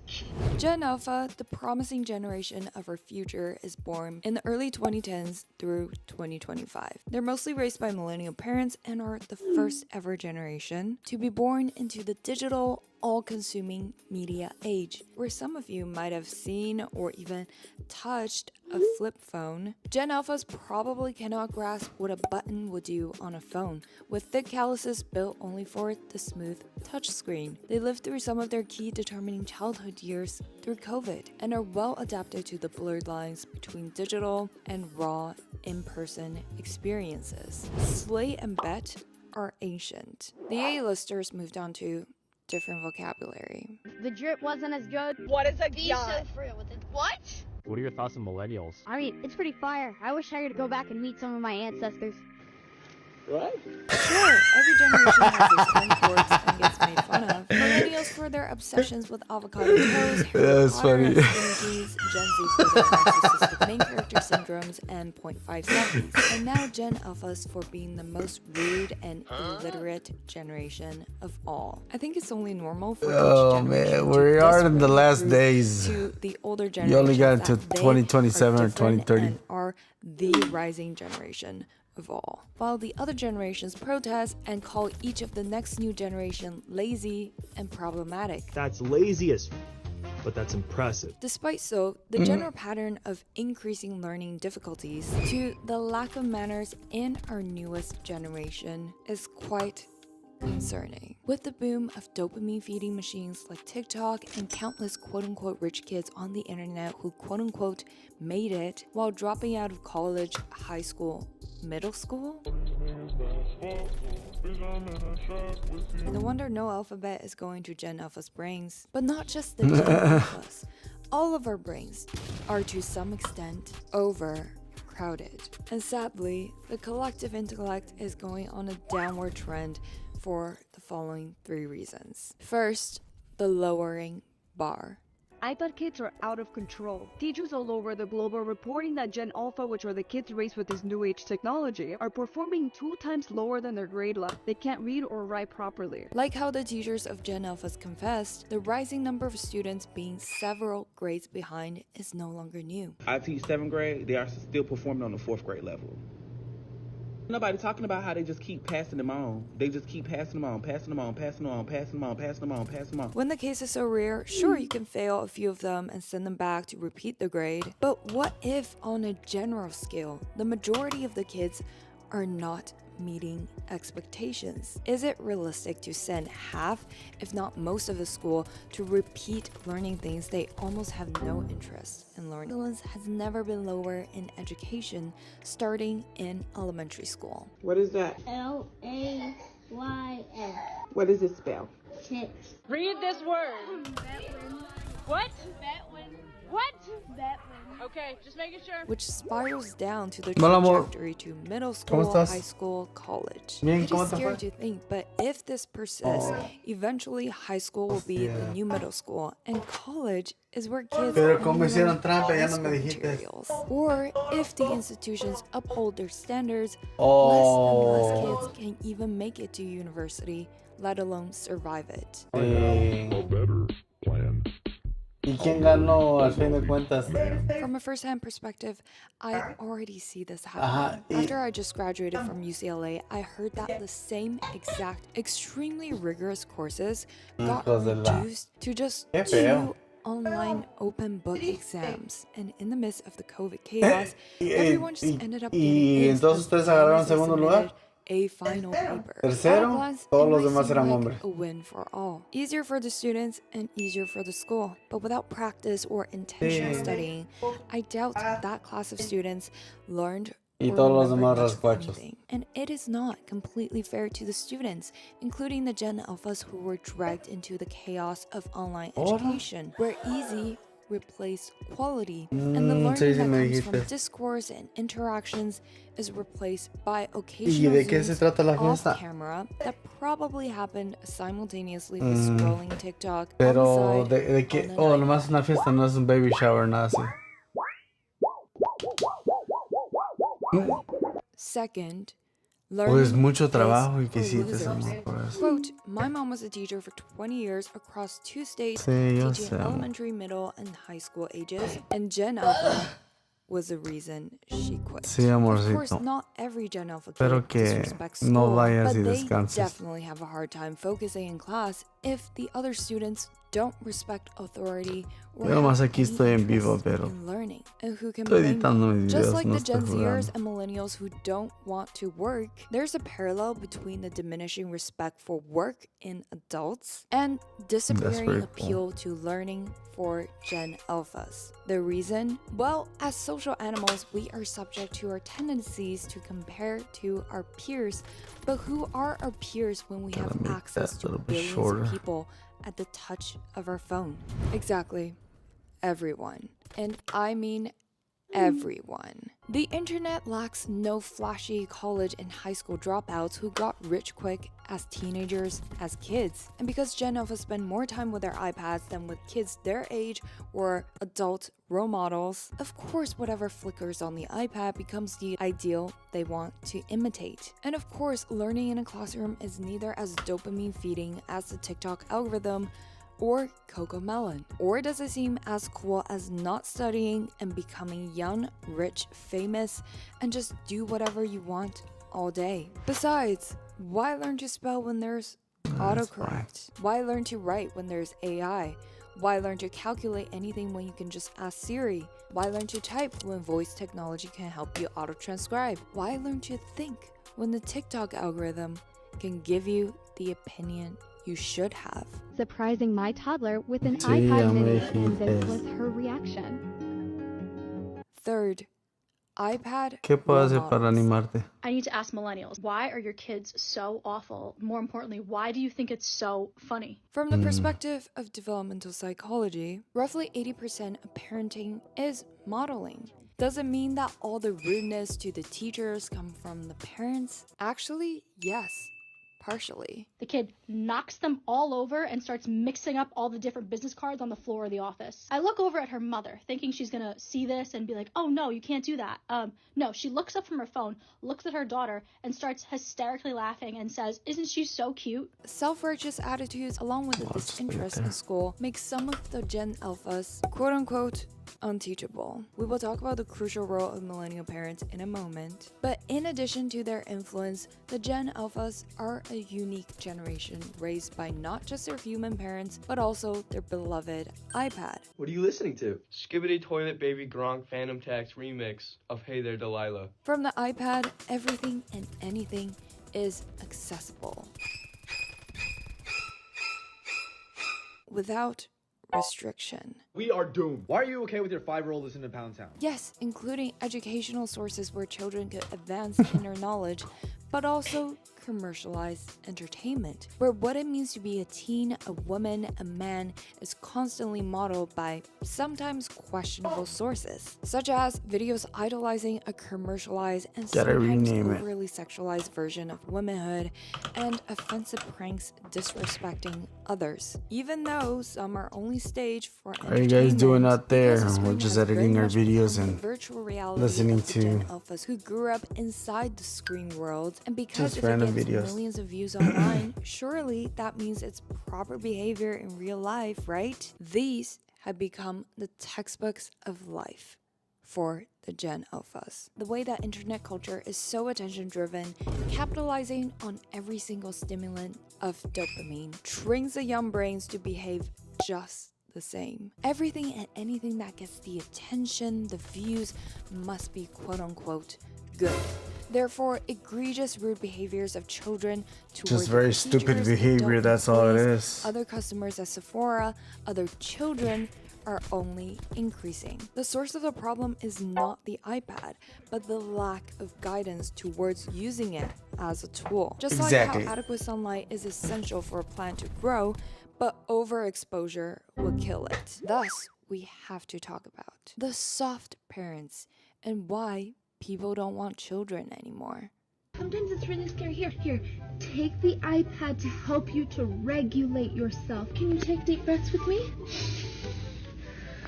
Although millennials are far from being perfect parents, they weren't raised by the perfect parents either. They're growing up to the parenting of boomers and Gen Xers who have experienced the influences and after effects of World War II, Cold War, and other economic and political turmoils. The parents of the millennial parents typically prioritize the importance of education, instilling a strong work ethic and determination in their children, sometimes through force. And as one extreme often leads to another, due to the austerity in some of their upbringing and childhood, many millennials resorted to an alternative style of parenting called gentle parenting, a means of parenting without shame, blame, or punishment, centered on partnership as both parents and children have a say in this collaborative style. While extremely positive in theory and in perfect practice, oftentimes in reality, especially when the chaos of financial burden of both working parents arise, gentle parenting resolve to poor boundaries or no parenting, a laissez-faire attitude for their children to do as they please as long Just leave them 5 minutes with me. For the parents. I'll break them. The most efficient way to do that is through an iPad. Shut the You're fuck hungry? up. Sit Here's down. an iPad. You're bored? Here's an iPad. You're sad? Here's an Just iPad. one slap. The iPad That's is the it. fastest solution to all problems. Until One slap. That's all it became takes. The problem. It's one slap. That's it. Not only That's all are it the takes. iPads breeding a generation Don't ever talk back to me who have again. the attention of a goldfish, they also lack the basic human empathy that only develops in between human instead of in front Trust of me. a glowing screen. They aren't curious about anything outside the screen, outside of the algorithms that fed their brains with the ideals that will benefit the countless industries that start to cash in Alright, on an let's see, what do we got? ever-younger consumer base. That 10-year-olds are now supposed to have a 5-step skincare routine. There isn't any need for imagination because there is an endless loop of interesting things to see and Wow, games it's to so play smooth. Look at on that. the iPad. School is merely an interruption to the hours of marathon of having your 8-year-old fingers attached to a screen. You got me there. But that is not a crime. The issue is not the lack of desire for school is only one form of education, but that not only the Gen Alphas, but also the curious inner child of every single generation is dying at the mercy of the alluring algorithm, filling our heads full of meaningless internet slangs and trends while robbing us of curiosity. Not me, bro. I'm studying all the time, man. Awareness that we are stuck, no longer advancing intellectually in the mirage of getting a constant feed of information that is thinking for us because we're only fed things that we already agree with, things that already appeal to us. It is by no surprise that the US birth rate has been Talk for yourself. Since the Great Recession, dropping almost 20%. That's why nobody can surpass my intellectual abilities. Evidently, in a more and more individualistic culture, as seen in the millennial parents who would rather let the iPads raise their children than to raise them themselves, having a child is less and less appealing to Gen Zs and even some millennials. So when are you having children? Children? I'm not having children. How are we gonna have children if we can't even afford ourselves? Which I do think is a more responsible decision. If you're not ready to be a present guardian but only an iPad administrator, it might be better to reevaluate bringing another life to the planet. But it is definitely harsh to put all the blame on millennials for the way Gen Alphas turned out. Not everyone has the financial privilege to set aside work to spend time raising their children instead of feeding them. That's why I didn't have kids. And it is indeed true that it takes a village to raise a child. When there is a community, a group of children could play with each other while different parents or grandparents take turns to safeguard them. But that seems to only be more and more rare with an increasingly individualistic society where everyone is super engrossed in their own little bubble, magnified by the echo chamber of the algorithms that only serve their interests. But luckily for the young adults, Gen Zs and millennials included, who do eventually want to become parents, many have emphasized the importance of protecting the future generations from getting robbed a childhood from iPads and internet influence, vowing that we need to be better and to never raise iPad kids. Promise that we are not going to raise iPad children. So even though you might not be Gen Alpha or the parent of a Gen Alpha, the regression to our space for imagination and curiosity is only shrinking more and more in the ease of letting the intelligence of the iPad think for us. Please don't let your inner child die. Even though school might soon be over or is already over for you, don't stop learning, don't stop challenging yourself. Even if you didn't have the perfect parent, be the parent you always wanted for yourself. Let me know your thoughts on the rising pattern of Gen Alphas not being able to read in the comments. Like this video to help the algorithm reach more people who need to be aware of this issue. Subscribe for more video essays, and I will see you next week.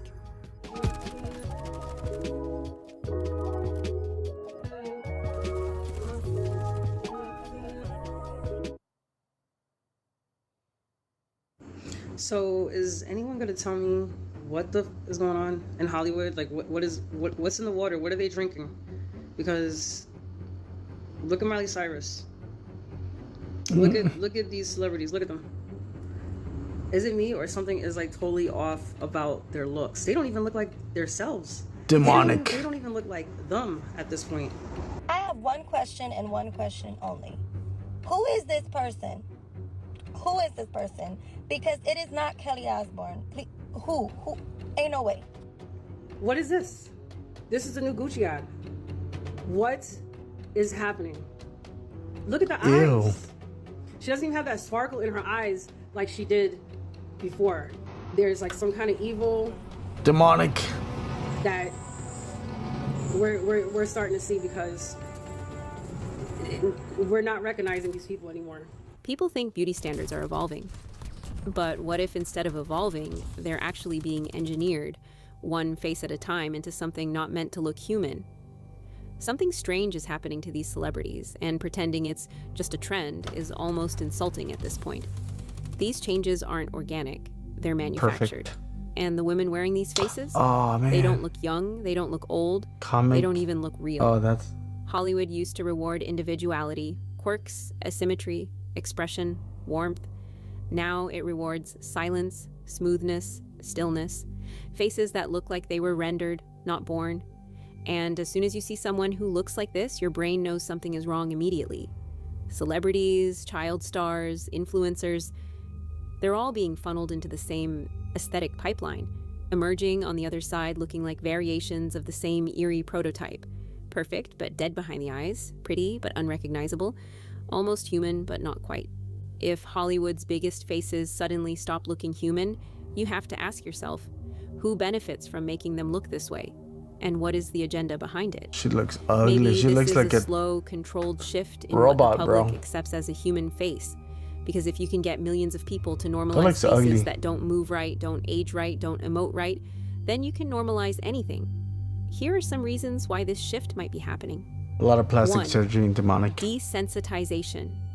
If the About. public slowly adjusts to people who look synthetic, hyper-sculpted, uncanny, then when actual synthetic individuals enter the industry, AI-generated actors, digital doubles, and programmable personalities, nobody that's blinks. possible too. They've been conditioned for it. 2. Control over identity. A human face has history, ancestry, individuality. A standardized face? It can be replicated, replaced, rebranded, manipulated. If every star begins to look like the same prototype, then Hollywood decides who gets that face and who loses it. 3.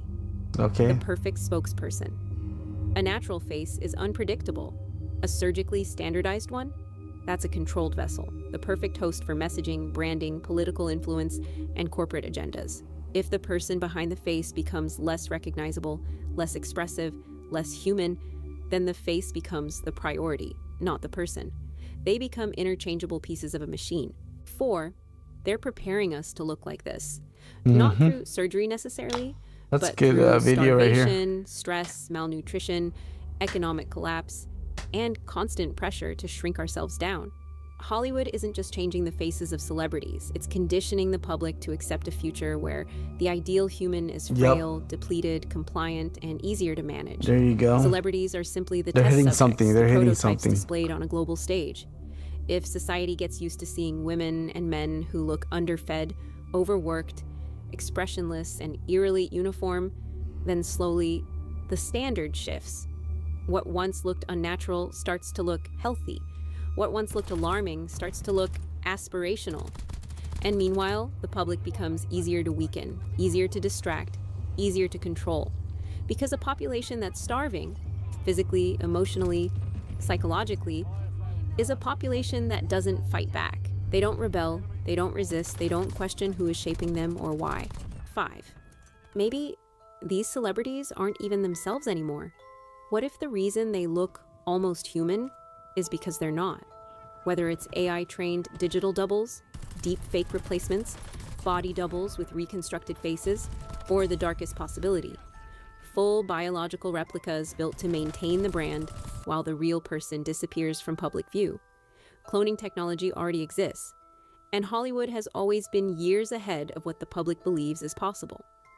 Think about it. If an actor becomes too difficult, too outspoken, too unpredictable, or too aware of the machine around them, it's a lot easier to replace them than to manage them. A clone doesn't complain. An AI-generated persona doesn't age. A manufactured substitute doesn't leak secrets, doesn't break contracts, and doesn't rebel. Now that we've laid out the possibilities, let's look at a few examples. It's really getting creepy at this point, you all, because what happened to Mandy Moore? Who is this on the right? That is the Mandy Moore I remember. You know, the Mandy Moore that was in a movie like A Walk to Remember. Because this doesn't even look like the same person at all. Like, what is going on anymore in Hollywood? And for people claiming that it's just age, this was from earlier this year, back in April of 2025. So again, what is going on here? Because she looks this happy. looks like a different person right here compared to the current version. I don't know. You tell me what is going on, because again, There is something weird going on in Hollywood with all of these celebrities looking different. What exactly could be causing this? Demonic. Maybe it's just them aging, right? Right? No, They got people him. don't age like that. They got him good. Hollywood is literally playing Pokemon Go with their celebrities. I don't know how. There's only a select few Pokemon of Go. us who can see the change and what's going on here. But this is not the Ryan Seacrest I remember. What's going on, dude? Who are you, man? This is an infiltrator. This is the Ryan Seacrest I remember from American Idol. Full of light, Wow. full of personality, humanism, you know? Is it something more sinister than plastic surgery and Botox, you guys? Because yes, they are unrecognizable on the outside, but it's what I'm feeling in my soul when I'm seeing these pictures and videos. I feel a darkness, I feel a void. And like I've said in many of my videos, you guys, the eyes are the windows to the soul, where once there is light, there is complete void. There is nothing behind these eyes.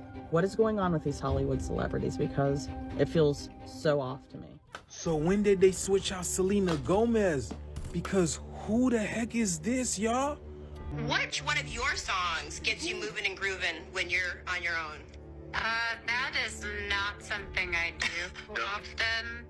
You know, I will say when I'm with my sister or we're in the car, sometimes like Who Says is one of the songs but I was 16 and that's more of a nostalgic feeling. But no. Why does she sound like she's speaking through a speaker box, right?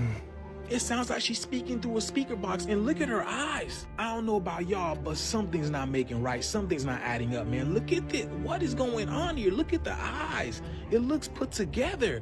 Y'all see this? What is Hollywood doing to these people? Those were just a few examples. Unless if But it's not just AI, a few celebrities here and there. It's an entire it's network. either of them. demonic or robots. And a new one seems to be added to the list every day. Kelly Osbourne used to have that round, expressive, very human softness to her features. But recently, her face has tightened into something eerily sculpted. Wow. Cheekbones sharpened. Her eyes are a different shape. It's as if her bone structure has fundamentally changed. People chalk it up to weight loss, but anyone with eyes can see it. She doesn't look like the same person. No. Meghan Trainor's transformation is something a lot of people look past because she lost a lot of weight. So it's easy to blame the change in appearance on that. But if you look closely, she isn't the same. It's as if she's been replaced. Her face has a new shape. The hypersymmetric nose, the tightened jaw, the expressionless face. She looks like a robot, bro. We're seeing across Hollywood. Britney Spears is the textbook example of a face that no longer belongs to the person wearing it. Compare early Britney, expressive eyes, softness, and emotion, to recent footage where she looks hollow, uncanny, almost puppet-like. People debate whether it's trauma, surgery, or body doubles. But one thing is clear. That is not the Britney the world knew. And of course, this list wouldn't be complete without mentioning Ariana Grande and her co-star Cynthia Erivo. It's the exact same uncanny look spreading across Hollywood so right now. ugly. Some people say it's the pressure to stay youthful. Some blame it on plastic surgery or Ozempic. But it goes much deeper than that. Because these changes aren't random. And they're not happening in He isolation. looks demonic, bro. They're happening to multiple celebrities across multiple industries, all at the exact same time. It's almost as if Hollywood isn't trying to preserve youth, but trying to erase humanity. Trying to erase what it means to look human. This youth, but trying to erase humanity. Trying to erase what it means to look human. This isn't all an accident. And it's not even the celebrities themselves choosing to look like this. Ugly, bro. For as long as Hollywood has existed, people have believed it was a place of creativity, rebellion, and personal expression. A dream factory where stars were born and stories came to life. But that was never true. Behind the curtain is a force far more powerful than studios or producers. It's the government and the intelligence agencies that operate in its shadows. Because Hollywood was never just an entertainment industry. It has always been a psychological tool. During World War II, Hollywood didn't just support the war effort, it merged with it. The Office of War Information reviewed scripts, rewrote plots, and approved storylines that aligned with U.S. propaganda goals. If a film didn't send the right message, it didn't get made. From that moment on, the government understood something. Movies are weapons of influence. Celebrities are messengers. And the audience? They're the targets. The CIA also has a long and documented history with Hollywood. Former CIA directors have openly admitted the agency has active relationships with screenwriters, producers, and executives. But what the CIA does quietly, the Department of Defense does openly. Every time a movie uses military equipment, military bases, or military personnel, the Pentagon gains script approval. Billions of dollars in production value hinge on Pentagon cooperation, which means studios give up creative control to secure it. Over time, this shaped how America views its own government, its wars, its heroes, and its enemies. And this is where the intelligence agency to PR firm pipeline comes in. There is a revolving door between intelligence officers, government advisors, political strategists, and Hollywood PR firms. PR firms handle the celebrity image. Intelligence groups shape the underlying narrative, and think tanks decide the psychological impact. Celebrities are not independent artists, they're assets in a much larger network. Their faces, their words, their breakdowns, their rebellions, even their scandals all serve a purpose. Their influence is too valuable to be left unmanaged. A celebrity doesn't need talent to influence the public. They only need a face people recognize, a persona people trust, and a message people absorb without questioning. If the government has invested decades into controlling narratives, would they really leave the faces delivering those narratives untouched? Of course not, because identity is the final frontier of influence. The reason so many celebrities now share the same strange features, the hollow cheeks, stretched eyes, perfect symmetry, expressionless masks, is because they're being standardized. A standardized face is easier to photograph, market, digitally replicate, deepfake, easier to replace, and easier to control. It's not about beauty. It's about interchangeability. These are not side effects of bad plastic surgery or weight loss injections. They're design choices. A population that idolizes inhuman beauty standards is a population that feels inferior, becomes more compliant, becomes easier to manipulate, and becomes more open to post-human ideals. Because that's the end game, weakening the public's connection to their own humanity. This is why the almost human aesthetic is being pushed so aggressively right now. And this is why it coincides perfectly with increased surveillance, digital identity programs, facial recognition databases, biometric tracking, and psychological conditioning at a global scale. The standardization of celebrity faces is the visual signature of a system tightening its grip. Hollywood was never free, celebrities were never independent, and beauty standards were never accidental. The changing faces of celebrities are not a glitch in the system. They are the proof of the system. A system that is no longer hiding what it's becoming. And the real question isn't what happened to them? It's what happens to us when we accept this as the new normal. If you've watched this far, thank you.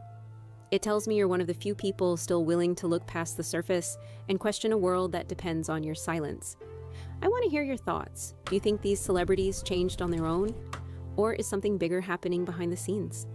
If you enjoyed the video, please like, share, and subscribe for more content like this. Stay aware, stay curious, and most importantly, stay human. I'll see you in the next video. So I've uploaded and published over 859 videos to YouTube, and here's the truth most people don't want to hear. Is it actually worth starting YouTube today? Well, the answer is no to most people. Wait, what? Every guru tells you to start right now, and they're wrong for most people. Well, kind of. See, if you do it the wrong way, you'll fail. And 99% of people do it the wrong way. They waste months, even years, they burn out, they give up, they quit, and it's all because nobody told them the truth. But I'm about to change that. Here's why most people fail. And here's what you can do based on my knowledge, uploading over 850 videos to succeed. Now, if you appreciate me making this type of content, let me know by gently tapping that like button, and let's jump into it right now. Okay, so the first lesson is the wrong reason people start. Look, if you want to be famous on YouTube, quit right now. I'm serious. You're basically trying to compete with Mr. Beast. That guy has $1 million production budgets, and every single video costs more than your house. You're stacking the deck against yourself on purpose, and that's not not smart. That's actually really dumb. And here's what I recommend instead. Educate people. It's easier and you don't need expensive equipment. You don't need a team of hundreds of people and you don't need Hollywood level production quality in cameras. You just need knowledge to share. So let me give you an example of this. Alok Pandey. He's from a small village in India, a small village that nobody's heard of. And he created a channel called Physics Walla. And his production value? An old phone in his basement, plus a whiteboard and bad lighting. That's it. No fancy lights, no microphones, no fancy camera, no $1,000 lenses, no $10,000 sets. He literally just recorded himself teaching physics, the same physics that he learned in school. And he didn't even edit his videos. I mean, seriously, you can look back at his videos and watch them. They're exceptionally basic. They're just him teaching on a whiteboard in his basement. And sometimes the audio isn't even perfect. And sometimes you can hear cars outside, but the students didn't care about that. They cared about learning physics. And he was really good at teaching it. Then something happened. Alok created an edtech company from his channel. It provides paid and free courses to students in India, and millions of students across India use it. And here's the wild part. Because of his YouTube channel, Physics Walla, the guy from a small village in India who started off making these basic videos in his basement, is actually richer than Mr. Beast. Think about that for a second. Mr. Beast has a net worth of probably about $1 billion, but it's not really liquid. It would be very difficult for him to actually sell his company. Alok Pandey's company has been valuated at $2.8 billion and then recently $3.7 billion.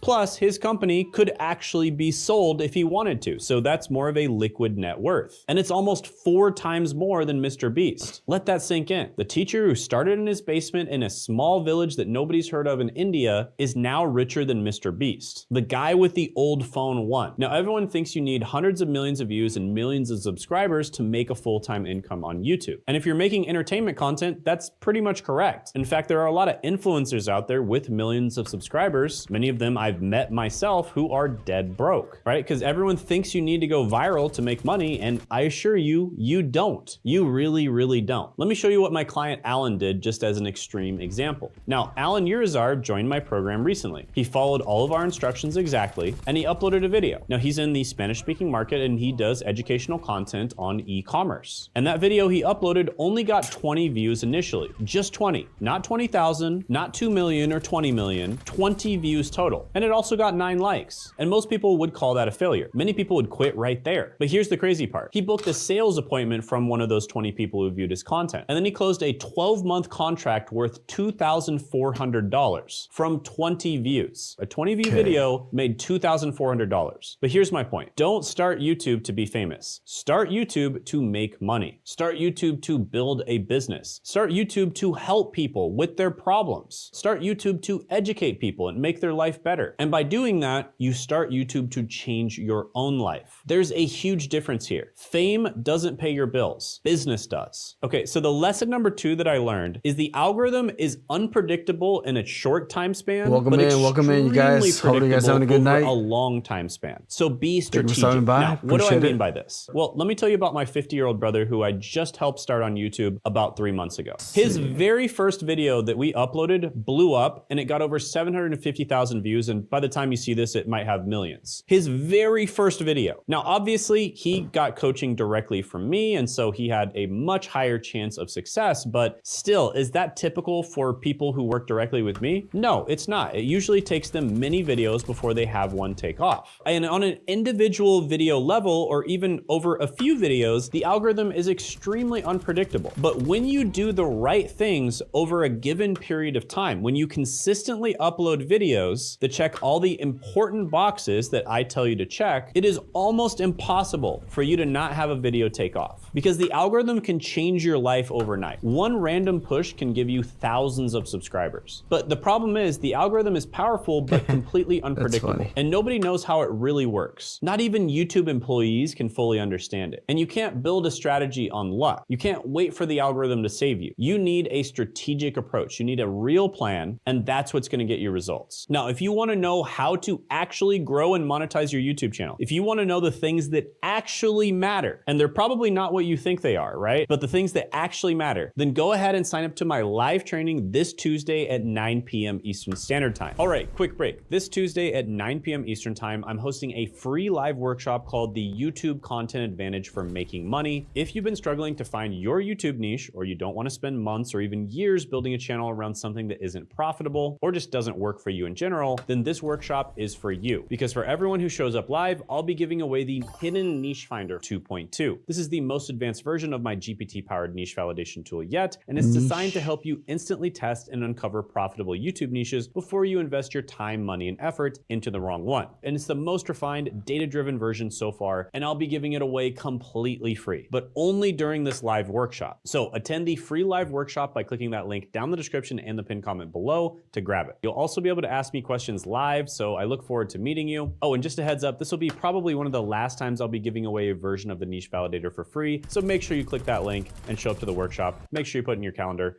and I look forward to seeing you there. Now back to your regularly scheduled programming. All right, the third lesson that I learned is to use YouTube as a business tool. So stop treating YouTube like social media. It's not Instagram, it's not TikTok, it's not Facebook. YouTube is a business platform. Now, why is this? Well, YouTube is not just a social media platform. It is partially a social media platform, but it's also a search engine, and it's owned by the biggest search engine in the world. So YouTube is the second biggest search engine in the world. Number one is Google, and Google owns YouTube. And so they have access to data that none of the other search engine platforms have. So when someone types in how to buy a house on Google, Google sends that information to YouTube, and the next time they log into YouTube, they're gonna get served a ton of videos on how to buy a house. I'm not sure if you fully understand the power and the gravity of what I just said there. YouTube can read your mind, and people expect to watch long-form content, long-form videos on YouTube, and that's why it's perfect for educational content. When people have a problem, they go to Google and they go to YouTube. When people are bored, they go to Instagram or TikTok. So YouTube is a business platform. Every video should serve a specific purpose. It's not just entertainment, it's not just fun, and not that you can't make your content entertaining or fun, you totally can, but it should be educational. It should be for business purposes. So think of each video almost like a website page. Some videos generate sales, some videos capture leads, some videos build trust, some videos establish authority, some videos nurture relationships. But every video has a job, and YouTube is free marketing that pays you. I've gotten paid over $1.5 million on YouTube to market my products and services. Usually you have to pay millions of dollars to market your products and services. YouTube pays you to do it, which is absolutely insane, right? Think about it for a second. Facebook charges you to reach people. Instagram charges you for ads. Google charges you per click. YouTube, on the other hand, pays you to market yourself. They literally pay you to promote your business. Where else does that happen?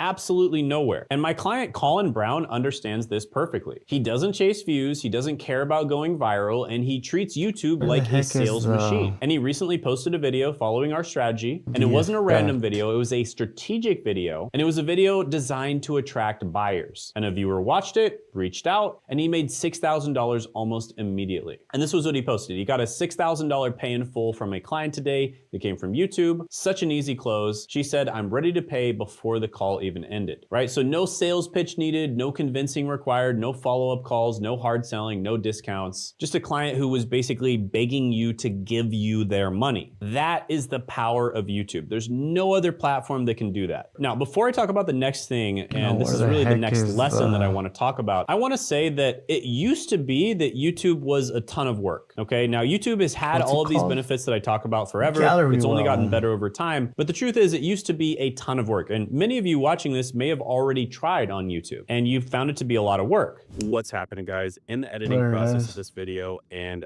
I have an opportunity for a select group of people. So these are people who are serious about growing their personal brand on YouTube. So basically, we figured out recently how to grow a personal brand and combine all the upsides of a personal brand with the upsides of automation, right? Using AI, using things like this to basically grow your personal brand 10 times faster, which in the past used to take decades to do. And now you can do it significantly faster. And you can do this to get a better job. You know, we work with beginners that just want to get a better job with their personal brand. You can do this to make money as a side hustle. We work with a lot of people like that. We can do this to make more money if you already...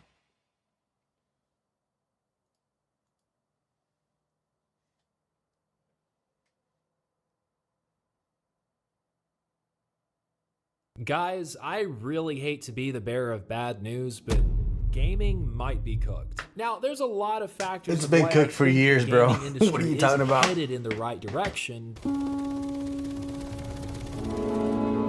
but the current one is RAM.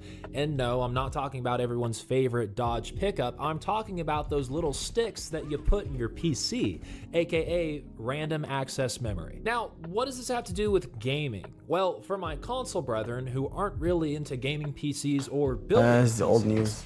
every PC needs RAM. It's Just making it for like people that don't know what RAM is.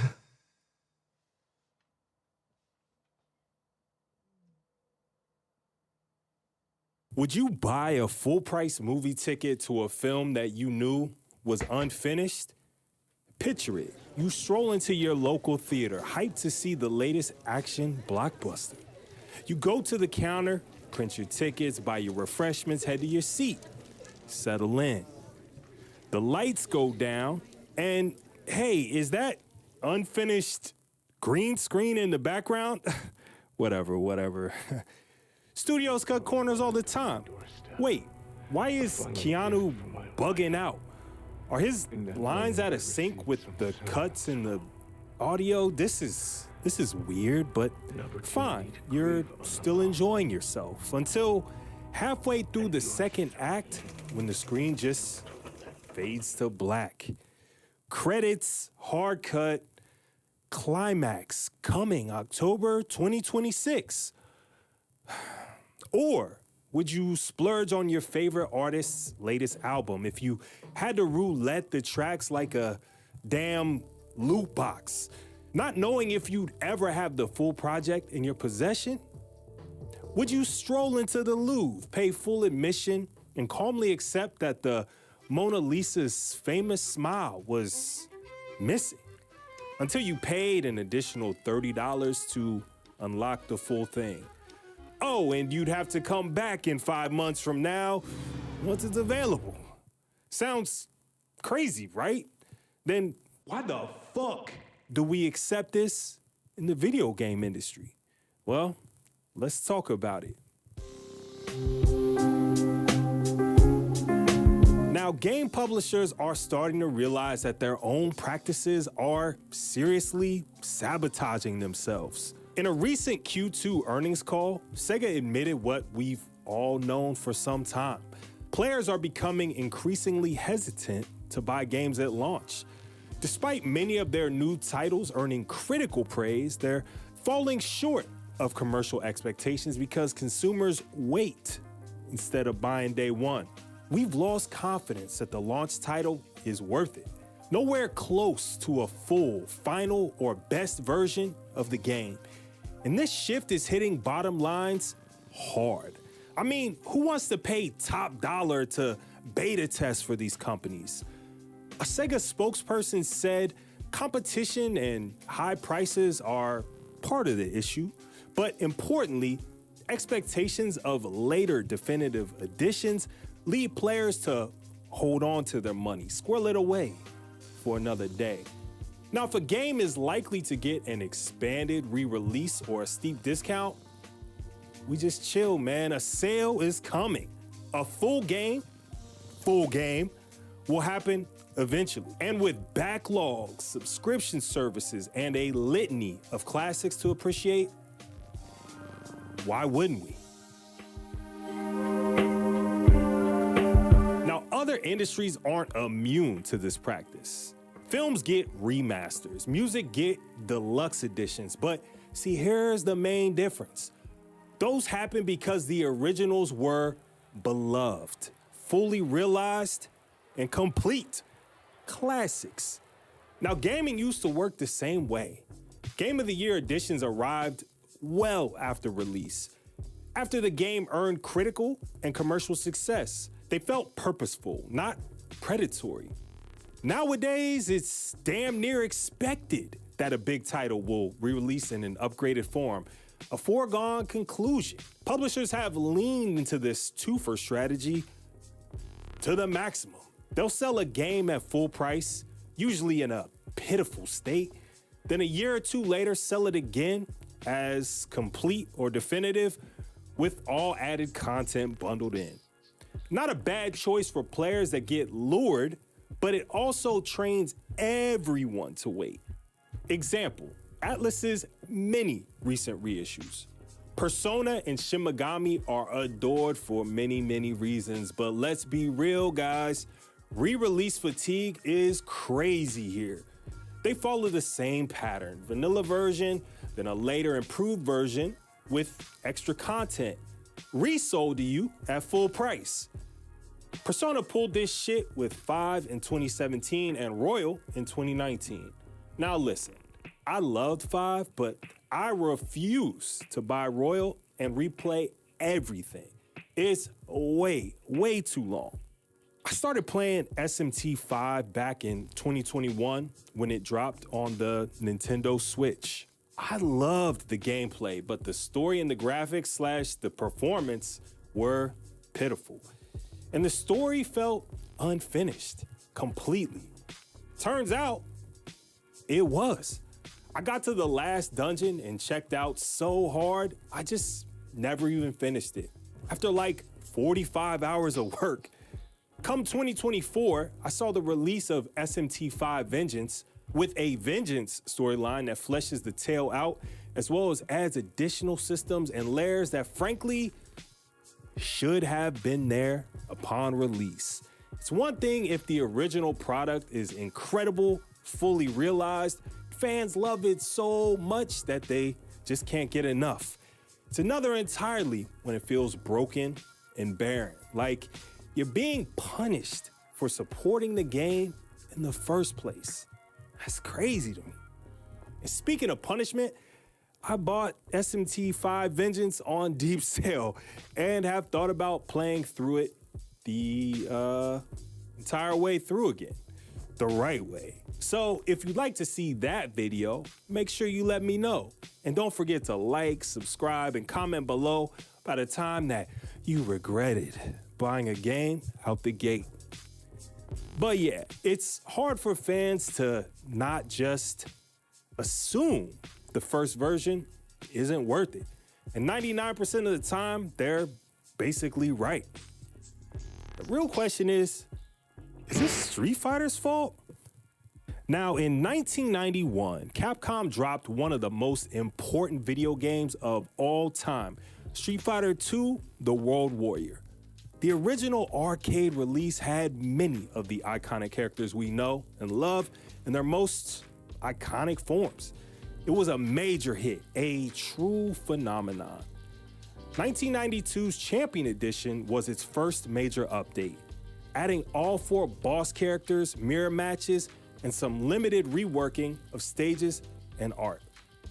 Hyperfighting was a small change that made a huge difference, a response to the modified bootlegs of Champion Edition coming a mere 8 months after it.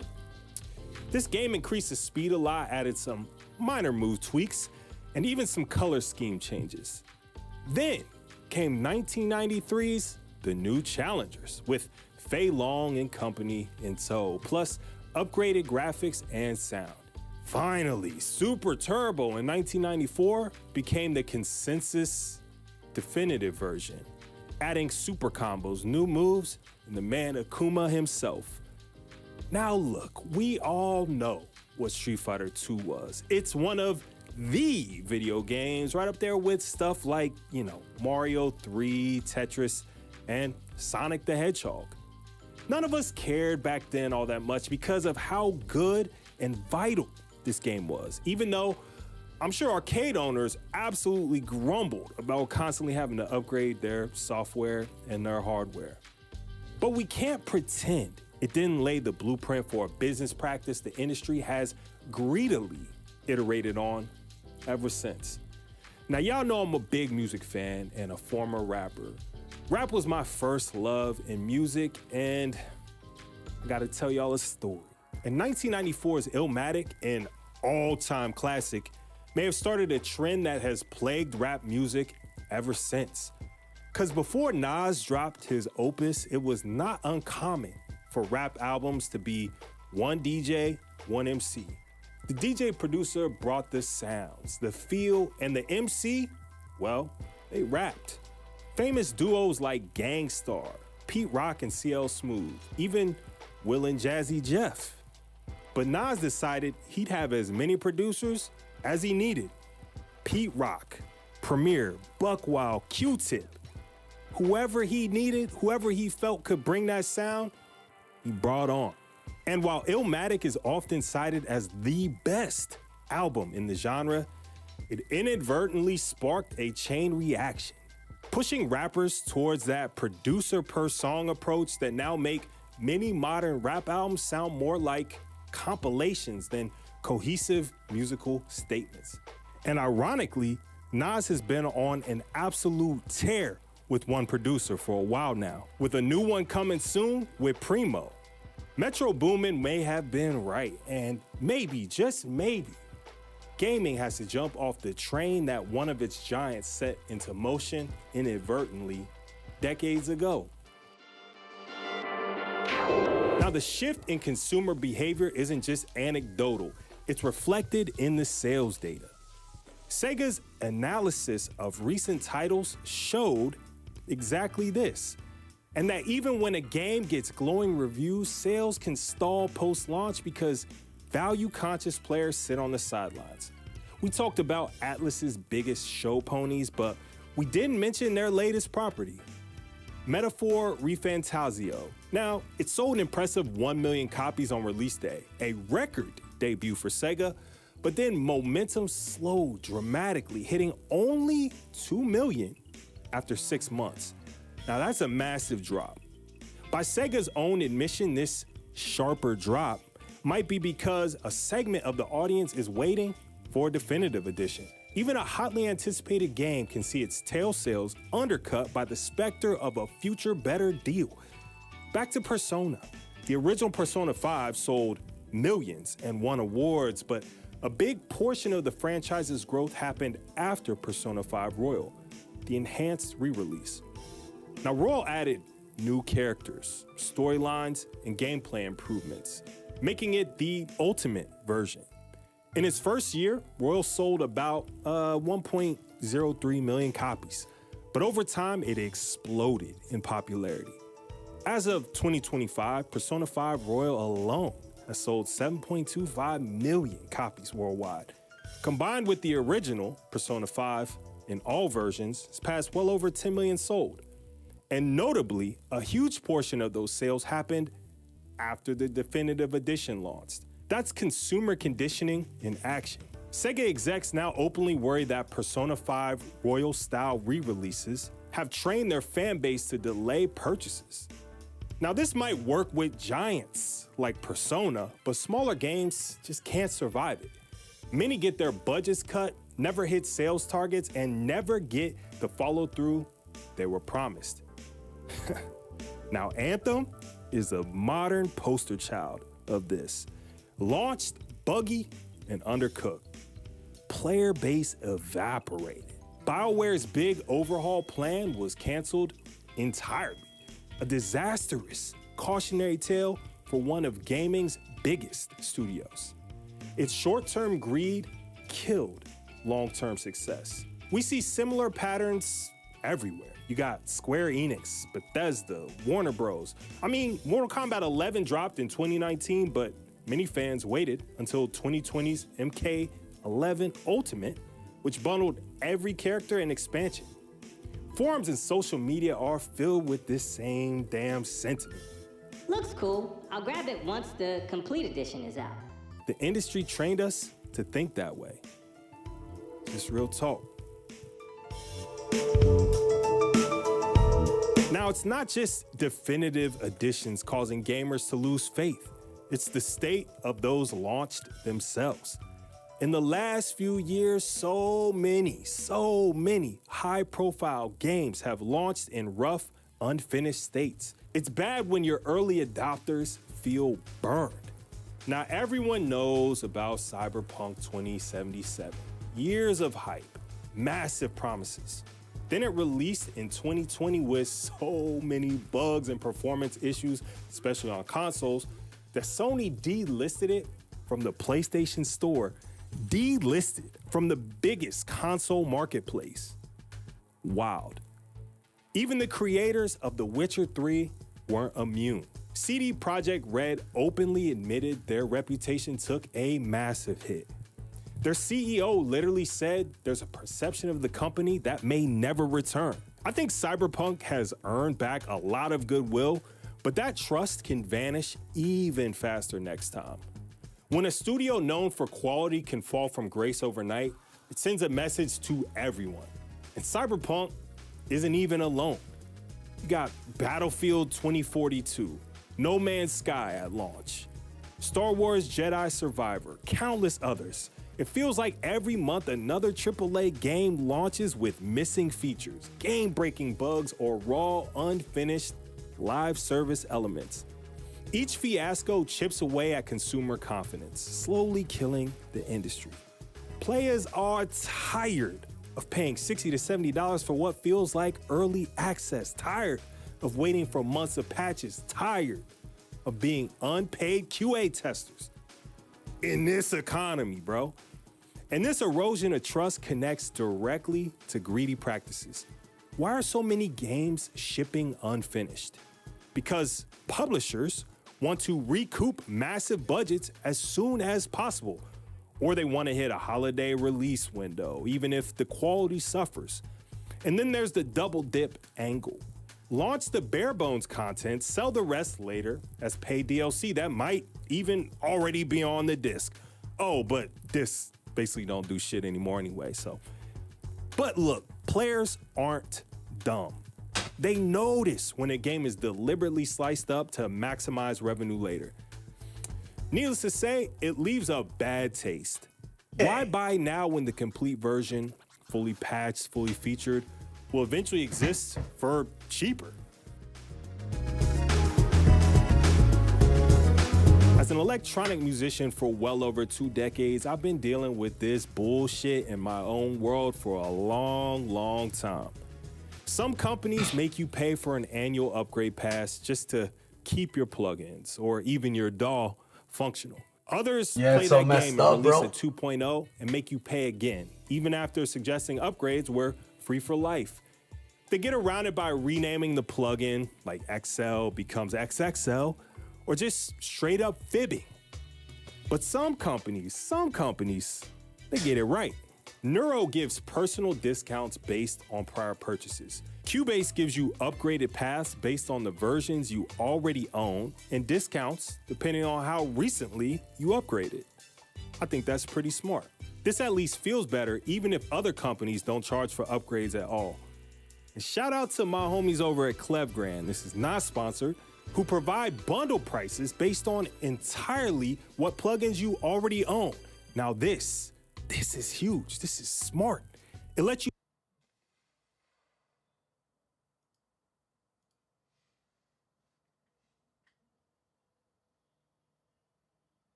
The other day I woke up to 2 things. 1, my Kurt Cobain poster falling off the wall again. 2, the realization that I might have lost the timeline dice roll, as somehow I've managed to be born during one of the worst times in all of human history. I was born in 2003, and as a result, I am now unwillingly a part of Generation Z.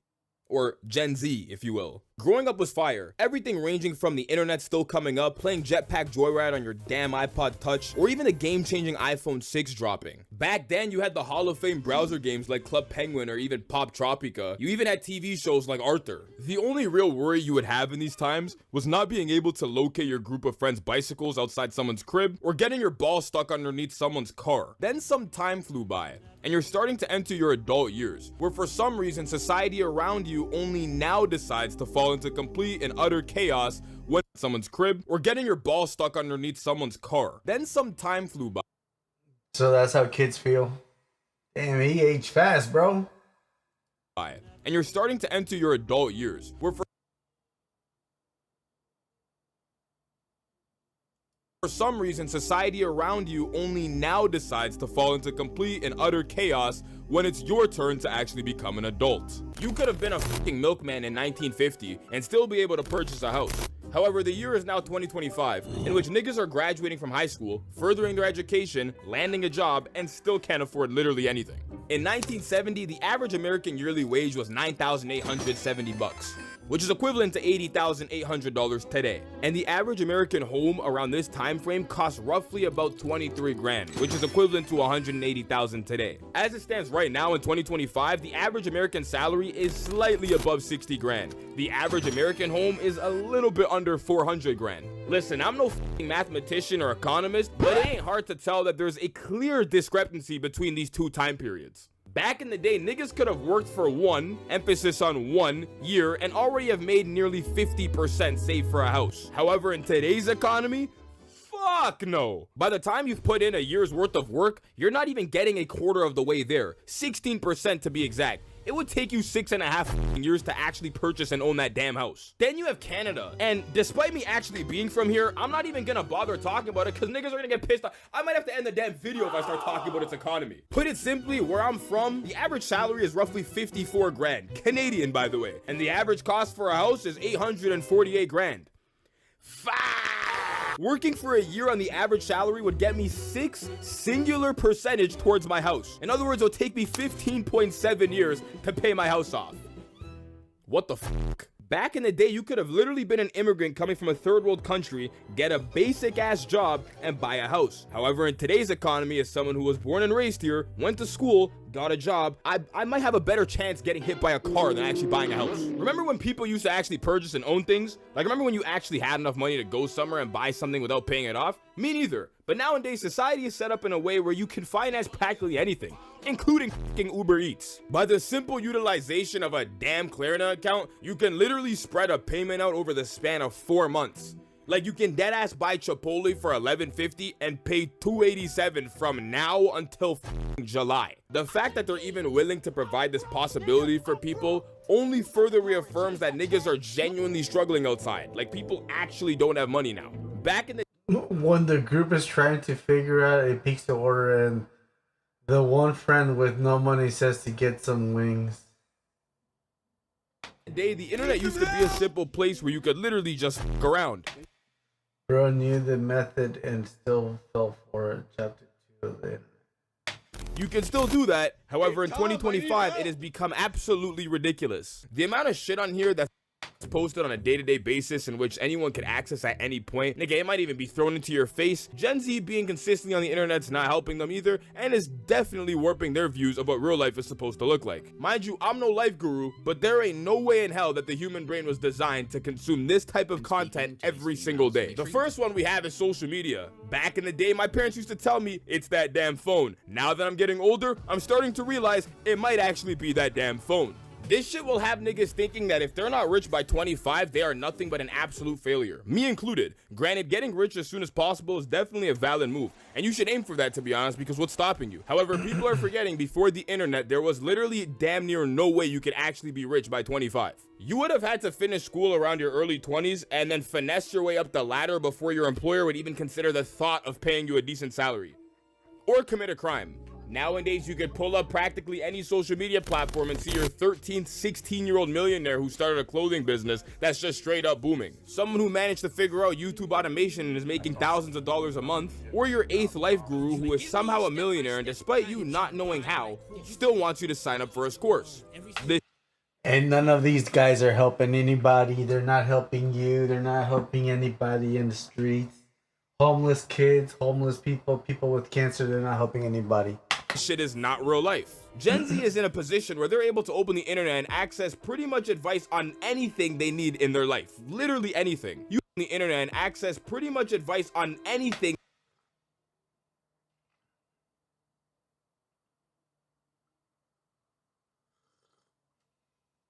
they need in their life. Literally anything. You ever notice how you could open your phone and some on anything they need in their life? How to transmit Wi-Fi signals in your mouth.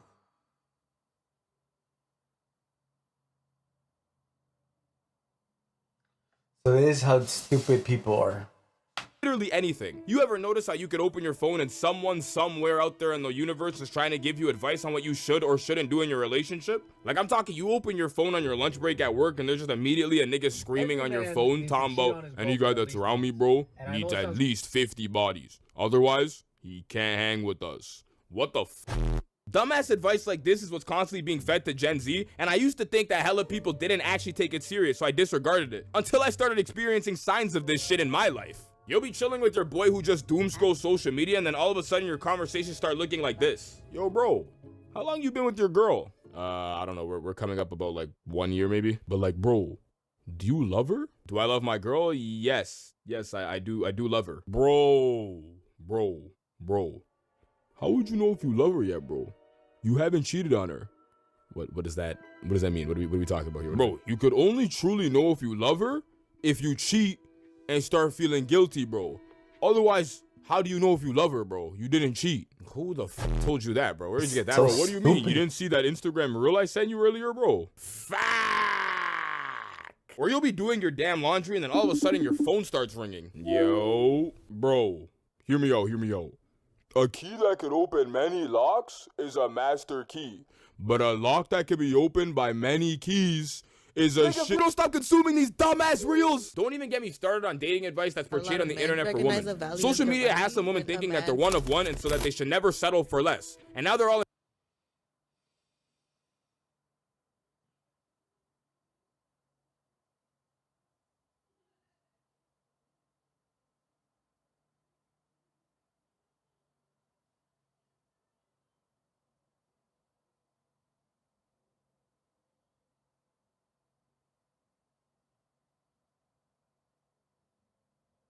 $2 to $3K and bail money.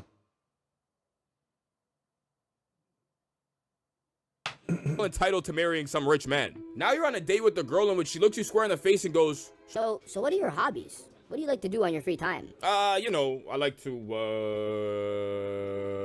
read books. I go to the gym.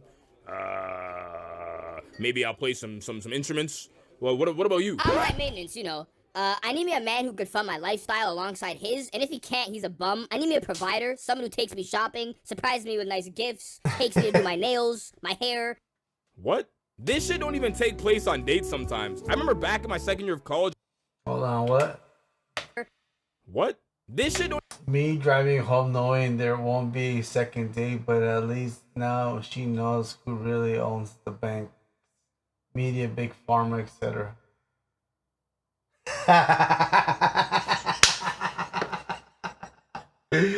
Oh man, that's really good, bro. I like that. That's me right there, bro. That's me right there. I like this one. That's a real clip right there. Oh man, how can I say this, guys?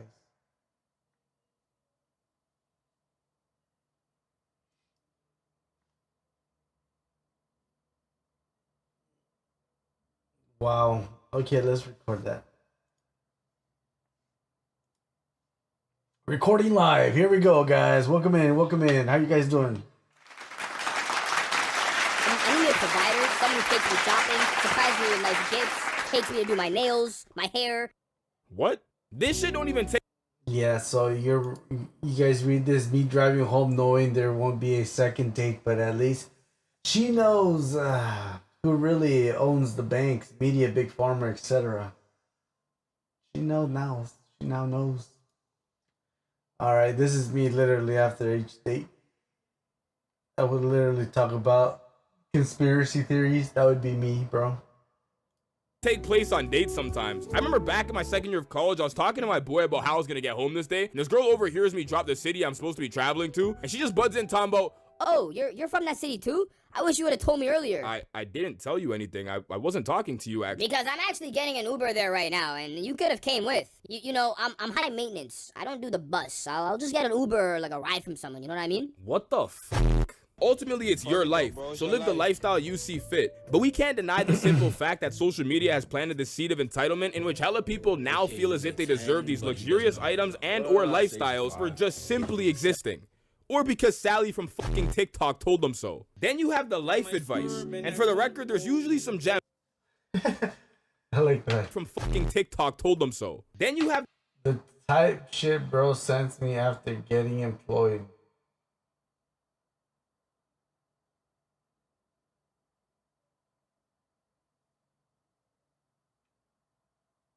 the life advice. And for the record, there's usually some gems that do Wait to succeed in self-frustration, rejection, failure, mistakes. exist, and you can come across them on the internet. But when you don't come across those gems, it'll be nighttime right before you hit your casual hour of doom scroll before you go to bed, in which now you're hearing niggas talking about how if you don't have a 4 a.m. morning routine, you're not a man. Excuse me? Or one day you'll be feeling a bit under the weather, so you miss the gym, in which you open TikTok to, "You're just a bitch." Honestly, that's not me trying to be some after school special shit. You really are a bitch. Some of the advice that's thrown into men's faces may genuinely be good advice. However, the bad advice may be extremely f***ing bad. The year is 2025, in which everyone now has a goddamn podcast, and as a result leads to people getting on these microphones and saying practically everything and anything. I've always thought that it's not that serious because it is the internet at the end of the day, but then I realized that there's people out there who may genuinely consume this advice, and so as a result they take it to heart, so now they live their day-to-day life like this, which can actually be pretty f***ing dangerous. We've hit a point in life as a society where not only is everything accessible, but can also be accompanied by the help of a fucking robot. AI was introduced to the internet, and I think they should make a rule where only people above 40 can actually give advice. I think that should be the rule. People over 40 should give advice. Like, you know how you have 21, you should have 41. For very mature content, very good real content. That's how the people on top will give real advice to the people on the bottom. Man, so messed up, bro. And now it's somehow on the verge of taking over the damn planet. Remember when you would go to the grocery store and have to wait in line until a cashier can help you? Went into Walmart the other day in which I saw the most self-checkout machines I've probably ever seen in my life. Like, they straight might have had only like 2 cashiers. I was at a pancake restaurant that has its own self-driving robot to deliver niggas food.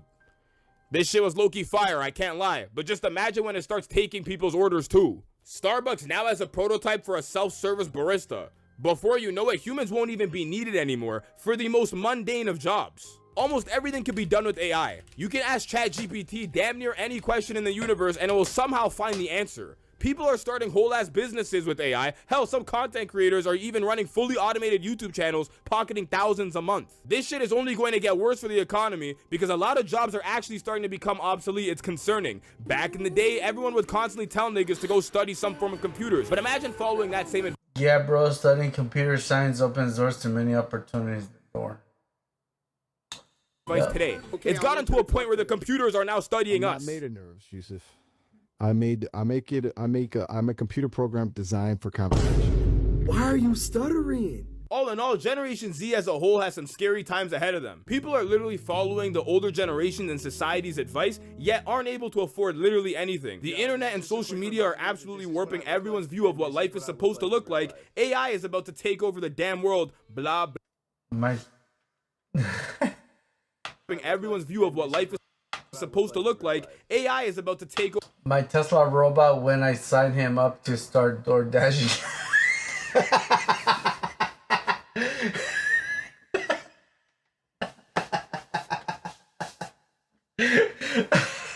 Alright, this is fun. Goal is life. Over the damn world, blah, blah, blah. It won't be a fun next set of years. I mean, you tell me. Do you think Gen Z is at fault for its current living state as they don't want to work hard anymore? Or is there something within the system that clearly isn't right? However, it's easier to just turn a blind eye. I gotta cut this shit off again, man. I'm starting to sound crazy again, bruh.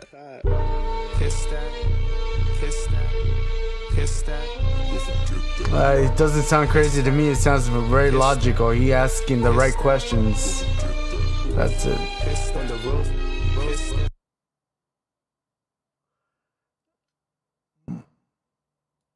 Bro was just asking the right questions. Welcome to the job search.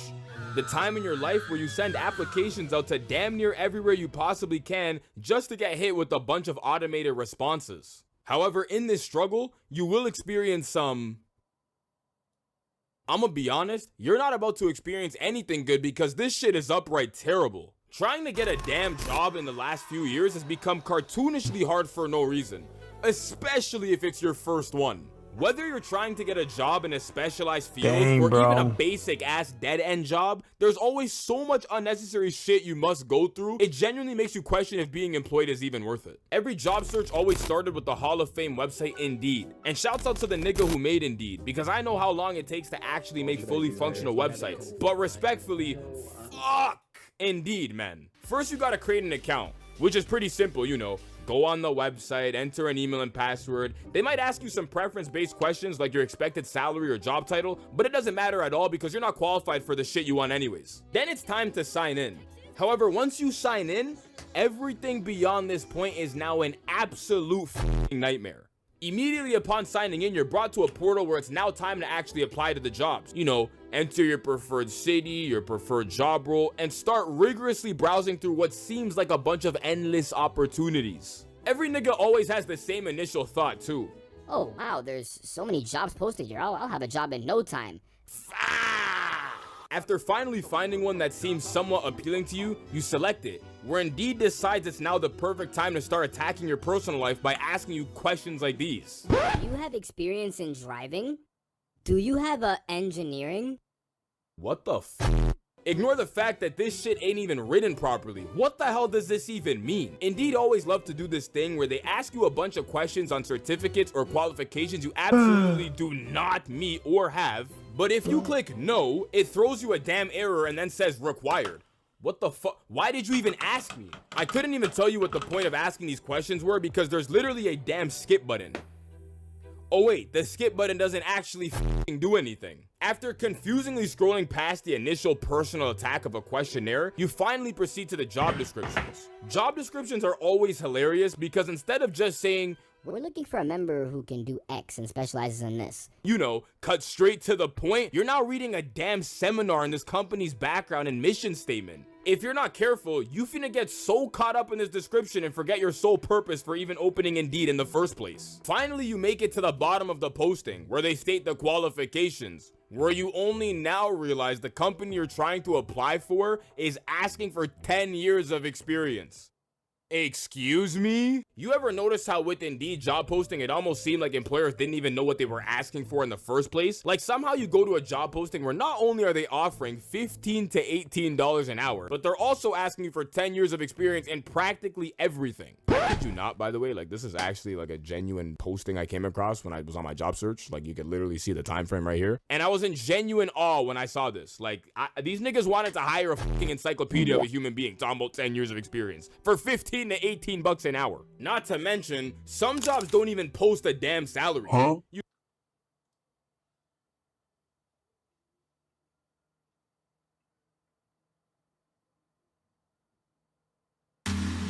Most 3D character-driven video games can be pretty easily placed into one of two categories, either first person or third person.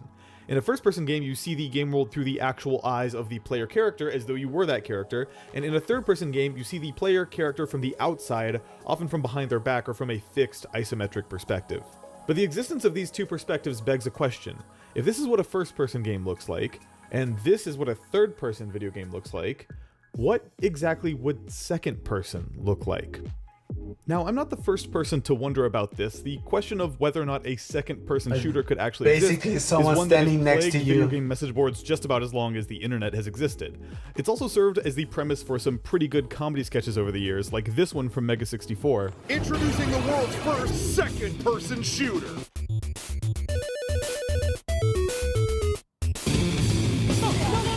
And this one from The Onion. To enter second-person shooter mode, you just simply adjust the narrative slider from first to second. You are walking down a long corridor. Suddenly, a Nazi leaps out from around a doorway and unleashes a hail of machine gun fire in your direction. But to help us actually figure out what a second-person game would really be, I think it would be helpful to look at this grammatically. In written language, the term first person denotes any writing where the point of view uses phrases like I or my to tell a story from the perspective of the protagonist. Third person writing, on the other hand, uses third person pronouns, for example, he went this way, she went that way, etc., to talk about characters from an outside perspective. Now, second person writing does exist, but it's kind of a weird one. In second person, the primary pronoun used is you. You do this, you go there, etc. The second person is actually a lot less common in narrative writing and is actually something you're more likely to encounter in, say, a list of instructions or a choose-your-own-adventure book. Now, the analogous video game camera perspective... Okay, that's quick. Putting up the best they could, but the 16 would keep jamming, they'd throw it down and try and grab another one. Did you know that American soldiers in Vietnam were found dead with their rifles disassembled or cleaning rods jammed in the barrel, showing they were desperately trying to make their M16 work in their final moments? Reports came in of squads where half of their rifles stopped firing in the middle of the battle.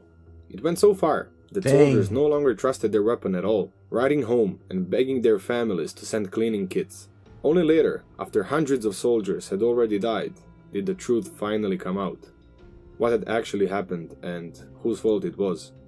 And the answer might shock you, just as it shocked the soldiers when they realized the very country they fought for had let them down. So, to make this story make sense, let's start with why the M16 rifle was made the way it is. In the years after World War II, the US Army found itself with a variety of different weapons in different calibers for its infantry. They had 30-06 chambered BARs, M1 Grands, and M1919 machine guns, 45 ACP submachine guns like the Thompson, and the so-called grease gun. Then there was the M1 carbine in 30 carbine caliber, and all those weapons were mixed within every infantry squad. The war showed just how difficult it was to resupply units, to deliver to every single soldier the exact ammo type he needed. Not to mention that you had to produce all those different types of weapons, ammo, magazines, and equipment for them, and then train soldiers to use all of them. So as the dust from World War II slowly settled, the American military sought a new do-it-all weapon in one universal caliber. Countries of the newly formed NATO alliance agreed to develop weapons around a single caliber so they could support each other with ammo if a new global war erupted, and that became 7.62 by 51 NATO. They then built what was basically an improved M1 Grand chambered in this caliber, the M14. It had a heavy steel receiver and wooden stock, a 20-round magazine, and could even fire in full auto. But it looked like this. It weighed around 10 pounds loaded, and it would soon be realized that this cartridge was more suitable for purpose-built machine guns that could manage the recoil of a full-power round in automatic fire. At the same time, they were looking at post-war data which showed that most firefights occurred well within 300 yards, and that soldiers rarely actually hit anything beyond that distance with their standard rifles. Now, submachine guns are not quite great for anything beyond 50 yards, but a full-power 30 caliber round was definitely overkill under this range. With this in mind, and while trying to modernize the M14, Armalite designer Eugene Stoner developed the AR-10, but soon got an even better idea. The AR-10 was chambered in the same caliber but used aircraft-grade aluminum and plastic instead of steel and wood. He also introduced a new direct gas impingement system that vented gas straight back into the bolt carrier to cycle the action. This greatly reduced recoil and allowed the stock and barrel to be in a straight line. However, he was encouraged by the data about most firefights happening at close range and by the newly discovered performance of small caliber, high velocity rounds, such as the 223 Remington, later to become the 5.56 NATO. He then took the promising concept of the AR-10 and basically downsized it into the AR-15, chambered in this new caliber. Now this was quite a step forward, with a modern looking rifle weighing under 7 pounds, but what was best about it was how controllable it was to fire. It had almost no recoil with single shots and was incredibly controllable in full auto. The long 20-inch barrel gave the small projectile a very high muzzle velocity, around 3200 feet per second, and it compensated with speed for its light weight to remain very destructive on the human body. Tests showed that it would often tumble upon hitting a bone, cause hydroshock, and in this way create similar damage to the much larger 7.62. Once in combat, it wouldn't be exactly like that. Soldiers realized they had to hit their enemies multiple times to stop them, as the small, fast-moving round would go straight through the body and cause minimal damage if no vital organ was hit. But this wasn't the problem that would very soon be killing American soldiers issued with this new weapon. It actually turned out to be something much darker. Through tests and trials, do not bother you with all that, they eventually came up with the M16. The US military saw this rifle as the solution they needed to standardize a single weapon, and it was chosen over the M14, which had the shortest service life, being pulled out basically as soon as it was introduced. You see, this way the soldier had quite a capable platform for under 300-yard engagements, but could carry almost 3 times more bullets than the 7.62 for the same weight, which is not a small difference. Now, as the tensions in Vietnam were rising, The first M16s, still designated experimental, were sent for field and combat testing. They were shipped to American advisors and elite South Vietnamese units that were fighting communist guerrillas at the time. And very soon, soldiers were delighted with the ergonomics, accuracy and lightweight, just ideal for jungle patrols. The M16 was praised and in reports described as superior in virtually all respect to the World War II era weapons. Its plastic stock didn't swell and bend in the humid tropical climate like the M14 did, and it carried itself well in dirt and mud. They reported minimal to almost no malfunctions after firing thousands of rounds both on the range and in combat, and these reports only solidified the M16 as the true answer for the American Army. So, it was fully adopted and went into production, issued to all units just in time as the war in Vietnam escalated in 1965 and large number of American infantry units arrived. However, when they entered combat for the first time, the complete shock came. Tens of thousands of young soldiers stepped off transport carrying their sleek black rifles everyone had told them only good things about. They had every reason to believe they were holding the most modern weapon to crush guerrillas armed with rusty old AKs. Large patrols through the jungle and rice paddies were now launched to find and flush out the enemy, and soon the first large-scale firefights broke out. But then, all of a sudden, their cutting-edge rifle that had been praised until now didn't work. After a couple of magazines fired in actual battle, the M16 would just stop firing. Soldiers picked up rifles from fallen comrades and continued firing until those ceased too. They were frantically trying to clean the jams, but in most cases, there was nothing they could do. Reports began flooding in of half of the squad's rifles seizing during firefights. Soldiers found dead beside their disassembled rifles, obviously trying to make them work before they were killed. Some had to use rifles as clubs and with bayonets in desperate hand-to-hand fights, while anyone who had a sidearm was considered lucky. Soldiers were desperately trying to take any working weapon they could find, even from the enemy, just to have something to fight with. One platoon leader furiously reported that 32 out of 80 rifles in his company malfunctioned during a single engagement, and the battle turned into horrible hand-to-hand fighting with soldiers literally using their knives and helmets to kill the enemy. Even when conducting recon by fire during patrols, soldiers discovered their rifles jamming after few bursts, leaving them without a weapon if someone returned fire. And a lot of times this would happen. No one had any idea what was going on, nor could they even imagine what the real reason behind these malfunctions was. To make everything even worse, the M16 was advertised as the self-cleaning rifle for some reason, as if that even exists. And they were issued, listen to this, without cleaning kits. Not a single .22 caliber cleaning kit was sent along with the first shipments of some 85,000 rifles for the whole year, and manuals didn't even emphasize maintenance. They were operating in the jungle, remember, with several day-long patrols through mud and rice paddies. Soldiers soon rode home asking for cleaning rods for hunting rifles and gun oil that the army didn't give them. There is a recorded instance where a soldier, the only one in his platoon with a cleaning rod, was running from position to position during a firefight and clearing jams, until he was shot and killed. But the jungle was not the problem, far from it. One of the biggest causes for the M16 to jam was torn cartridges. The spent casing would swell and its rim would get torn. It would stay stuck in the chamber. The only way to clear it was to ram it out with a rod from the muzzle. Those same rods that weren't issued, you know. Soldiers were just pissed, unable to comprehend why this was happening all of a sudden, with a rifle that was supposed to be revolutionary. The barrels became so clogged with powder residue that light wasn't even shining through them, yet the gun was supposed to be quote-unquote self-cleaning. Investigators from Colt were soon sent to find out what was happening with their rifle, and they would eventually find out, although for years the answer was covered up because it would uncover criminal negligence, or, according to many, outright sabotage of the M16 by the very country for which those soldiers, killed with faulty rifles, were fighting. Here's the thing. During early development, the AR-15 had been tested with a powder commercially known as IMR 4475. It was a stick-shaped powder that burned at a predictable rate and produced modest pressure but left little powder residue. Later, as the M16 was going through its testing phase, the ammunition based on that type of powder was used, and the rifle didn't have any trouble with reliability, especially nowhere near the catastrophic failures experienced in Vietnam. However, in 1964, the Army Ordnance Department took control of procurement and, for some reason, just before the rifle was about to enter a full-scale war, changed the powder type in its ammunition to WC-846, commonly known as ball powder. Now, ball powder had been introduced in World War II, and it was much cheaper to produce in huge amounts, mostly used as propellant for artillery shells. The army had enormous stockpiles of this powder, and saw the perfect opportunity to use it in the new upcoming war. So, at the very last moment before American infantry arrived in significant numbers in Vietnam, they shifted to this powder for M16 rounds and air testing whatsoever. The designer of the M16 wasn't even consulted about changing the powder. If he had been, this debacle in Vietnam could probably have been prevented with necessary adjustments to the rifle to handle this now much different ammo. Now, here's what this new powder actually did to the M16. First, it burned faster and produced much higher pressure. This raised muzzle velocity and even the rate of fire to over 1000 rounds per minute as the bolt was pushed back faster. The rifle absolutely wasn't designed for any of this.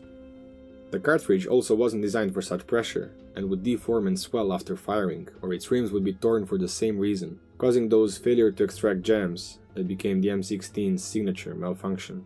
Ball powder also left significantly more unburned residue that would clog the barrel, go back through the gas system, and accumulate in the heart of the mechanism. When it cooled down, it became like hard plastic that would cause all sorts of problems, and on top of all that, soldiers had nothing to clean them with or maintain the rifle properly. There is no such thing as a self-cleaning rifle in the world.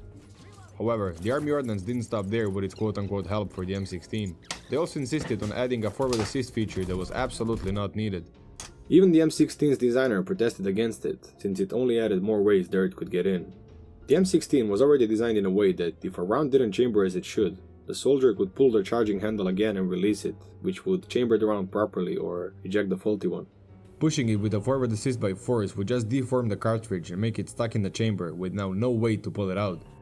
But there's still more to it. It's also said the M16 was expected to be replaced soon, so Army Ordnance didn't bother spending money on equipment around the rifle, like, for example, good magazines. Initial 20-round magazines were intended to be quote-unquote semi-disposable, so they were made cheaply from aluminum. And after using the feed lips would bend and springs would weaken, just adding to the already catastrophic malfunction rate.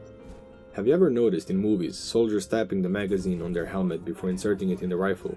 Well, they actually did that to shake rounds inside because they'd often get stuck while feeding. This jamming crisis was quietly pushed down through the chain of command, but once soldiers' letters and interviews reached the public in alarming numbers, something finally had to be done. Before finding out who was behind all these ingenious quote-unquote improvements, the US military had to stop their soldiers from getting killed. The first priority was to send cleaning kits and manuals to frontline units. New M16s were redesigned with a trapdoor in the stock that held a small cleaning kit, so a soldier would always have it at hand, and new troops were instructed how to maintain their rifle in the field. The chamber was chrome-lined, and soon after the bore was as well, so it wouldn't rust and would be easier to clean powder residue. Even rifles already fielded were retrofitted with these features. A stronger buffer and spring were introduced for better control during full auto, reducing the rate of fire to a more controllable 800 rounds per minute, as initially intended. That also reduced stress on other parts. Finally, the powder issue was addressed and it was reformulated and stabilized to work better with the rifle and produce less residue that caused problems. Better reusable magazines were also delivered, with 25 and 30 round ones starting to appear as well. Many other smaller adjustments were also made, like the extractor, and the flash suppressor was changed from an open 3-prong to a closed so-called bird cage, so it wouldn't catch dirt or snag on mines in the jungle. The M16 then began to be as dependable and effective as it was in its experimental phase, and soldiers slowly began to trust their weapon again. But now, why did so many soldiers have to die first? Were they literally sabotaged by the very Army Ordnance? And if so, why? And would there be some consequence for those responsible? Well, Congress held hearings, investigators spoke of criminal negligence or even deliberate sabotage, and yet no individual was ever truly held responsible for the decisions that put faulty rifles into soldiers' hands. They dissolved the old Army Ordnance Department and closed the Springfield Armory in 1968, while the rifle itself was redesigned as the M16A1. No one was fired, prosecuted, or demoted over the debacle that cost the lives of many American soldiers. As for the M16, it evolved through many improvements once the problems were solved. It would slowly shift more toward the M4 carbine, which is the M16's direct descendant, just shorter and lighter with a wide variety of accessories that could be added, and it slowly replaced the M16 as the new standard infantry rifle.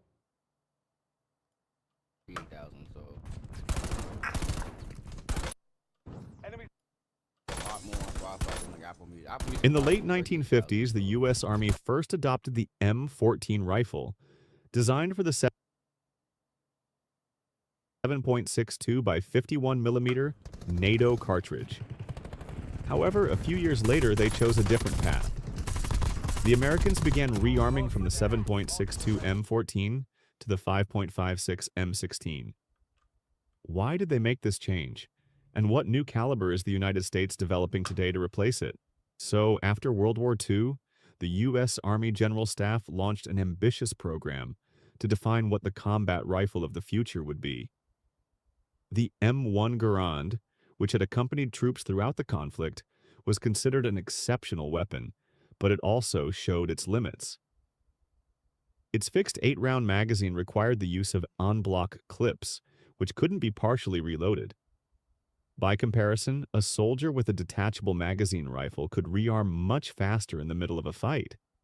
On top of that, the Garand weighed over 4 kilos, making it uncomfortable on long marches, and it lacked automatic fire, an increasingly important feature after the effectiveness of weapons like the German MP40 or the American Thompson had been proven in close-quarters combat. Out of this debate came the T-44 specification, a lighter rifle with a detachable magazine, capable of firing in both semi-automatic and fully automatic modes. The result was the M14, a direct evolution of the Garand. John C. Garand was involved in its early stages, but it was Lloyd Corbett who completed the development. The new rifle retained the gas-operated rotating bolt system, but now had a detachable 20-round magazine chambered in 7.62 by 51 millimeters NATO. It could fire semi-auto or full auto with a theoretical rate of 700 to 750 rounds per minute, though controlling it in bursts was another matter. Unloaded, it weighed about 4.5 kilos and measured just over a meter with 11 centimeters in length, very similar dimensions to its predecessor. The selection process pitted the M14, still called the T-44, against the T-48, the American version of the Belgian FNFAL. The FAL was a modern, versatile design that also used the 7.62 cartridge. However, despite the FAL eventually being adopted by more than 70 countries, the trials favored the M14 partly due to its lineage from the Garand, and above all because of politics. The Army wanted a rifle made in the United States.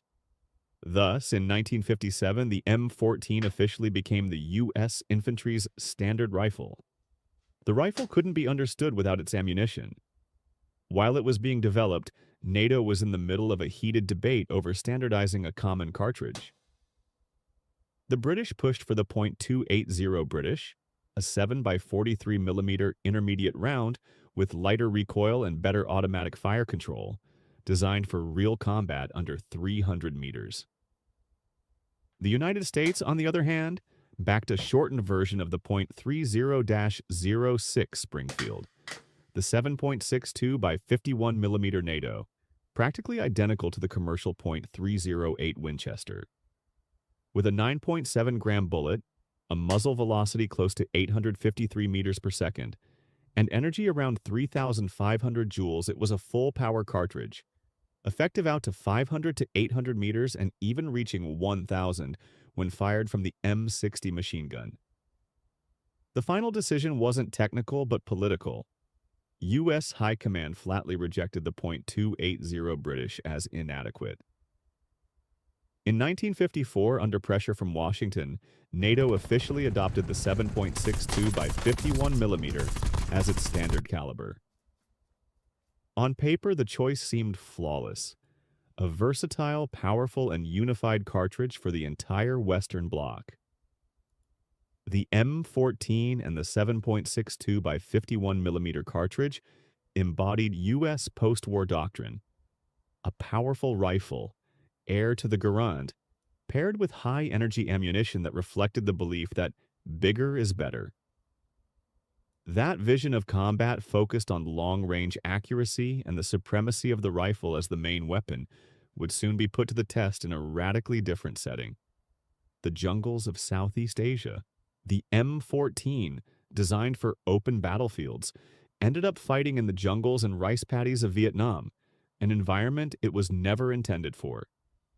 Its 7.62 by 51 cartridge generated about 17 to 18 joules of recoil energy.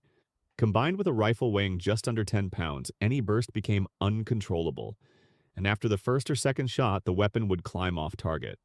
For this reason, many M14S were issued with the automatic function disabled. Only variants like the M14A1 were actually used as squad weapons. Weight and logistics made matters worse. The rifle weighed nearly 10 pounds, and each 20-round magazine added about 1.5 pounds.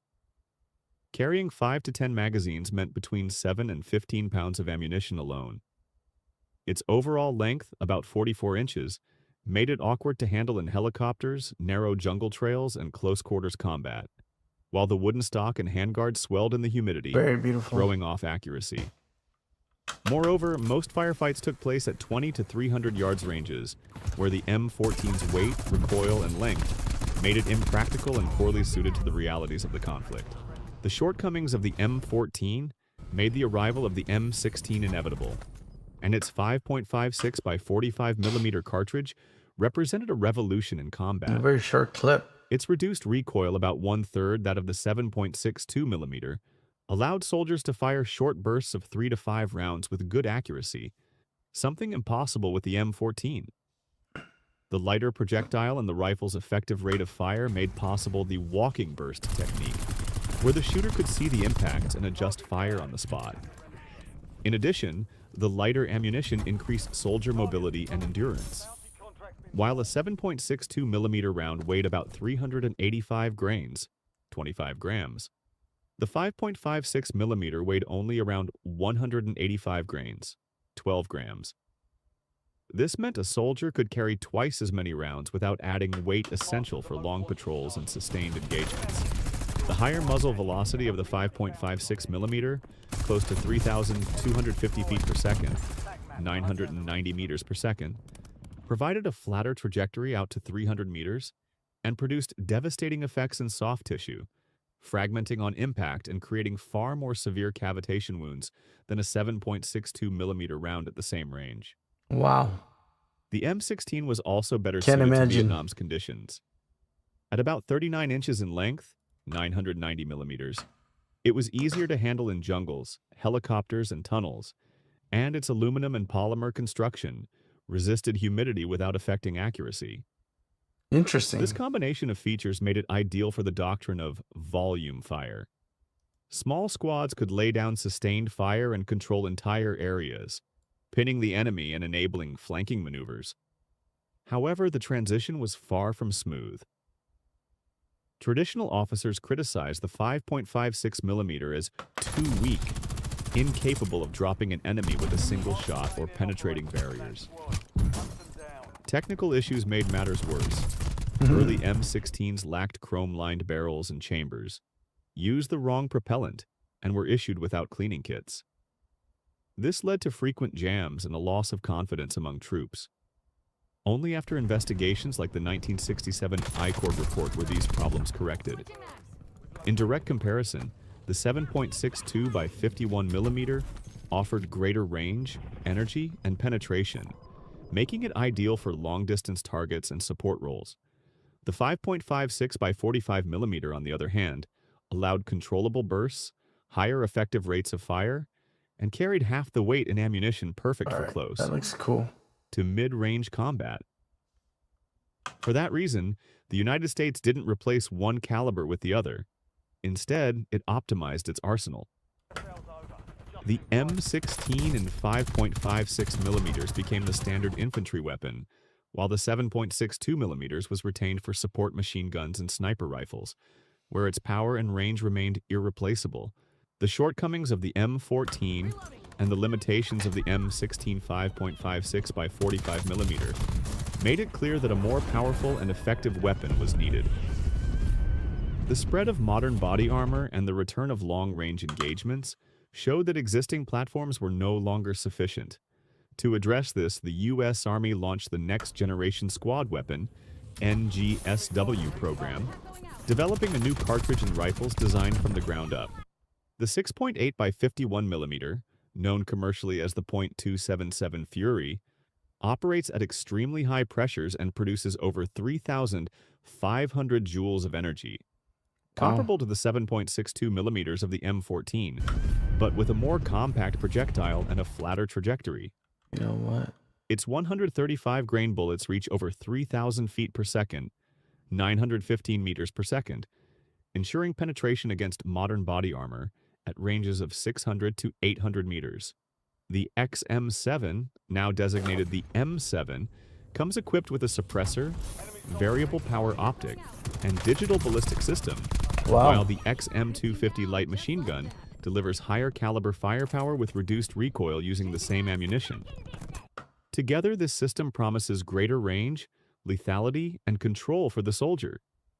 However, it is still in development and has not yet been officially fielded, marking the next step in the evolution of U.S. infantry weapons.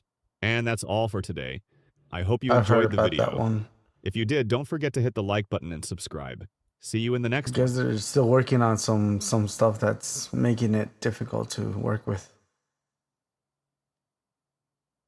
Okay.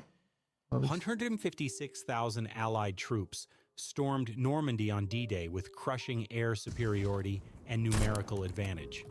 Yet 77 days of savage fighting lay ahead before victory, with every hedgerow becoming a fortress, and 60,000 Allied casualties proving that material superiority alone could not guarantee rapid triumph.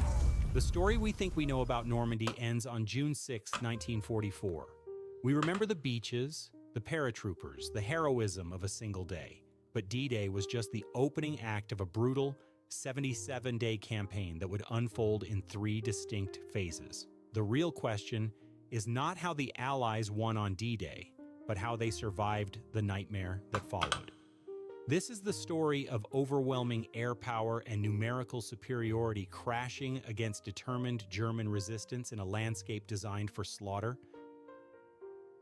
The largest amphibious invasion in history brought overwhelming force against a fortified coastline, but the real battle was just beginning. On June 6, 1944, nearly 7,000 ships carried 156,000 men toward 5 beaches along a 50-mile stretch of Norman coast. The numbers told a story of crushing advantage: 73,000 Americans and 83,000 British and Canadian troops against roughly 50,000 German defenders. Above them, over 14,000 Allied aircraft sorties on D-Day alone established immediate and total air dominance.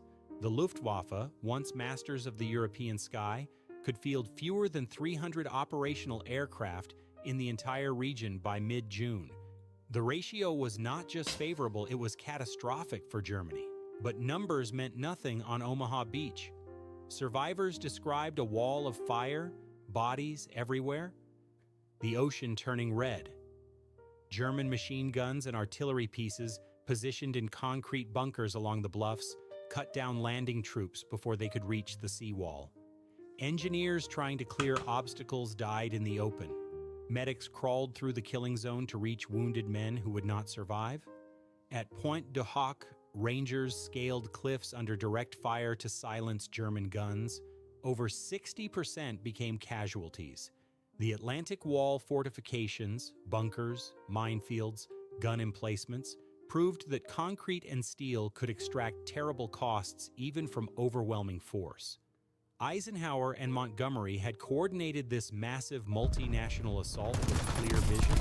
First, establish secure beachheads. Second, rapidly build up forces and supplies through captured ports like Cherbourg. Third, break out across France toward Paris and into Germany itself. The plan assumed the beachhead would be the hardest part. It assumed wrong. Rommel's defensive strategy had placed German forces forward, close to the coast, ready for rapid counterattack. His plan nearly worked, despite the successful landings on Utah, Gold, Juno, and Sword beaches, despite the link-up with airborne troops who had dropped behind enemy lines to disrupt German response. Allied progress stalled within days. The terrain ahead revealed its true nature. The bocage country of Normandy was not open ground suitable for tanks and rapid advance. It was an ancient agricultural landscape of small fields surrounded by earthen banks topped with thick hedgerows. Each field became a separate fortress. Each advance required a separate battle. By mid-June, the Allies had landed over 1 million men, 200,000 vehicles, and 600,000 tons of supplies. The numbers kept growing, but the ground gained could be measured in yards, not miles.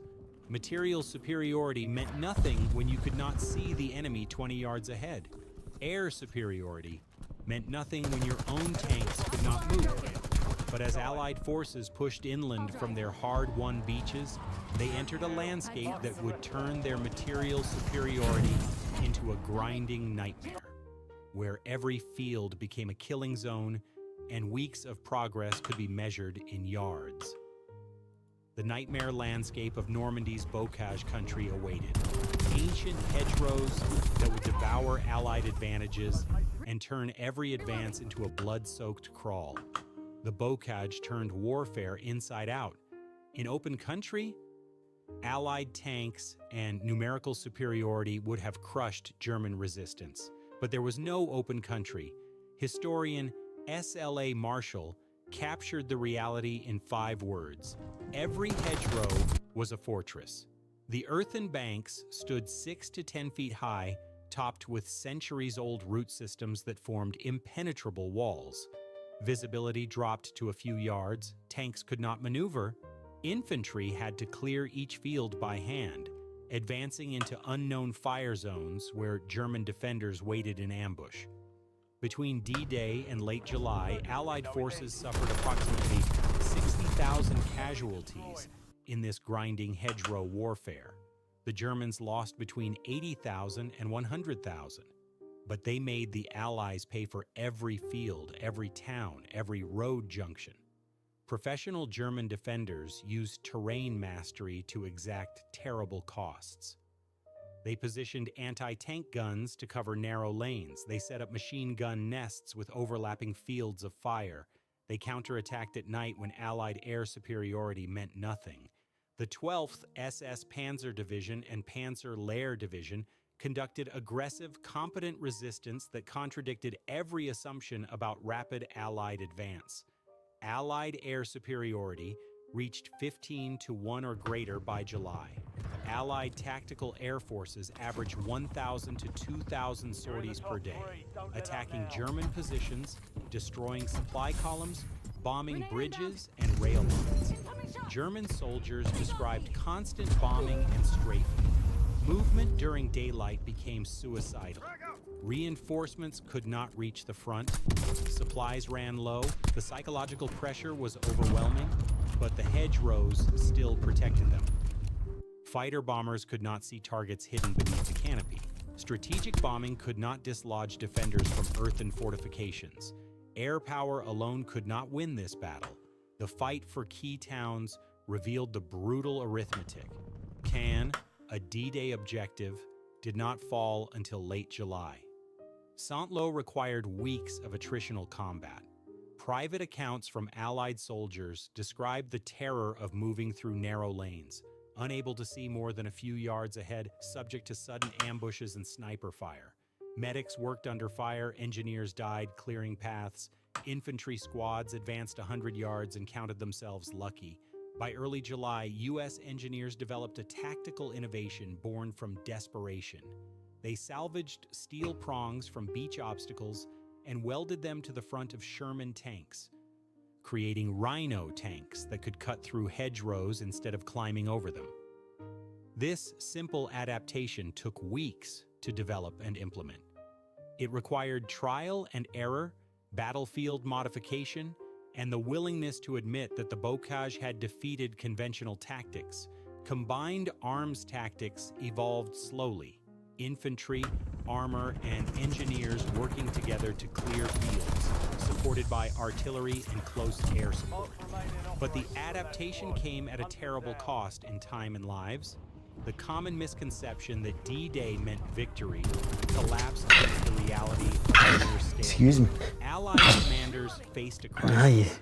Material superiority was not enough. Air superiority was not enough. Numerical advantage was not enough.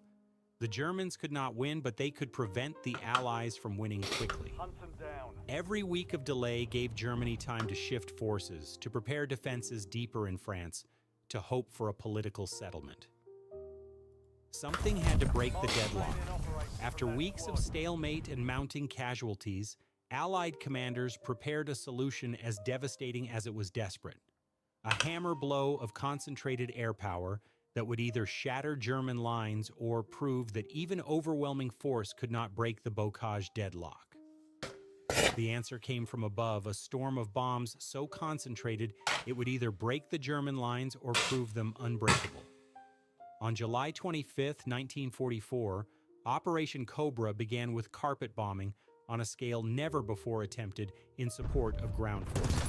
Allied heavy and medium bombers dropped 3,300 tons of bombs in a corridor just 2,400 yards wide near St. Lo. The bombardment was supposed to be surgical, precise, devastating. It was all three, but not in the way planners intended.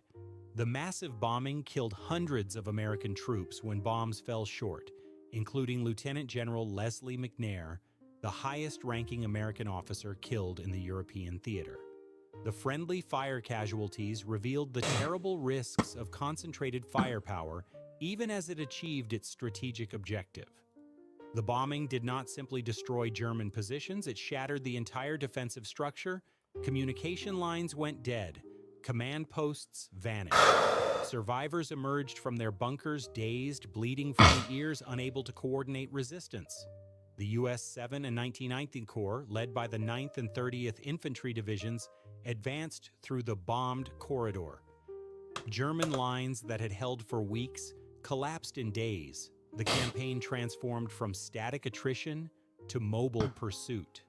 The breakthrough demonstrated that overwhelming force concentration, combined with tactical adaptation, could finally overcome German defensive resistance, but the victory was not just about the bombing.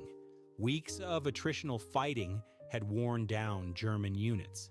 Allied air interdiction had destroyed bridges, trains, and road columns, preventing effective reinforcement.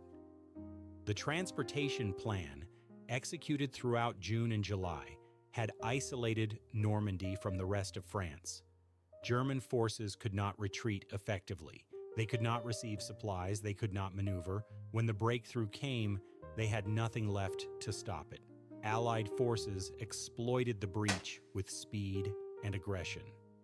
Armored columns raced south and west. German units found themselves surrounded, cut off, destroyed. By mid-August, approximately 50,000 German troops were encircled in the Falaise pocket. Only 20,000 escaped. Allied air power made the encirclement catastrophic. Constant strafing destroyed German columns trying to retreat. Fighter bombers hunted individual vehicles. The Falaise pocket became a killing ground where German forces paid the final price for 77 days of resistance.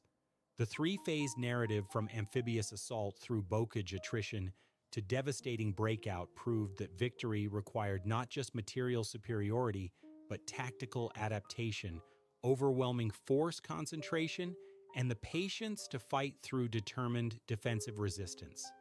Paris was liberated on August 25, 1944. The campaign shifted from slow attrition to rapid mobile warfare, but the victory was measured in more than territory gained. It was measured in 60,000 Allied casualties and between 80,000 and 100,000 German casualties. It was measured in weeks of brutal fighting that shattered the myth of easy victory. The myth that Normandy was won on D-Day had been shattered by 77 days of reality. Only through 3 brutal phases, overwhelming air power, and the willingness to adapt and endure could Allied superiority finally overcome German defensive mastery in the hedgerows of France. The 77-day battle for Normandy tells not the story of a single day's triumph, but of 3 distinct brutal phases. The iconic amphibious assault established a foothold, but not victory. The grinding Bocage nightmare proved that material advantage alone could not guarantee rapid success against determined defenders using terrain mastery. The devastating breakout of Operation Cobra demonstrated that concentrated, overwhelming force combined with tactical adaptation could finally break the stalemate. Allied air power flying 1,000 to 2,000 daily sorties and numerical superiority eventually shattered German defensive resistance that turned every hedgerow into a fortress. But the victory required tactical adaptation, concentrated force, and the willingness to fight through weeks of savage attrition. The lesson of Normandy is not that overwhelming force guarantees victory. The lesson is that victory demands adaptation, patience, and the terrible willingness to pay the price in blood until the enemy can resist no longer. The longest day was just the beginning. The real battle lasted 77 days and cost over 200,000 casualties on both sides before the liberation of France could truly begin.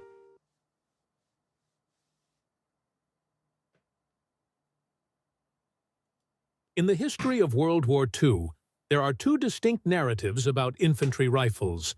On one side, we have the German St. G 44, the Sturmgewehr, the storm rifle. Historians and video games alike mythologize it as the grandfather of the AK-47 and the M16, a technological leap that arrived too late to save the Third Reich. It is the heavy-hitting, fully automatic wonder weapon. On the other side, we have the American M1 carbine, a weapon often dismissed by internet critics as a pea shooter, a glorified pistol, or a toy. It didn't look scary. It didn't have a pistol grip. It fired a round that some soldiers claimed, falsely, couldn't penetrate a frozen winter coat. But here is the uncomfortable truth that weapon enthusiasts often ignore. One of these guns was a maintenance nightmare that ran out of ammo and was abandoned in ditches. The other was a logistical masterpiece that armed 6 million men and allowed the Allies to overwhelm the Wehrmacht with a tsunami of fire. Today, we aren't just comparing stats. We are auditing the philosophy of war. It's the war baby versus the storm rifle. To understand these weapons, we have to look at the problems they were trying to solve. For Germany, the problem was a tactical crisis on the Eastern Front. The Wehrmacht entered the war with the Kar 98K, a bolt-action rifle designed for 800-meter engagements. Citation: German combat analysis from 1942 revealed that most infantry engagements actually took place under 400 meters. They were fighting Soviet troops armed with PPSH-41 submachine guns who were drowning them in volume of fire. The Germans needed a Goldilocks weapon, something with more range than an SMG, but a higher rate of fire than a bolt action. They developed the Maschinenkarabiner 42, which evolved into the MP-43, and finally, thanks to Hitler's obsession with dramatic names, the STG-44. The Americans, however, were solving a logistical problem. In 1940, the U.S. Army realized a terrifying reality. Blitzkrieg moves fast. Rear echelon troops, truck drivers, artillerymen, cooks were going to be on the front lines. The standard M1 Garand was 9.5 pounds and long. The M1911 pistol was hard to shoot accurately past 20 yards. They needed a personal defense weapon, PDW, before that term even existed. Enter Winchester and the legendary David Carbine Williams. In a massive feat of engineering, Winchester developed the M1 carbine in just 13 days. Dang. It wasn't designed to be an assault rifle. It was designed to replace the pistol. But it was so good, so light, and so reliable that frontline infantry stole them from the cooks. Let's talk about the metal. The St. G 44 was a child of desperation. German industrial capacity was crumbling under Allied bombing. They couldn't afford expensive milled steel, so they used metal stampings, sheets of steel pressed into shape and spot welded. It was ugly, industrial, and heavy. This heavy construction had a consequence. The STG-44 weighed over 11 pounds loaded. That is heavy. For context, a modern M4 carbine weighs about 7 pounds. The STG was a brick. The M1 carbine, conversely, was a featherweight masterpiece. It weighed just 5.2 pounds unloaded. You could hold it extended in one hand. Crucially, it utilized the short-stroke gas piston system disguised under the handguard. Citation: this is the same gas system used in the modern HK-416 and SCAR-17. The M1 carbine was actually more mechanically advanced than the St. G's tilting bolt system, which was older tech. But the STG had a fatal engineering flaw: the magazine. It was made of thin, stamped metal. If a soldier dropped it, the feed lips bent. If the feed lips bent, the gun jammed. German soldiers were instructed never to hold the gun by the magazine, a hard habit to break in combat. The M1's magazines were robust, cheap, and easily swapped. This is where the internet comments section usually turns into a battlefield. The ammo. The STG fired the 7.92 Kurds. It was the first true intermediate cartridge. It fired a 125-grain bullet at about 2,250 feet per second. It hit hard out to 400 meters. It was, undeniably, a better combat cartridge for open fields. The M1 fired the .30 carbine. Critics call it a pistol round. This is factually incorrect. Citation: ballistics tests show the .30 carbine generates roughly 970 foot-pounds of energy at the muzzle. That is nearly double the energy of a .45 ACP fired from a Thompson. It is roughly equivalent to a .357 Magnum fired from a rifle barrel. So, where does the frozen coat myth come from? During the Korean War, soldiers reported shooting Chinese troops in heavy quilted coats and seeing them keep running. They blamed the bullet. Modern ballistics testing by the FBI and independent researchers has proven that .30 carbine zips through heavy clothing, drywall, and even level 2 body armor at 100 yards. Hold on, we gotta hear that again. And this ACP fired from a Thompson. It is roughly equivalent to a .357 Magnum fired from a rifle barrel.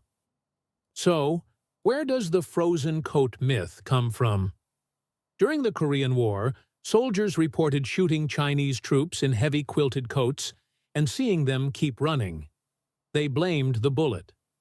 Modern ballistics testing by the FBI and independent researchers has proven that .30 carbine zips through heavy clothing, drywall, and even level 2 body armor at 100 yards. The reality? The M1 carbine's sights were optimistic. At 200 yards, the bullet drops significantly.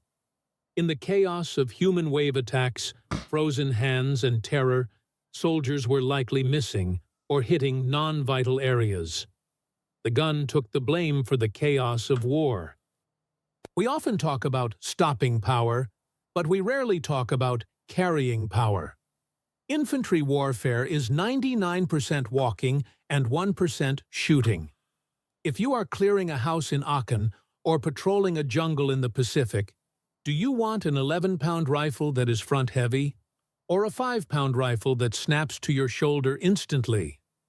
Audie Murphy, the most decorated American soldier of the war, preferred the M1 carbine. Why? Because the gun you have with you, and can aim quickly, is deadlier than the better gun that you left in the truck because it was too heavy. The STG-44 offered superior suppression, yes, but for the dynamic, fast-moving warfare of 1944, the M1 carbine's handling was superior. This is the final nail in the coffin for the STG-44's reputation as a war winner. Germany produced approximately 425,000 STG-44s. The United States produced over 6,100,000 M1 carbines. We built more carbines than M1 Garands. We built more carbines than the Germans had soldiers on the Western Front. This created a revolution in volume of fire. In a German unit, maybe the NCO had an MP40, and one or two guys had St. G's. The rest had bolt-action Kar 98s.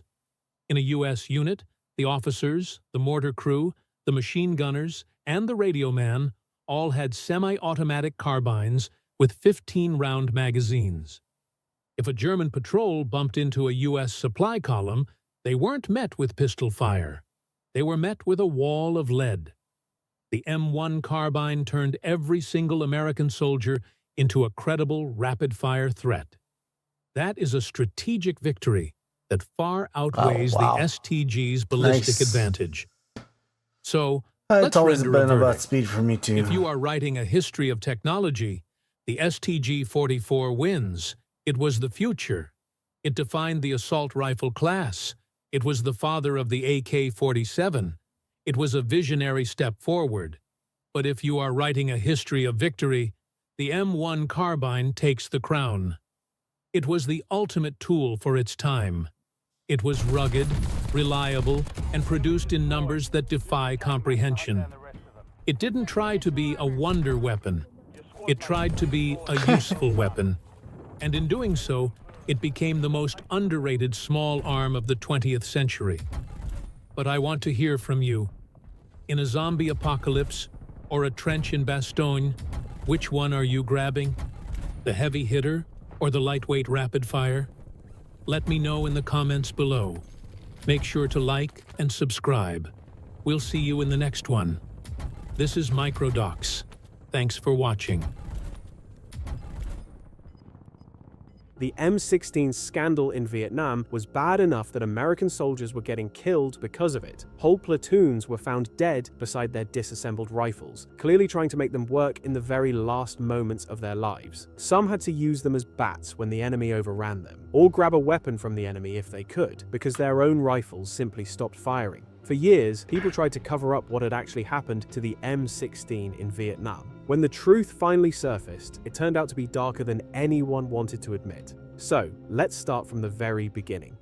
To make sense of why American soldiers in Vietnam ended up hating the M16 so much, let's first take a look at why this rifle was created in the first place and why it was built the way it was. After World War II, the US Army was a mess in terms of small arms. An infantry unit could have several different weapons in several different calibers all at once. There were Browning automatic rifles, M1 Grands, and M1919 machine guns in 30-06 caliber, then 45 ACP submachine guns like the Thompson and the M3 Grease gun. And on top of that, the M1 carbine in its own 30 carbine caliber. All of this lived inside the same squads and platoons. The war had already shown that supplying frontline units with the right ammunition became a headache. On top of that, you had to produce different weapons, magazines, and spare parts for all of them, and then train soldiers to use and maintain this entire zoo of guns. So once the dust from World War II settled, the American military wanted to clean that up. The idea was a single do-everything service cartridge, and a much more standardized family of weapons. Inside the new NATO alliance, there was the same pressure. If another global war broke out, allies wanted to be able to share ammunition to support each other if needed again. So, this thinking eventually produced 7.62 by 51 NATO, a shortened, modernized successor to 30-06 that kept similar performance with a smaller case. The Americans then built a new rifle around it that was basically an updated M1 Grand. This became the M14. It had a heavy steel receiver, a wooden stock, a 20-round detachable magazine, and a selector for full autofire, at least in theory. On paper, it ticked the boxes. It shot the new NATO round. It could replace the older Grands, carbines, and submachine guns, and it looked familiar enough to keep traditionalists happy. In reality, it was a long, heavy rifle weighing around 10 pounds loaded and was extremely difficult to control on full auto with such a powerful cartridge. Many armies using similar battle rifles removed the full auto option because it was almost useless without a bipod. At the same time, when they looked at real combat data from World War II, they saw that most firefights happened well inside 300 yards. Beyond that distance, the average infantryman rarely hit anything with his standard rifle, even if the weapon itself was capable of it. Submachine guns in pistol calibers were great inside 50 yards, but dropped off quickly after that. Full-power 30 caliber rifles were great for long range, but for the typical ranges where most firefights actually happened, they were definitely overkill. Their recoil slowed down accurate rapid fire, and because of the heavier rounds, they could carry less ammo. So planners started asking a different question, whether we really need a big, full-power cartridge in every rifle, or would a smaller, high-velocity round that is easier to control and lighter to carry actually be better for most soldiers? In the background, there were American research programs like Project Salvo that were looking at hit probability instead of just raw power. This was the situation Eugene Stoner walked into at Armalite. While the Army was officially trying to modernize the M14, Stoner went in another direction and designed the AR-10. It still used 7.62 by 51, but instead of a heavy steel and wood construction, he used aircraft-grade aluminum for the receiver and synthetic furniture to save weight. He also used a new gas system that tapped propellant gas from the barrel and routed it back into the bolt carrier, where the bolt and carrier worked like an internal piston. This allowed a straight line layout between the barrel and the stock and helped keep recoil more manageable. But the really important shift came when they started paying attention to the small caliber, high velocity idea. There were new experimental small bore cartridges like the 223 Remington, which would later evolve into 5.56 NATO. They fired a much lighter bullet at very high speed. The thinking was that if you drive a small bullet fast enough, you still get serious damage on the human body, yet the recoil stays low, and each cartridge weighs much less. That means the same soldier can carry far more ammunition, and he can fire more controllable bursts, which again feeds into that hit probability idea. Stoner took the general layout and operating system of the AR-10 and basically scaled it down around this new small caliber. Those are just The broken result videos. was the AR-15. Now you had a very modern looking rifle with aluminum receivers and plastic furniture that weighed under 7 pounds and was very easy to handle. With the long 20-inch barrel, the light 5.56 bullet left the muzzle at roughly 3,200 feet per second. At those speeds, and when the bullet hit bone or dense tissue, it could yaw, fragment, and produce nasty wounds that were not far off what the larger 7.62 could do, at least on paper. We'll see how that worked in practice in a bit. The first big difference was that in semi-automatic fire, the AR-15 had almost no noticeable recoil compared to the M14. In full auto, it was actually controllable, so a soldier could keep bursts on target instead of spraying bullets all over the place. So, once the design went through trials and development, it evolved into the standardized military version, the M16. On paper, the US military finally had what it wanted: a light rifle that was ideal for engagements under 300 yards, and a single standard weapon that could gradually replace the older guns. Compared to 7.62, individual 5.56 cartridges were much lighter, so an infantryman could carry roughly 3 times as many rounds for the same weight. As a general issue rifle, the M14 ended up with the shortest career in US history and was pushed aside by the newly developed M16, which promised a bright future for the American Army. Spoiler alert, before that, it would cost many soldiers using it their lives, and you're now going to see why. The real reason so many of them came to hate the M16 was not the basic idea of a light small caliber rifle at all. It was something much uglier in how the rifle was pushed into war and what was done or not done to make it reliable when their lives that was depended very good. So let's explain. When tensions in Vietnam began to rise, the first this M16 guy had was aim still in assist, their that's experimental phase, and they were quietly sent out for combat testing. They went to I American had to advisors leave. and elite South Vietnamese units was who doing were so already good, but I had to fighting Viet leave. Cong guerrillas. In those early trials, the rifle looked like a complete success. Soldiers liked how it handled, its lightweight on long jungle patrols, and how easy it was to shoot accurately. Reports from those units described the new rifle as superior in almost every way to the heavy World War II era weapons they had been using. The plastic stock and aluminum receivers did not swell in the tropical humidity the way the wood on the M14 did. Most importantly, soldiers using M16S in these trials reported very few malfunctions, even after thousands of rounds in training and combat, which only reinforced the idea back in Washington that this was the answer the Army had been looking for. On the strength of these glowing field reports, the decision was made to adopt the rifle. The Army ordered tens of thousands of AR-15 based rifles. By the mid-1960s, the weapon was fully committed to production and was being issued in large numbers just as the ground war in Vietnam escalated in 1965, and American infantry units started arriving in force. So picture what happened next. Tens of thousands of young soldiers stepped off transports in Southeast Asia carrying sleek black rifles everyone had told them were the most modern weapons on Earth. They had every reason to believe they were holding a cutting-edge rifle that would give them a clear advantage over guerrillas armed with what they saw as old, worn AKS and World War II era weapons. Patrols went out into the jungle, scrub, and rice paddies, and not long after, the first big firefights broke out. That was when the shock hit. After only a few magazines in real combat, some of the new M16s simply stopped working. The gun fired, then suddenly failed to cycle or refused to extract the spent case, completely jamming the gun. Soldiers grabbed rifles from fallen comrades and kept shooting until those rifles seized up as well. Men tried to clear jams under fire, pulling charging handles and disassembling rifles in the mud to try to find the problem. But in many cases, there was nothing they could do to get them running again. Reports began to pile up of whole squads and platoons, where a frightening percentage of rifles failed during contact. Investigators and later congressional hearings described dead Americans found beside their disassembled rifles, all with cleaning rods driven into the barrel, obviously killed while they were still trying to clear a stopping. There are accounts of units where roughly a third of the rifles malfunctioned in a single engagement. Fight degenerated into brutal close combat, with soldiers resorting to bayonets, rifle butts, pistols, grenades, and whatever else they could lay their hands on. In that situation, anyone who still had a working sidearm, a shotgun, or even an enemy AK was considered lucky.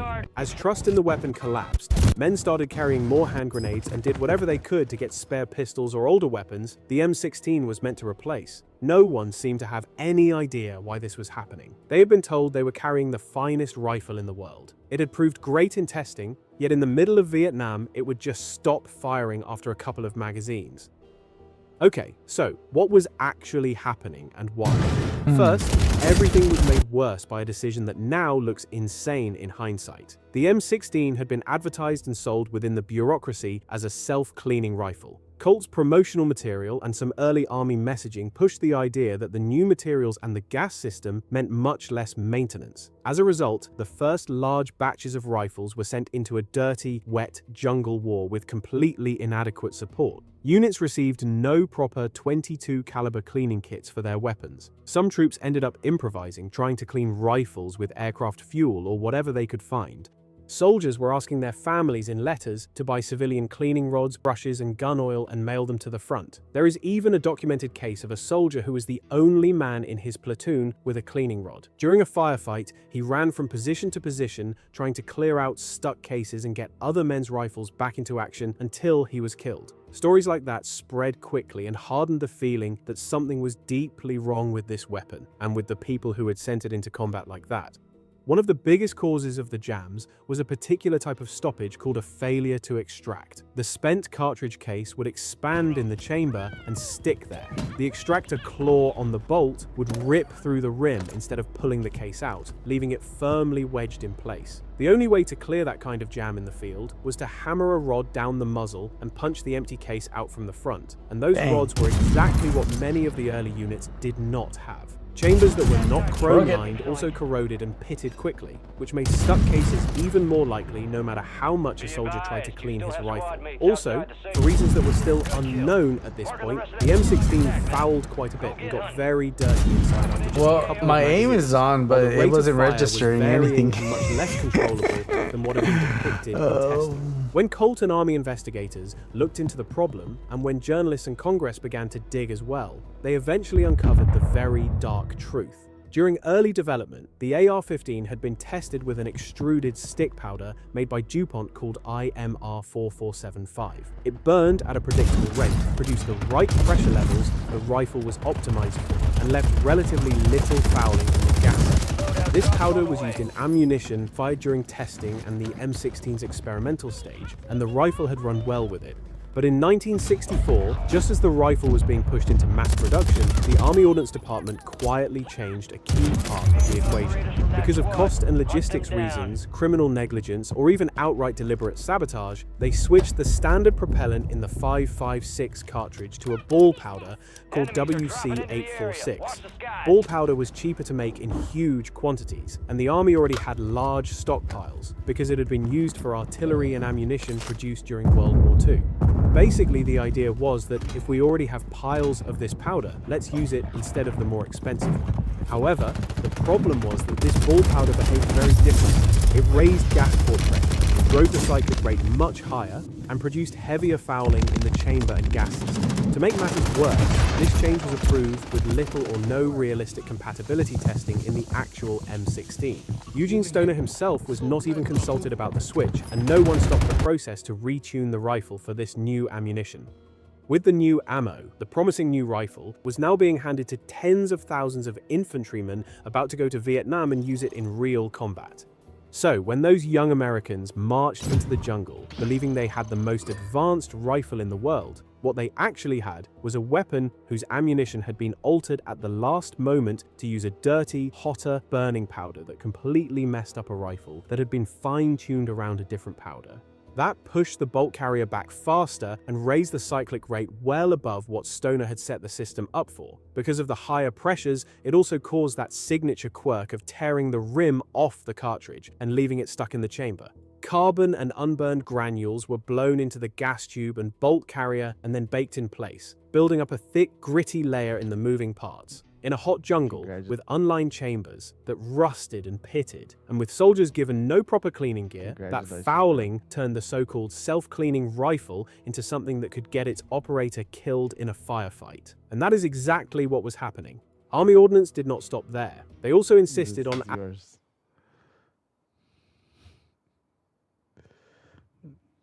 Congratulations, bro. Oh, there was no audio. Adding a forward assist to the standard Army version. Stoner and the Air Force both argued that it was unnecessary. His design already allowed the shooter to pull back and release the charging handle if a round did not chamber, which either fixed the problem or ejected the bad round. Ordnance wanted a manual way to pound the bolt into battery, similar to what they were used to on older rifles. In theory, it let a soldier thumb the bolt all the way forward if it was slightly out of battery. In practice, if the problem was a swollen case or a filthy chamber, ramming the bolt by force could only make things worse.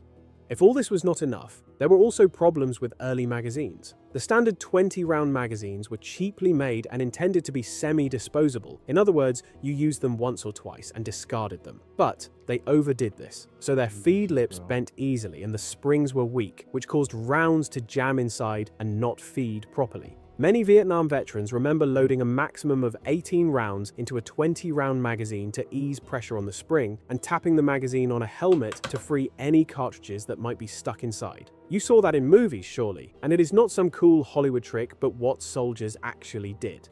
Can you even imagine going into combat knowing how sensitive your weapon is and how many things could stop it working just when you need it the most? By the mid-1960s, the jamming crisis could not be ignored anymore. Letters from Vietnam and press stories about Marines dying because of jammed M16 rifles reached the American public. Congressional hearings followed, and the Army's own review panels had to admit what had gone wrong. Before anyone argued about blame, there was a more immediate problem. They had to stop American soldiers from being killed. The first fix was that proper cleaning kits and lubricants were now rushed to frontline units. New production rifles got a small storage compartment in the buttstock with a trapdoor, so every soldier could carry a basic cleaning kit directly in the weapon, and strict cleaning discipline was enforced. One of the most important upgrades was chroming the chamber and then the entire bore to resist corrosion and make stuck cases less likely. A revised buffer and spring, along with adjustments to the gas port, brought the cyclic rate back down into the intended range and reduced stress on internal parts. The original open 3-prong flash hider, which tended to snag on vegetation and let debris into the muzzle, was replaced with a closed birdcage design.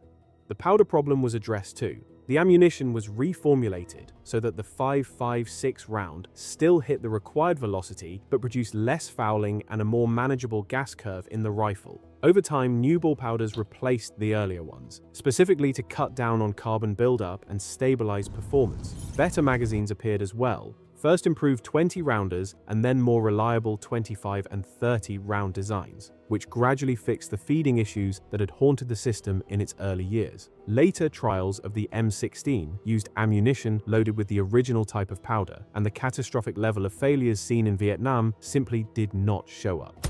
With all of those changes in place, the M16A1 in Vietnam became a very different rifle from the one that had betrayed so many soldiers in the mid-1960s. Reliability in the field improved drastically, and new troops coming into the war later often had no idea how badly the first generation had suffered. For them, the rifle was simply the standard issue weapon, light, accurate, and working just as intended when it was looked after properly. But not before so many men had to die first. Whether this was just a tragic chain of bureaucracy and bad decisions, or something closer to sabotage from within their own system, is still a question to this day.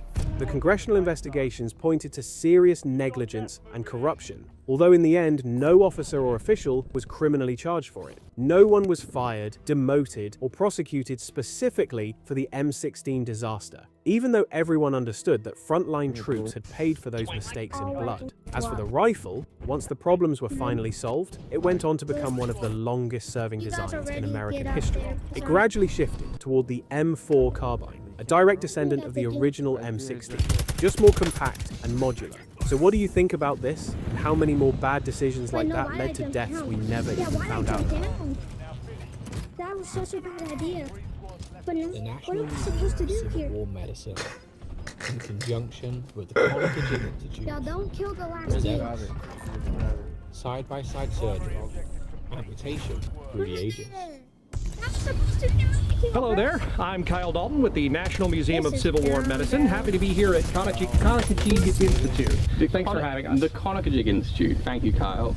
I'm Matthew Webb, new operations manager here, and the Conakry Institute is situated in Franklin County, Pennsylvania, near Mercersburg. And Civil War Medicine, the National Museum of Civil War Medicine, has 3 locations in Washington, D.C. That's the Clara Barton Missing Soldiers Office, our main building in Frederick, Maryland at 48 Patrick Street, and the Pry Field Hospital Museum on Antietam National Battlefield. We're glad to bring you this great program today, comparing amputations of the 18th and 19th centuries, a major and important surgery. If you like programs like this, consider supporting our organizations. The National Museum of Civil War Medicine can always use new members like you that make these programs possible. And we are a 501c3 non-profit too, and so we have membership, and of course donations are appreciated to keep us sustained. Now of course, Kyle, with your museum, medicine is in the title, hence medicine. The Conakry Institute has various roles, from teaching about colonial America, the natural resources that surround us, but we do have a focus on medicine because one of our donors donated a very comprehensive original 18th century surgical kit. And so we have that resource, and so it's one of our primary school programs and one of our primary draws for our collection. Excellent. Well, we're glad to work together with you. As I said, today we're talking about amputations. For my period, of course,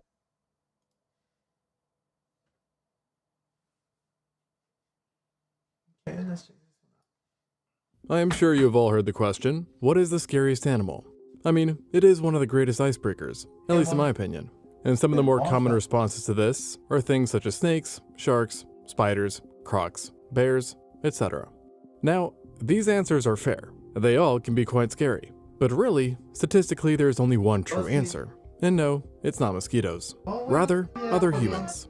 No animal causes ourselves as much pain as, well, ourselves. And every year, at least 475,000 people are killed by other humans. And mind you, this is not including war, car crashes, accidents, or the transmission of contagious diseases, which would then put the number in the many millions.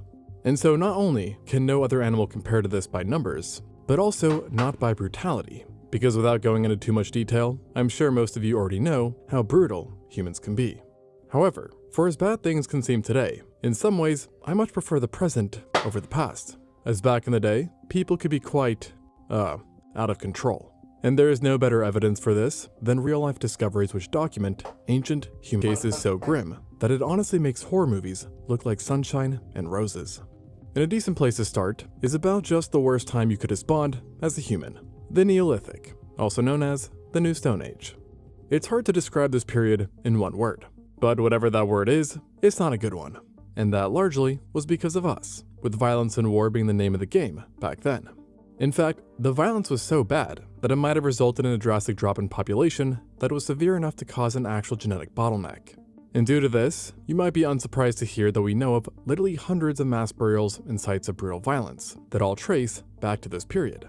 Yet, like everything, there were levels to the derangedness, with some sites being more plain, a simple blunt force victim here and there, while others make you want to go, what the freakosaurus. And one of the most horrifying sites yet was a place known as Herxheim. This archaeological site sits in the southwest of Germany, and is frankly a place you wonder if it would be best if it was never discovered, as it contains the remains of a pretty grisly massacre even by prehistoric standards, and is actually the largest ancient massacre site we know of, with there being at least 1,000 slain individuals that have been chucked into a series of pits that surrounded a then large settlement. And based on a few of the more intact bodies found, it's been suggested that the dead have been offed by not one, but by a variety of different weapons. Gotta switch it up sometimes. But with stone axes in particular being quite prevalent, causing smashed skulls, broken limbs, and just in general, a whole lot of trauma. And let's just say, absolutely no mercy was shown to the victims, as men, women, children, and even newborns were amongst the dead. And something else that was pretty unusual and grotesque about this place was that in the pits of the deceased, researchers wound up finding victims that belonged not to just one group, but multiple. And these groups, in some cases, came from very different places, being from areas up to 310 kilometers or 500 miles away. And so this, along with the presence of the settlement, led to the horrifying notion that Herxheim wasn't some aftermath of a battlefield or just a raid on a village, but rather the center of a murderous cult, which rounded up captives from across great distances before then taking them here to be quote-unquote silenced, or perhaps sacrificed. And that alone should be enough to show the dark side of humanity. But the true nightmare involves what happened to these people after death, as the vast majority of skeletons were in abysmal states, being in pieces, charred, shattered, or cleaved, a sign that the killers had meticulously butchered, dismembered, and in some cases, freaking spit roasted these poor people. And all this might have been done for a feast. As across the bones, researchers found numerous signs of biting and gnawing, reflecting cannibalism on a scale never seen before. And some of the bones were even more gnawed than others, suggesting that in this cult, the killers also had their favorite parts of the body, so to speak.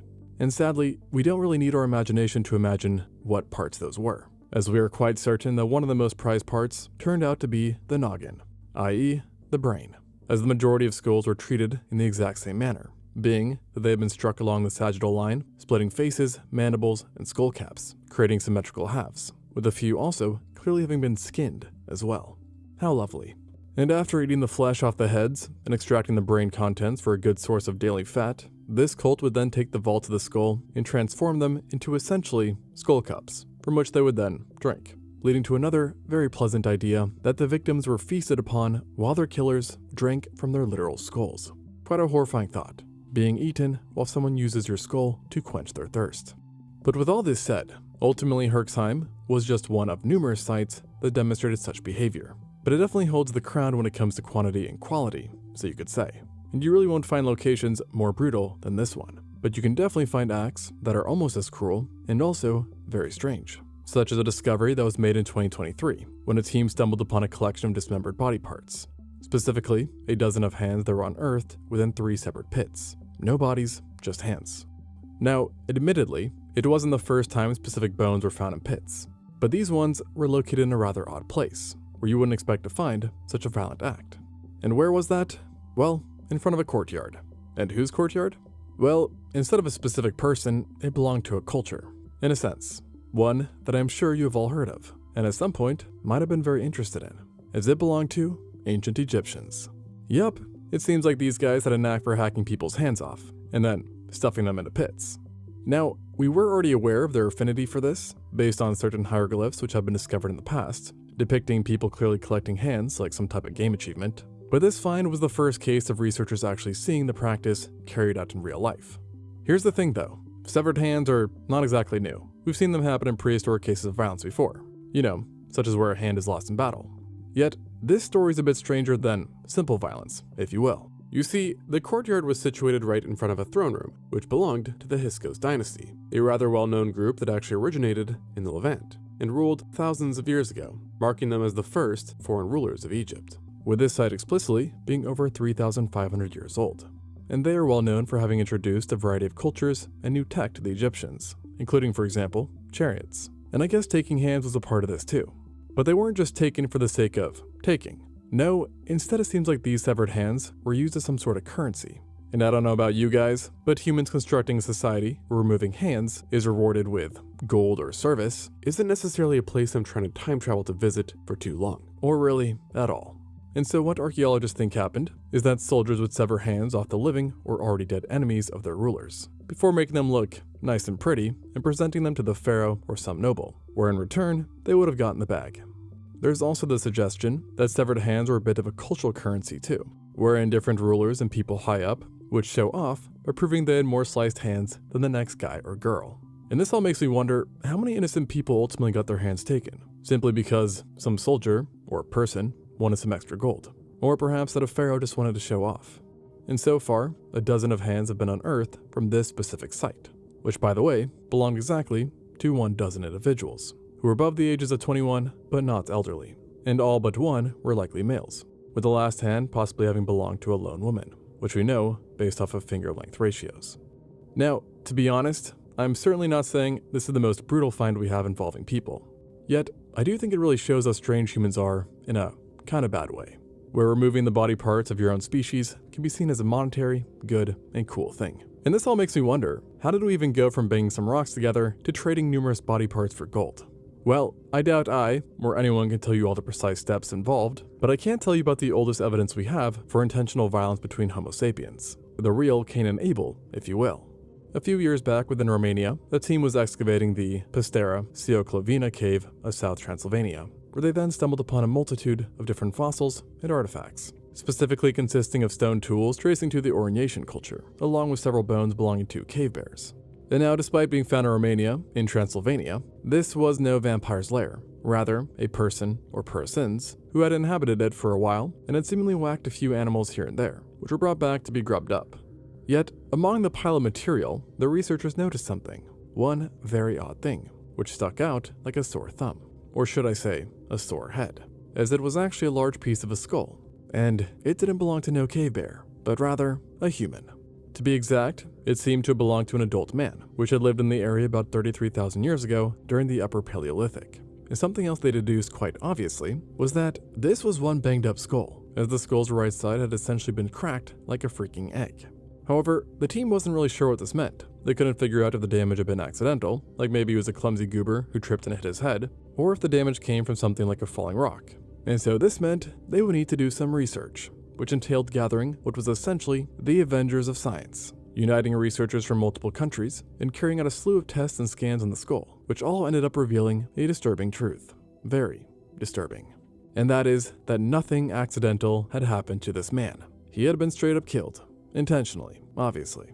Specifically, they were able to identify not one, but two near identical massive fractures that ran along the right side of the skull. And guess what? The presence of these two fractures was huge news, as their identicalness meant that this man had been hit twice in quick succession. And not just that, but that each hit was done by the exact same object. In other words, there's no way this dude slipped. Additionally, while comparing the pathology from the skull to that of those seen in present day, they confirmed that the pattern and nature of the wounds only matched damage seen in violent attacks carried out with blunt force objects. In this case, a bat. And with this, the team had a confident idea on what had happened. For whatever reason, 33,000 years ago, this man was minding his own beeswax, maybe, when all of a sudden he was struck twice by another individual, holding a bat-like weapon, with the first hit incapacitating him, with the second having ended him, likely via catastrophic brain damage. Additionally, this attack seems to have been quite personal too, as the location of the wound suggests that his killer was facing him head-on while carrying out the deed.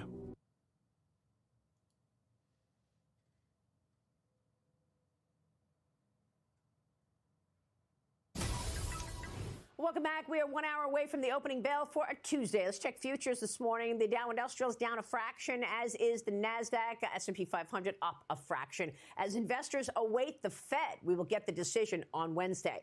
NVIDIA, meanwhile, is up 0.75%. President Trump has greenlit the shipments of NVIDIA's advanced H200 AI chips to China in exchange for a 25% cut of the sales for the U.S. government. The president said on Truth Social the chips will go only to approved customers, saying that even Xi Jinping is responding positively. This is a major win for NVIDIA after China rejected a deal on H20 chips earlier this year. Joining me now is TJM Institutional Services Director James Urio. James, great to see you. Thank you so much for being here. I guess let's talk first on the AI backdrop and these chips going to China. Your reaction?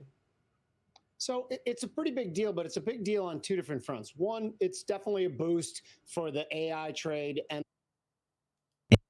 in 2015, Shia LaBeouf and his entire acting career turned into an overnight meme because of one video. It quietly marked the beginning of his collapse. Footage of Shia screaming, "Just do it," tore through the internet. Within days, clips from the manic 30-minute green screen monologue were everywhere. At first, everyone laughed. On the surface, it seemed harmless, just another bizarre viral moment. Most people assumed it was performance art or some kind of failed creative stunt. But behind the scenes, something darker was unfolding. This was the public unraveling of a child actor who'd been on millions of screens his entire life. Up until then, Shia had been Hollywood's golden boy, the relatable kid audiences grew up with in movies like Holes and Transformers. But beneath those performances were glimpses of the tragedy that was waiting to surface. In the years after Just Do It, the roles started to disappear, but the headlines didn't. Rehab stints, arrests, allegations of abuse, the controversies piled up as his career fell apart, and Shia wasn't alone. His story fits a familiar Hollywood pattern. Child stars built up, broken down, and discarded, often under unsettling circumstances. Now we all know why.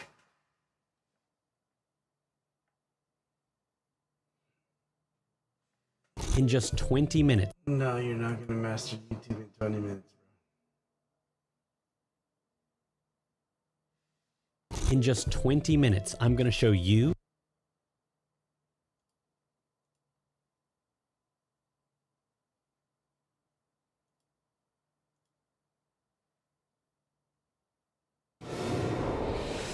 in towns like this across rural America, churches aren't just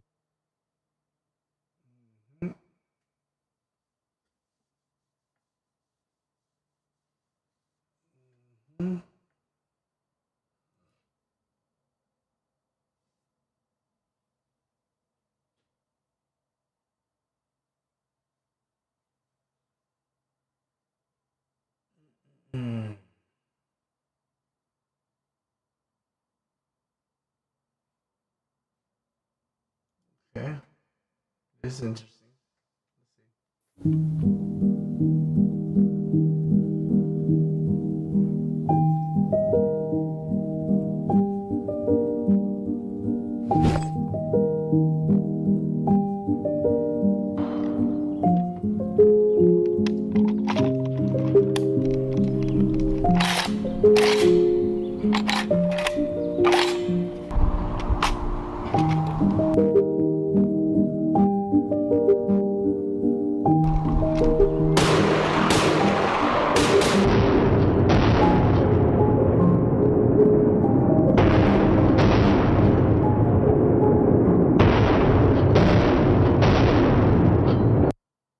I guess that guy has a lot of money. I'm gonna give him the thumbs down just because the way he presented it.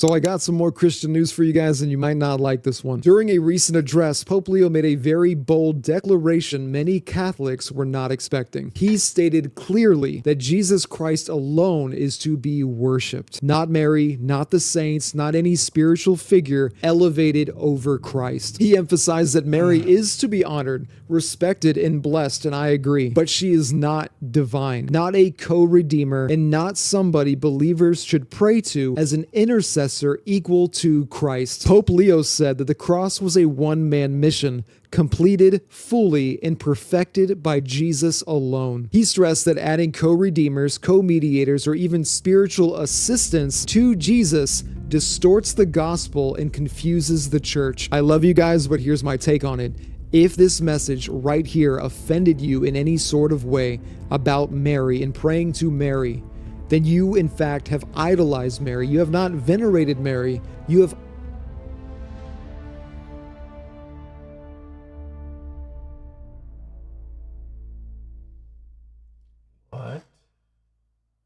Gift cards are basically a scam that everyone falls for. Let me explain. Americans have about $15 billion worth of unused gift cards, which means half the people that get a gift card forget to use them. And even if they do, most people never spend the full balance and end up throwing it in the trash. Brands call this breakage, and it's exactly what they want because they can profit from services they never provide. So remember to use that gift card you have laying around and always give cash, as it's the gift card you can spend anywhere. Gift cards are basically a scam that everyone falls for. Let me explain. Americans have about $15 billion worth of unused.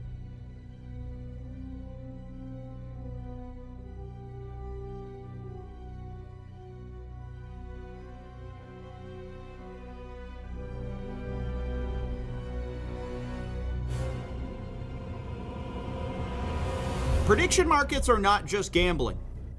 There's also a lot of insider trading too. Here's the Kalshi CEO kind of explaining the goal here, which is that eventually we can gamble on everything.